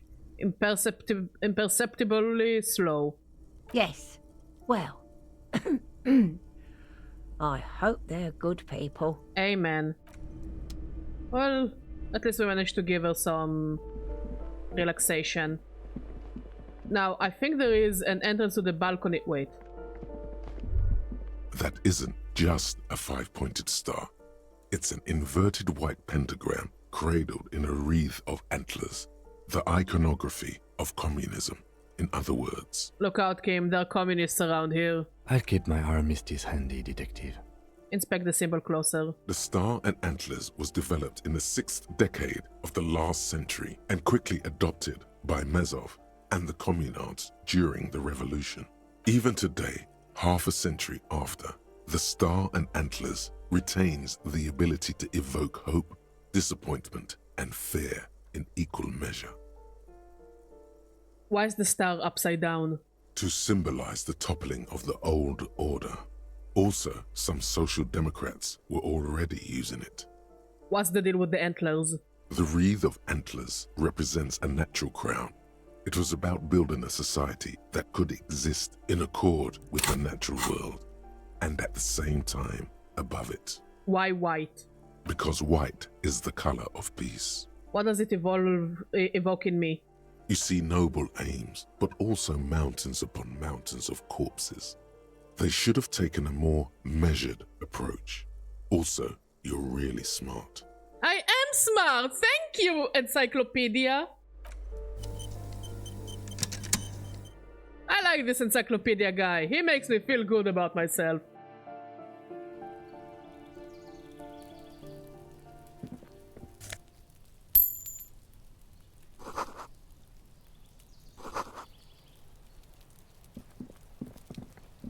Hmm?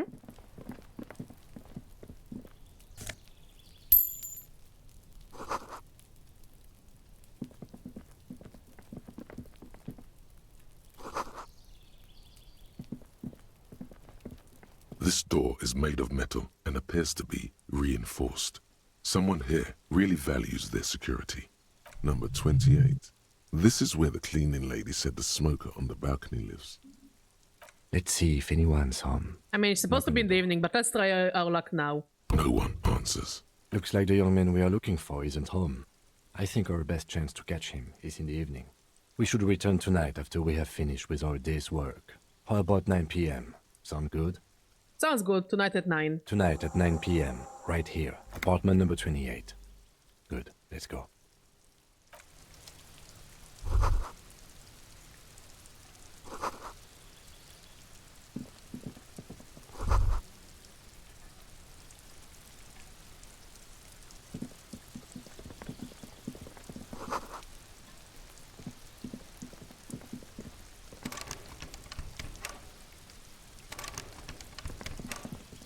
We also need to pick up the dice. I mean, we can go there right after we finish with this apartment building. And we have the money.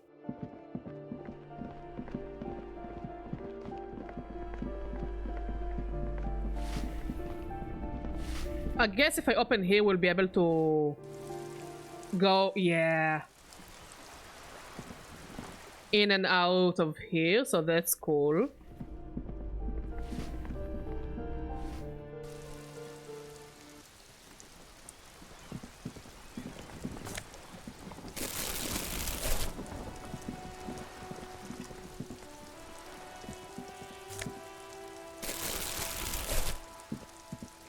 Ooh, the piggies have learned how to saunter up staircases.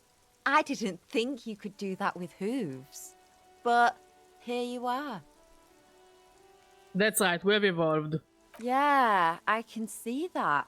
Cool mutations. She gives me, like, chronically online wannabe political influencers on Twitter kind of vibes. You know what I mean, Mod? That smell coming from her paint bucket. It's not paint. It's heavy fuel oil. Is that heavy fuel oil? Red dyed heavy fuel oil, intended for exclusive use in government vehicles, to be precise. What did you think I was using? Aquarels? Sucked it out of a cop's fuel tank myself. Back in Jamrock. That's some clever cultural commentary. You ain't seen nothing yet, Piggy Boo. What an annoying little kid, huh?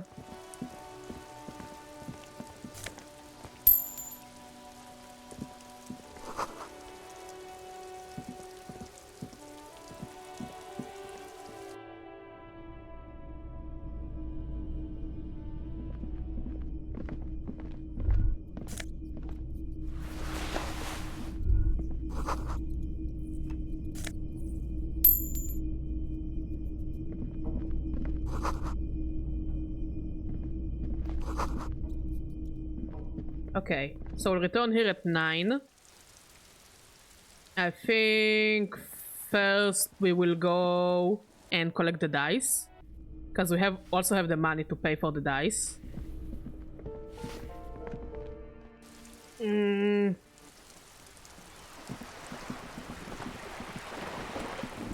then we will go to the harbor.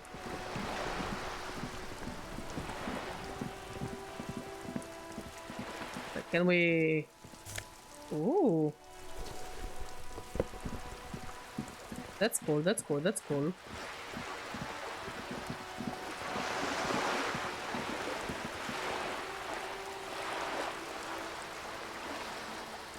What? Like, what name did you get? Harry?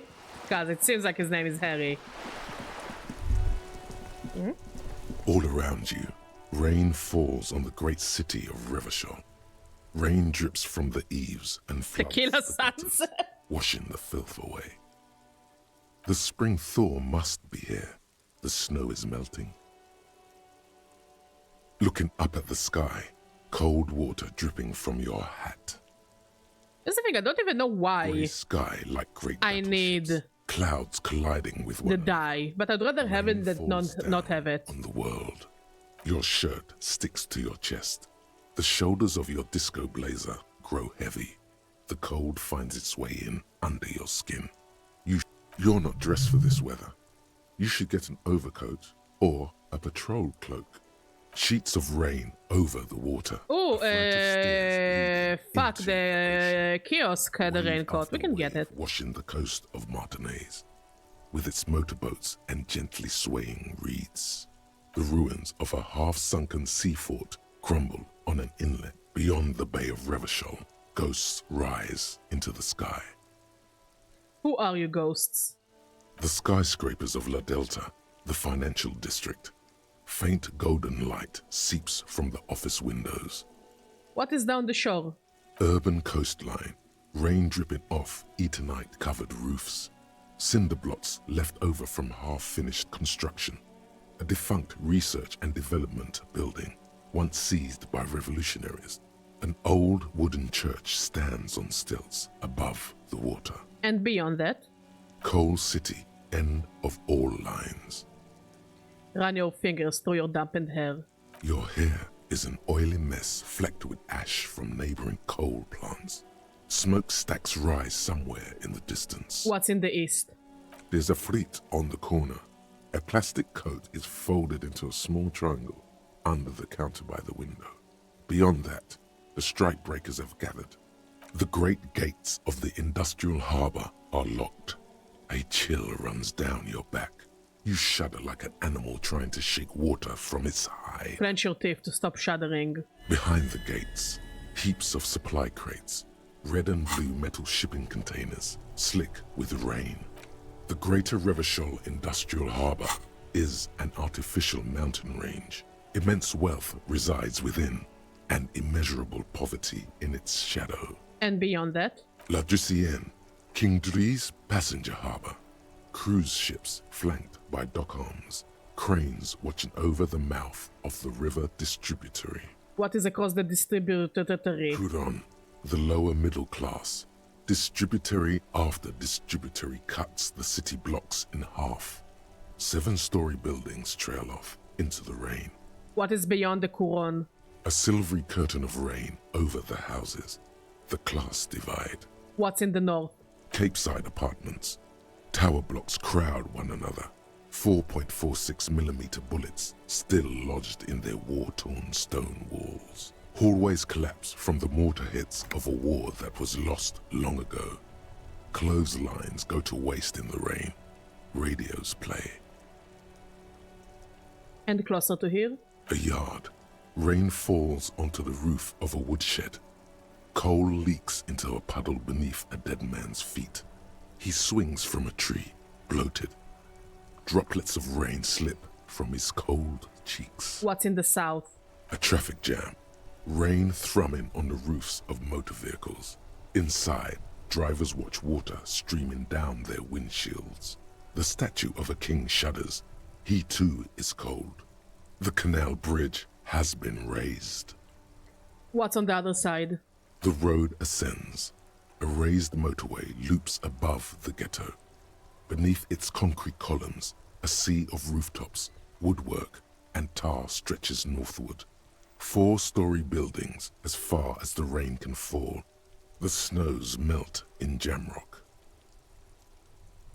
Where the hood at? Have a brother in the cut. Where the hood at? Why am I not there? To be in Martinaise, where no one goes, at the runoff point of a long-forgotten canal, in the whitest part of town, in the shadow of the day the revolution failed. What am I doing here? Standing in the rain, looking north, where Jamrock Rock City stretches inland. Shudder. Look further. In the rain-swept distance, above the rooftops of Jamrock, A repurposed silk mill stands perched above the motorway exit. Precinct 41 hunches in the rain. Your vision blurs. You wipe your face with your hand. The rain stings your eyes, making you look up and blink. What's above? Coalition aerostatics hang like apparitions under the cloud cover. Way up there, where rain forms, rotors flutter silently. Your sight clears. Motherfucker. This rain will not let up anytime soon. I'd recommend you put on your coat. We will get a coat. Rigorous self-critique. Here it is.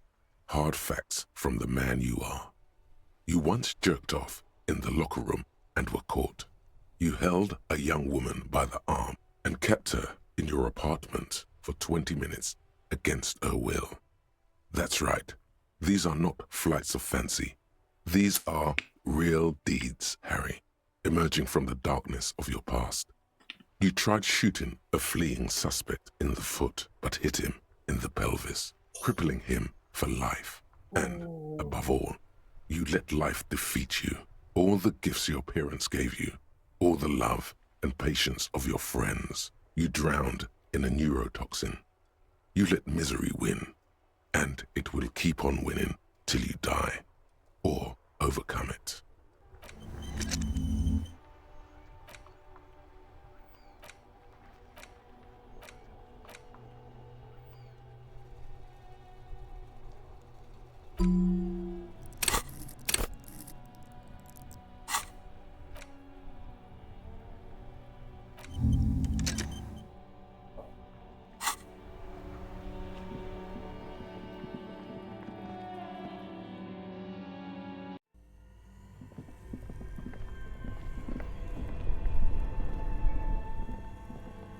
This orange machine is dead. You slip your No, this is going to need something else. If you want to Equip the pry bar by going to...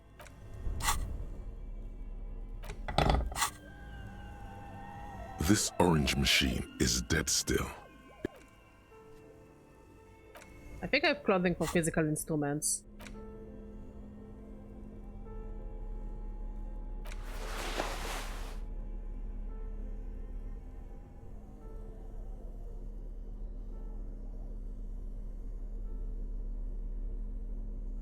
+1 to indirect modes of taxation?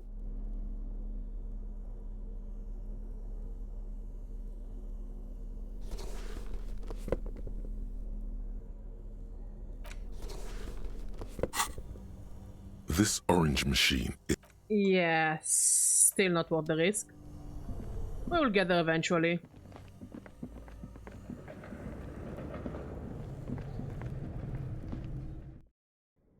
You're completing these thoughts rather quickly. I hope in a good way. No?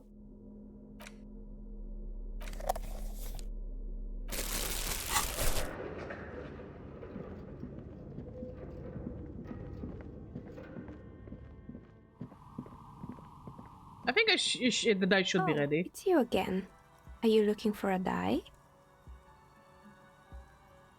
Very good. That will be 7 real for one custom, one universal die for Wirral Untethered. It feels icy. Just holding this die in your hand sends a... I'm listening. Good. Do I have any clothing that will raise me shivers?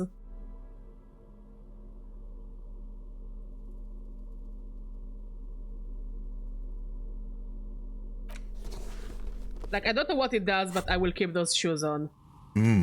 The luxury of fine things.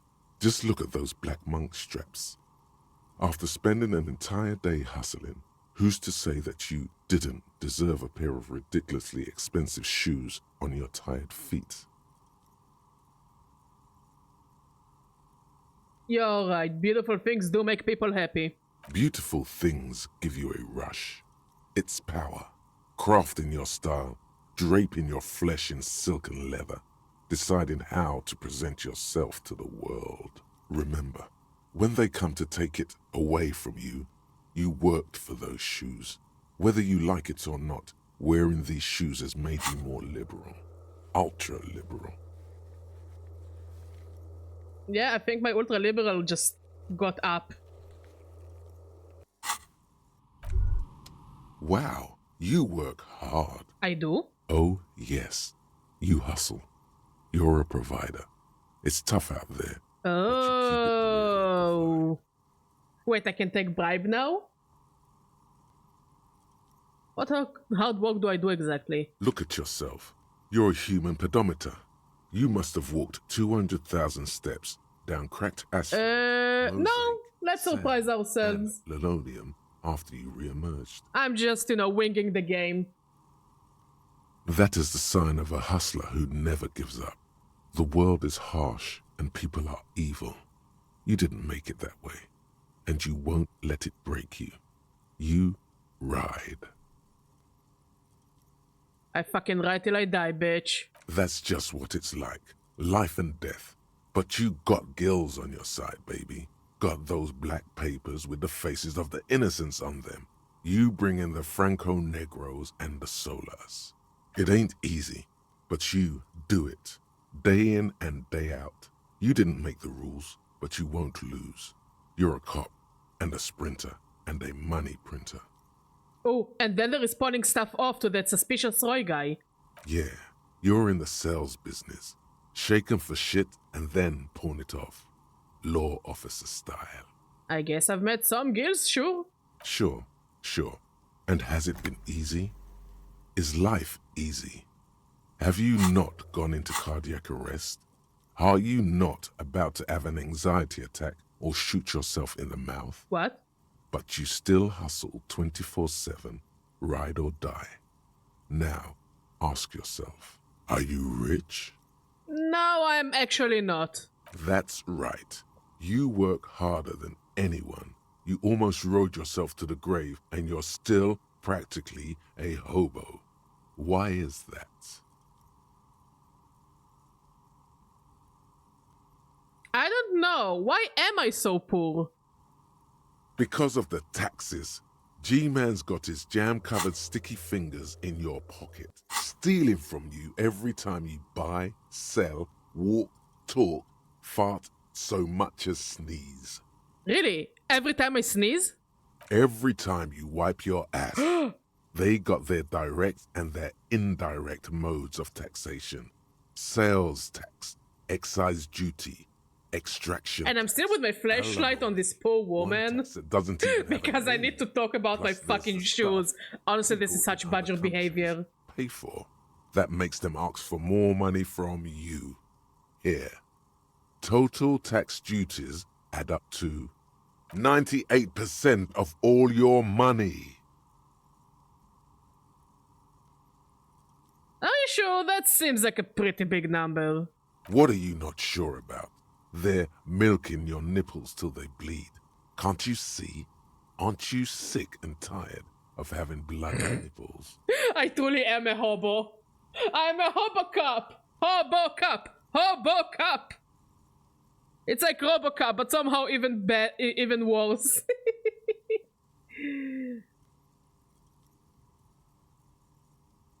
This isn't helping me solve my money problem. It's only making me into a free market type. Like, I'm not against the free market, but like... I don't know. I don't really want to opt in yet. Like, I'm not a free market fundamentalist. Am I a free market fundamentalist type mod?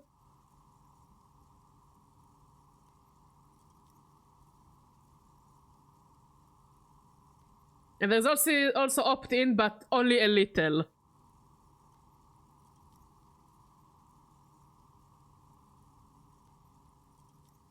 I'll take the second one. Opt-in, but only a little, just to see where this is going. It's all about the tax issue, hustler. No other problem in the world is as pressing as top marginal tax rates. And don't you fucking forget it. Okay, let's go and buy a coat. Talking about rich, poor, I don't even have a coat to wear in the winter. I love how at the beginning it was all scary and now it's just like, yeah, that this place exists. Why do I need to raise this bell bar? The barbell waits patiently on... Yeah, I don't have enough of physical instrument.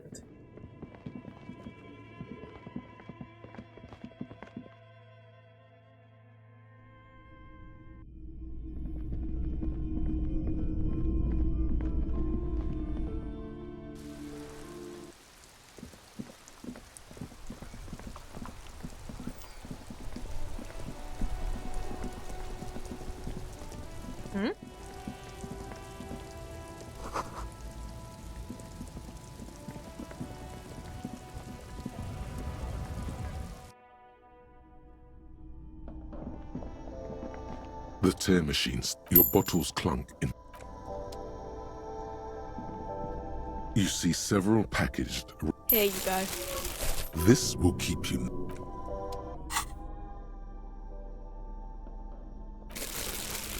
Okay, now you won't complain about it. I still have a flashlight. Okay, let's talk to the dock workers. Maybe we'll get some information about what the fuck is going on.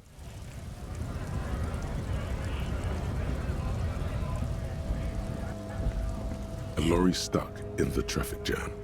This big, heavy Grad-made machine is well kept for such an old machine.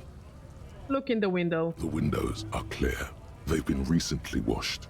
You can see a lorryman's cabin with personal belongings, stickers, insignia. What kind of stickers and insignia? The driver has adorned his space with a substantial collection of peculiar paraphernalia. Proclamations about honor, strength, and purity are glued to various panels. A large metal pendant hangs from the rear-view mirror. The pendant features a sun crowned with wavy rays. What about the back seat? The back end of the cabin has a small perch to sleep, large ashtrays. There are several suns and wheels sewn into the curtains. Racist nationalist paraphernalia. Not unusual in this part of town. This is our guy. You think this lorry belongs to our tough guy? Likely, yes. This guy's proud of who he is. Drapes it all over his machine. There he is, in front of Rita, smoking nervously, hoping it's over. He was acting tough before. This probably scared him a bit. Who knows when it will come in handy? A slightly scared, racist lorryman. Let's try to talk to him again. Now with a flashlight! Looking for something, Hunt? Come to tell me to fuck off again? What are you hauling? Oh, not much anymore. I'm here to pick up some cargo, but the dock workers are on strike, so it's a sit and wait on your ass situation. Wait, how long has this been going on then? The strike? Oh, they've been at it for a while. A month, 2 months maybe. But this here is just the last week or so. What kind of cargo are you supposed to pick up? Apples. Apples? Yeah, apples. I take it you had other questions? He's given you the runaround. Let's be honest, you were bested. Got a smoke? No. Fuck you! He's got a smoke right there, in his fucking hand. Snatch that shit out of his fat fingers. You need it after listening to his garbage. You're smoking one right now? It's my last one. Can I get a drag of that then? Sorry, all done. Cool. I changed my mind anyways. I bet. Fuck you! Sorry I couldn't be of any yet. I also need to find a way to get there, but I guess I need to go all around. Scab? Oh, this is Mañana. What did he just call you? Oh no, not this again. You just got away from that fucking kid. I'm not a scab, I'm a cop. I was just messing with you. No one's ever seen a cop scab. Imagine, you cops going on a strike, but then another cop comes in and says, let us cop for less money. Speaking of, what brings the RCM here? to the wild north.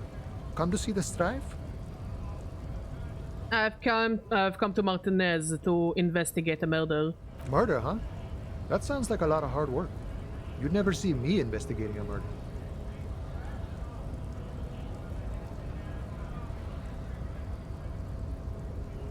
Maybe you want to help me solve it by telling me who did it?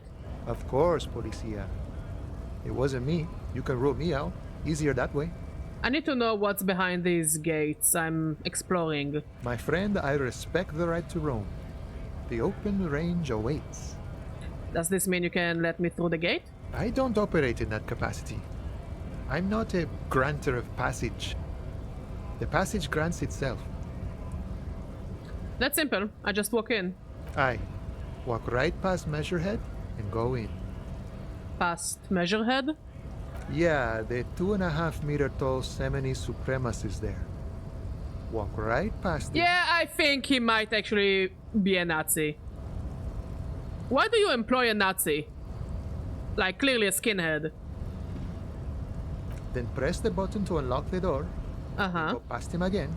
Okay. And you enter the arbor through the office. Está. For some reason, it doesn't seem like it's going to be that easy. Don't worry, I'm sure it's not completely impossible. For example, you could best Measurehead in a physical confrontation.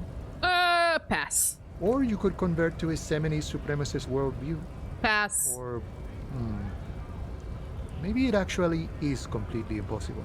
Has anyone here ever bested him in a physical confrontation? Not yet, no. He's incredibly strong. Nothing a couple of solid hooks from Dexter and Sinister won't fix. The fuck are Dexter and Sinister? Are those my fists? Don't tell me I've named my fists. Has any of the scabs tried covering to his worldview?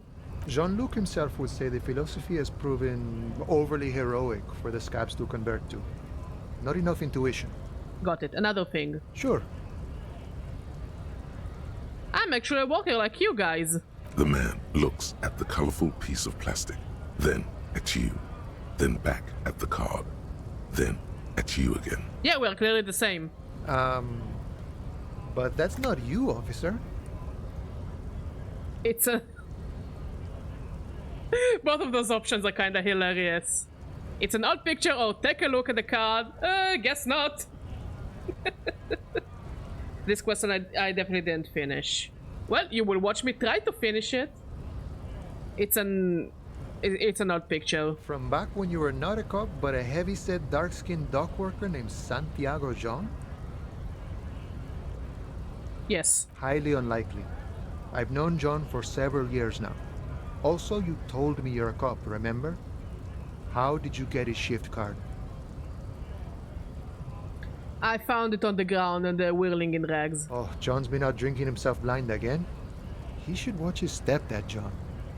Can I have the card? No, it will prove useful still. Believe your thieving fingers. No, I'm afraid this card's evidence in an ongoing investigation. Oh. Is my friend in some sort of trouble? Who knew? I'm a bit short on money right now. Can you give me some of it? Is it like asking for a bribe? Sure thing, my friend. I can help you out. The coin lands into your hand as if it has always belonged there. Appreciated. Returns. Always glad to help out the RCM. Shame I can't do more. Things are meager at the moment due to... That was actually chill of him. That's actually really chill of him. Yay, I took bribe! Do not take me out of context. You know, the winter's fat is slowly running out and all. Still better than scabbing, though. The Union has problems getting by? Nothing to worry about, really. The jam's a bit of a mess, cargo can't get in or out. The rationing is a bit stricter is all. Supplies should last the strike, though. Gotta spend money to make money. Aye, you lost me there, Honcho. But it's okay as long as you're not a sorry-ass scab. What's the strike about anyway? You know, serious business. I'm sure the big boss will be glad to tell you. You'll have to ask him first.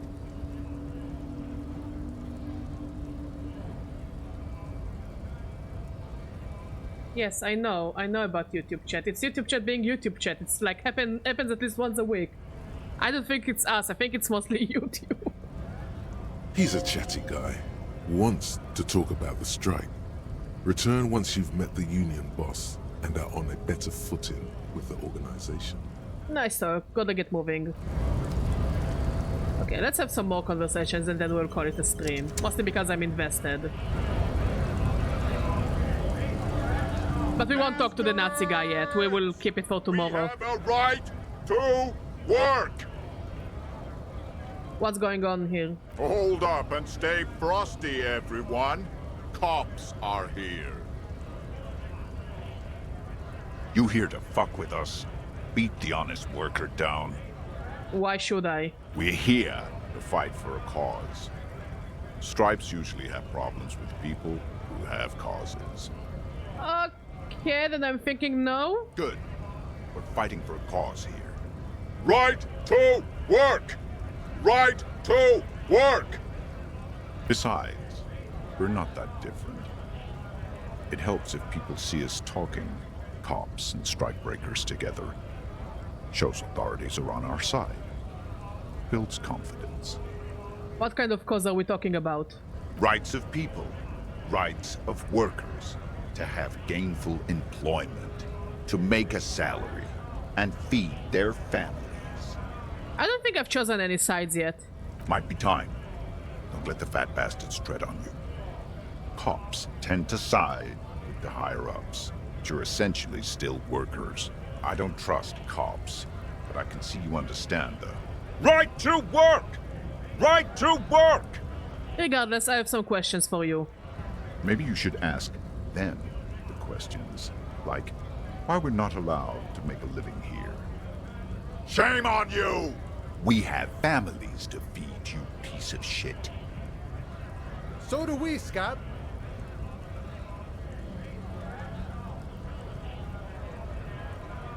I want to get into the harbor too. Have fun. Union shits are on full strike. Don't think they're going to let you through the gates. You trying to meet their fat boss? I'm interviewing people about a murder that took place here, behind the hostel cafeteria here. I know nothing about a murder. Absolutely nothing? Wouldn't put it past these harbor bugs. They'd do anything to stay alive. Right to work! It's shameful. Cops doing nothing. You should bring backup. Open up the gates for us. Blockading gainful employment for workers is a crime. This really isn't my area of expertise. We are not picking a side in this just yet, sir. Pity. Let us work! What is a strike? When a bunch of ungrateful, lazy cockroaches can't get their act together, decide to block honest work for other people. Beats me. They mumble nonsense about boardrooms and workers' rights, while we have the right to work! When the man moves around, you perceive some serious abs underneath his tight-fitting shirt. This man is in shape. There's something odd in the way he carries himself. His set of clothing looks vaguely mismatched. The different pieces of the attire seem ill-fitting. Ill-fitting? What does that mean? His shirt is far too small and an unpleasantly tight fit, while the overalls, held up by a belt, seem to fit a man with much more corpulence. You wearing new clothes? He ignores your question, choosing instead to turn to the emaciated workers, raising both fists in the air.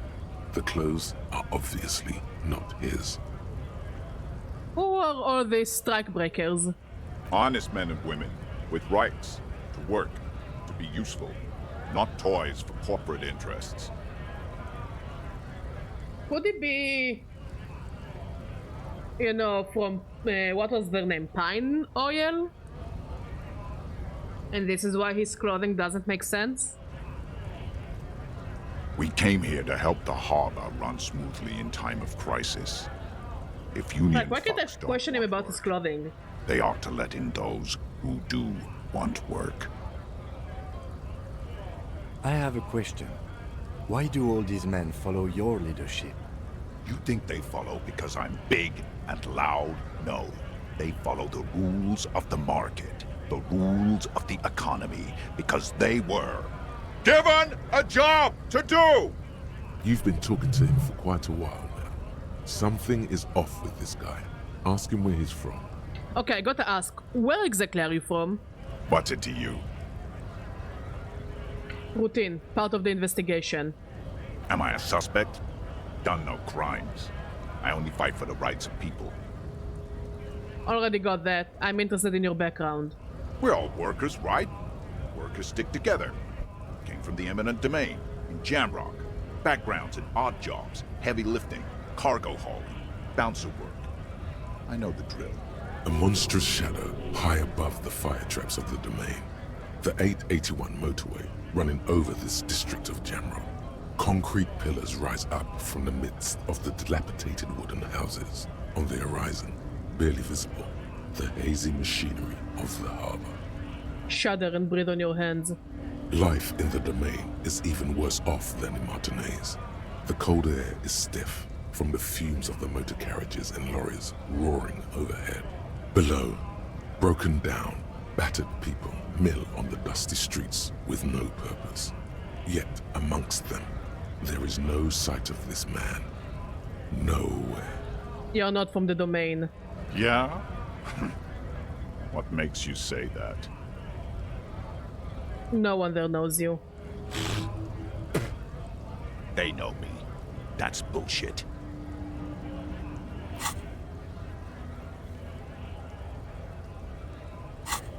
What exactly is your goal here? We were promised work.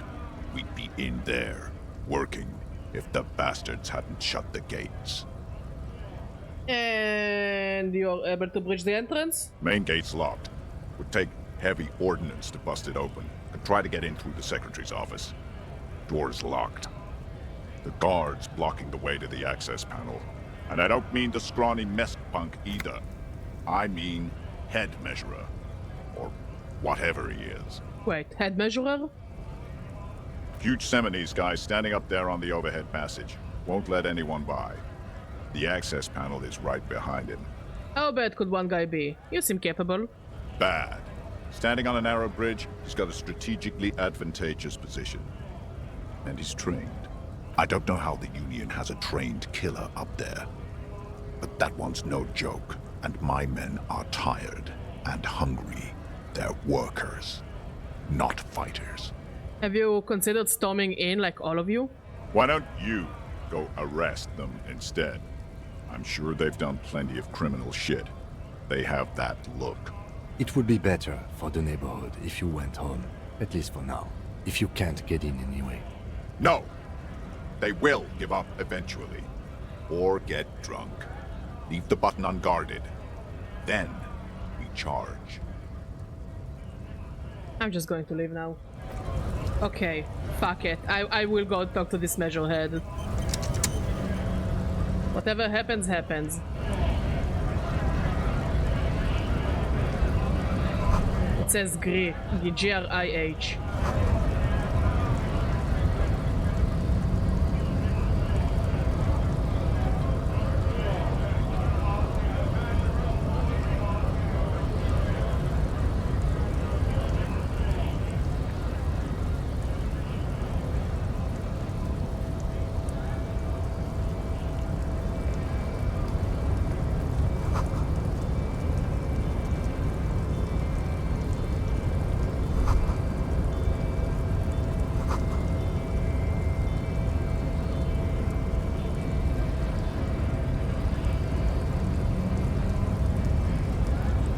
Hello, measurehead. Body betrays your degeneracy.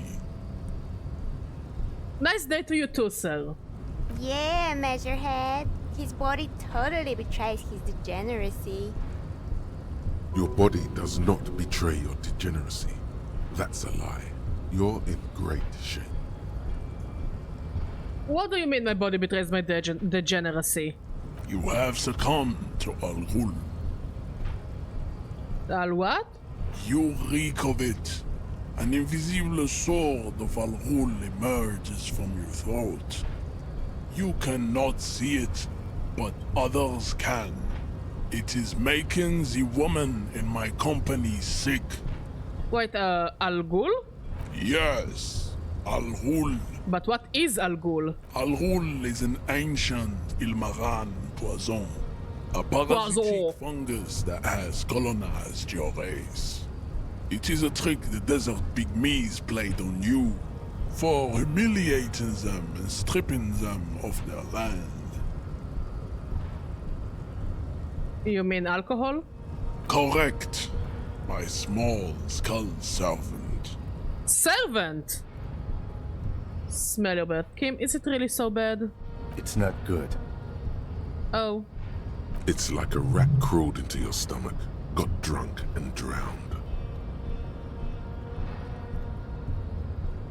Oh, Al Ghul, alcohol. I get it. I get it. He made alcohol sound racist. You're right, I served of Al Ghul, but I still need to enter the harbor. No, you don't. You need to get another drink. Occidental Haplogroup B4 is done giving orders around here. The influence of the ham sandwich race is waning. Ham sandwich race? Sir, I'm Jewish. The rest of it is unimportant here. I just need you to help me do my job, please. Begging for help. Attempting to pass fear for cooperation. How far the Occidental Haplogroup has fallen. You were once a noble and powerful race. You gave the world eugenics, electricity, and powerful weapons of war like missiles and aerostatic aircraft. You made great gains in metallurgy, race theory, and statecraft. You dominated lesser cultures, like the deformed Hemians and the inexplicably potato-obsessed Khoikos. But now your ascent to the genetic summit has halted. You are obsessed with sadness and with frivolous pop culture. Like, yeah, but no need to make it sound so bad. You will be superseded. Isn't that right, babe? It is, baby, yeah. You know it. There is a button right behind him, just out of reach. It must be the one that opens the door to the harbor. Come on, I just need you to move about 20 centimeters back. It is my task to keep the degenerate drunks from entering the harbor. You're right, yeah, about all this, sure, whatever. Now I just need you to let me go into the harbor. Enough with this begging. You should leave the stage of history with dignity by inviting the other races to a great world war. Bring your troops to the Seminine Islands and to Boogie Street, and we will pulverize you. When you are gone, we will build a museum for you. The walls will be lined with bottles of Al Ghul, your beloved beverage. Inside, we will store the odes to homosexuality you call art, and your microcephalic skulls. This is your chance. He's talking. Rip into him with a punch and catch him off guard. No, don't rip into anyone. You're sensitive. Remember? Communicate. Don't be such an asshole to your fellow dockwalkers. The man looks at you, silent and unmoving. His eyes burrow into the remnants of your soul. You are not Santiago. Santiago is not you. Even the phrenically impaired can see this. You serve in the Union, don't you know... Don't you? Aren't they white? Don't be vulgar. White or not has got little to do with this. The race enigma runs much deeper than that. Yeah, but you still serve them. How does that factor into your life? Mr. Clare is a man of vision and means. He has the will to confront polycultural capital. Something your race, naivistic communists, never did. Also, to serve is noble. It takes discipline. Your petulant individualism has only contributed to your race failure. It is lax and moronic.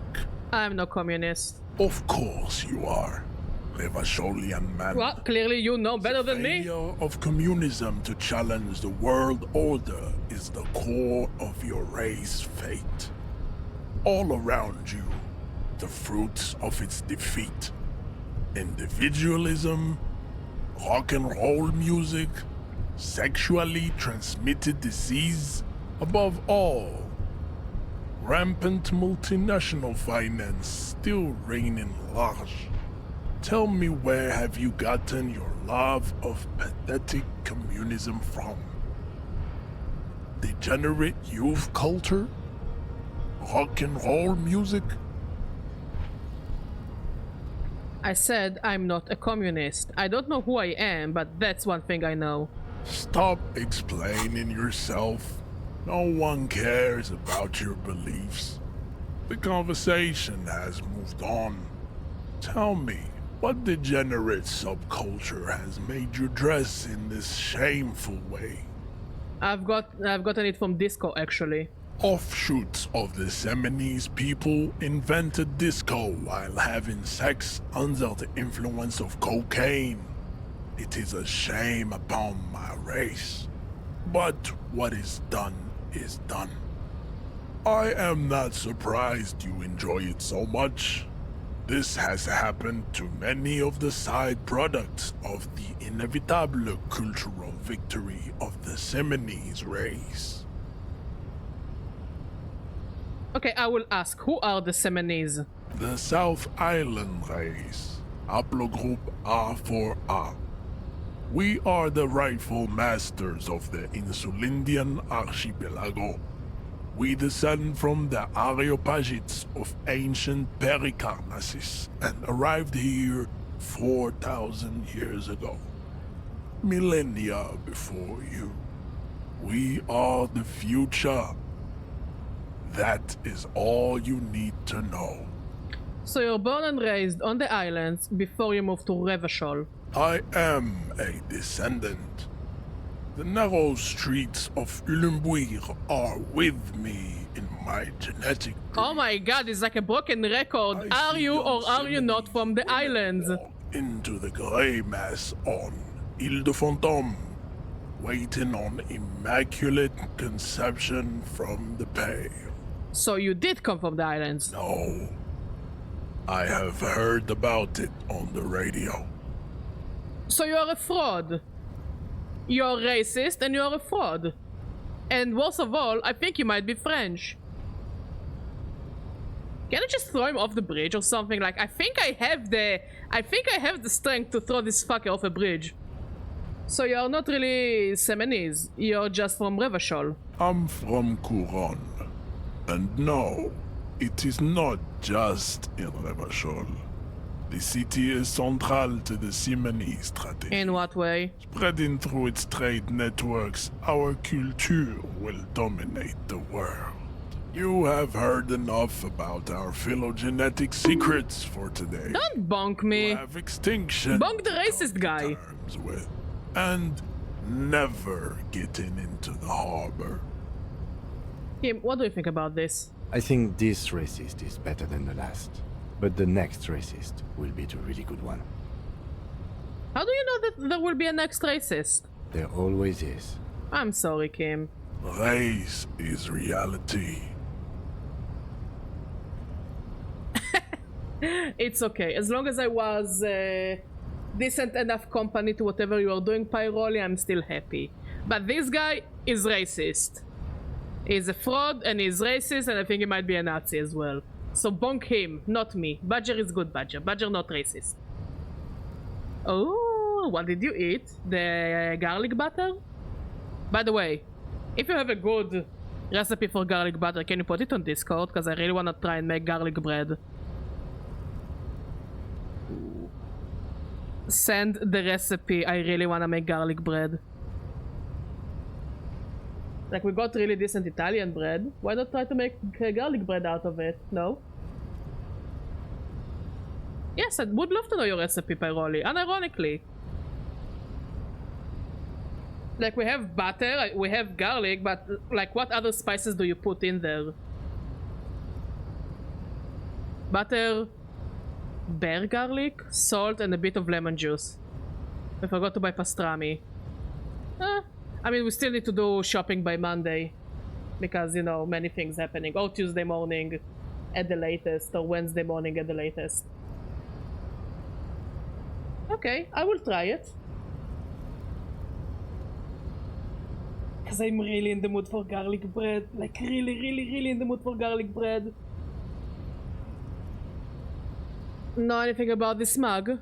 He does not so much as glance at the object. Know anything about it? Stop showing me your pathetic cup. I have no interest in it. Does he strike you as the kind of man who puts mugs into trash? Yes.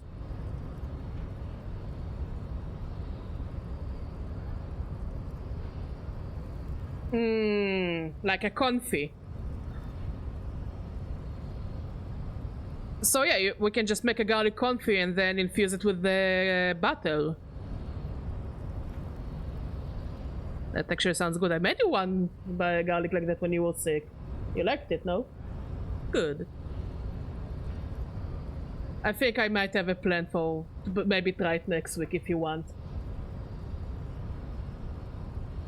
I will let you know how it came out. It's just melting the butter to make it easier to mix. Yeah, I think you need to like mix it and then let it set.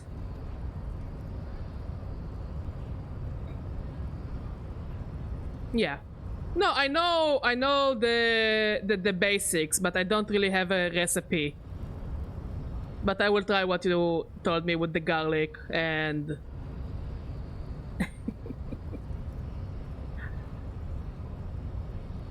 nah, imagine it on like warm Italian bread.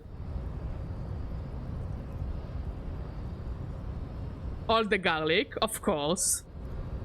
All the butter.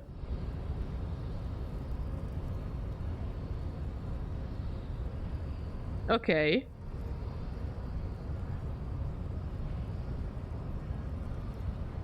Honestly, that sounds doable. I will, again, sometimes next week when I'll have time, I will try it. And we have a baguette, and we have some Italian bread, so I can make us garlic bread. Go for it, Mod. Why are you not with the Hardy Boys? I am not the first line of defense. I am the last. In addition, these so-called Hardy Boys. Okay, because then it will be too bitter. Clique of clearly. bodybuilders.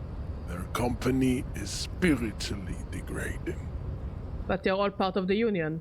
The Hardy Manlets are on the pay of the company. Hardy Manlets, Jesus! Alone. And I do this out of race heroism. Finance is an alien concept to the Simonese. But we found out that you're not Simonese. Now leave me be. It's like the white supremacists that are not even the most supreme of the whites. Or some bullshit like that. Ooh. Like margarine. Like Lurpak. What are these tattoos of yours supposed to mean? Racists are generally not very good examples of their race. I noticed.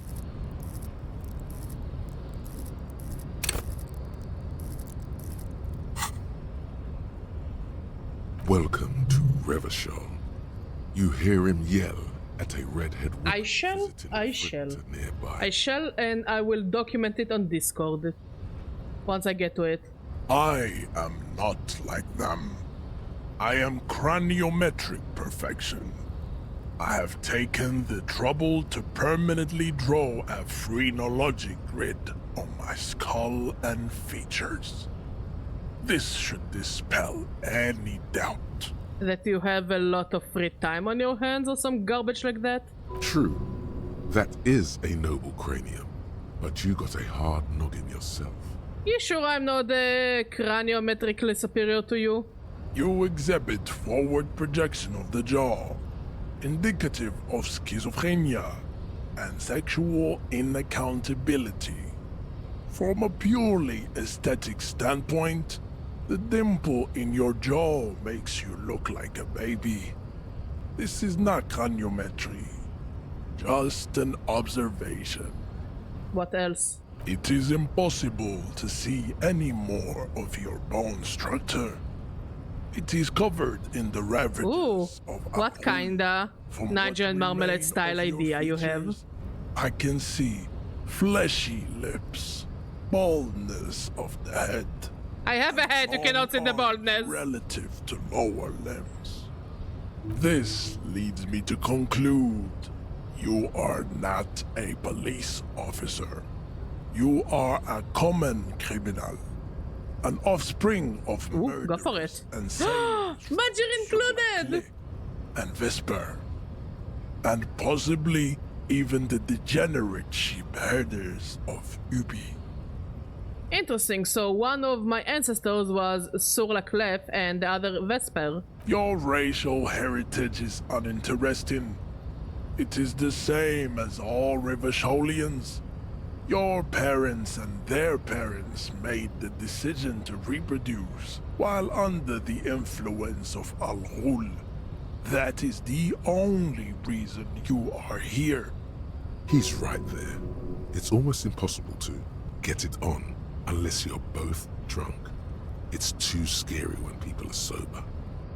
Let's see, do I have any clothing that will raise my conceptualization?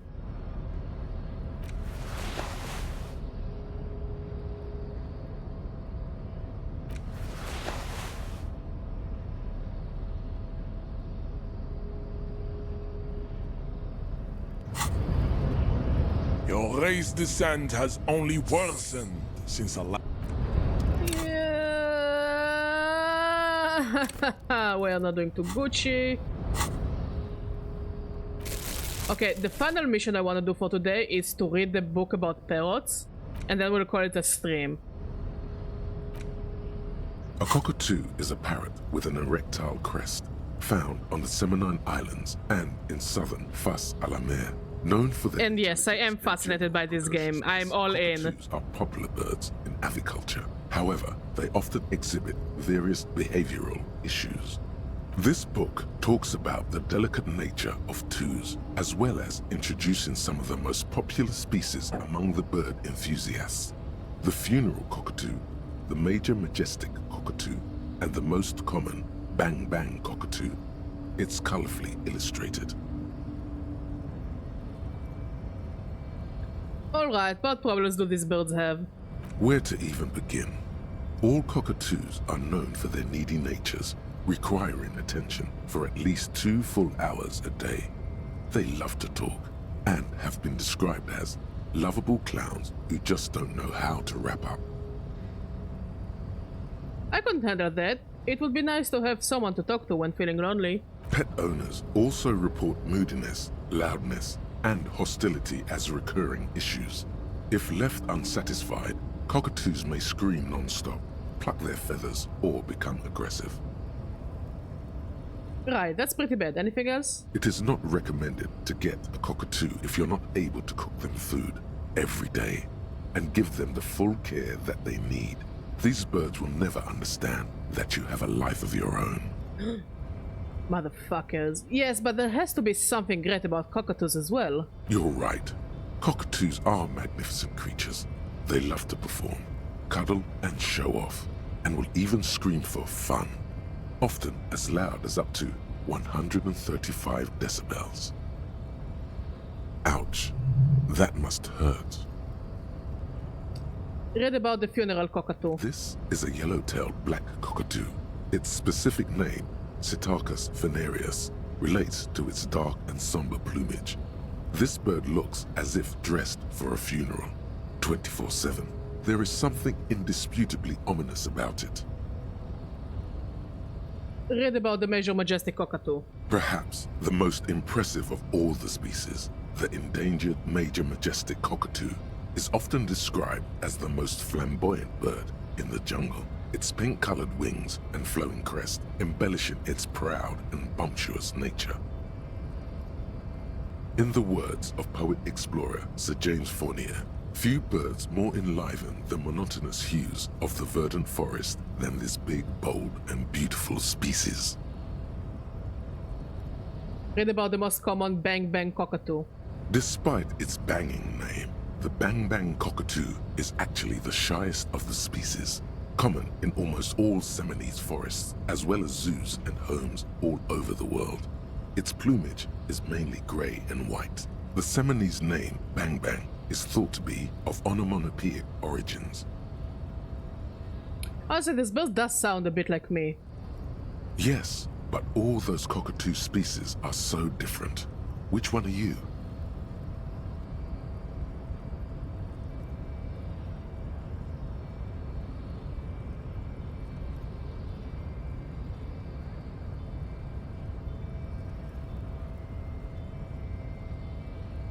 But what if I am just a fuck-up-a-too? A fuck-up and a cockatoo?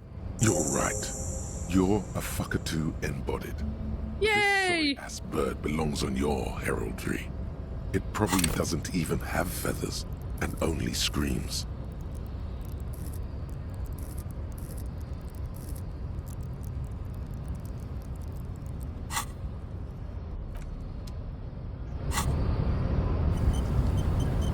Your race descent has only worsened since I last saw you.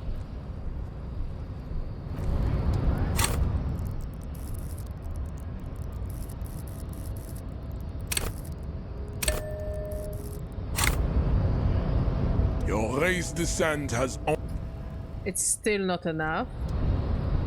So we'll call it a stream.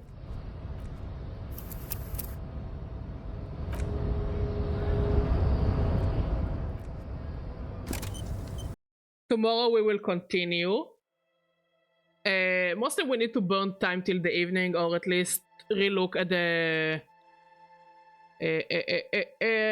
whatever you call it, the crime scene. Also probably go and buy more clothing to try to raise our conceptualization, try to talk him out of being an asshole towards us. Let's see who is streaming. Who shall we bother?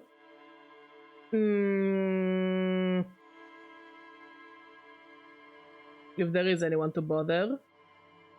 Oh, Asatso is playing something. Go bother Asatso. Be nice to him.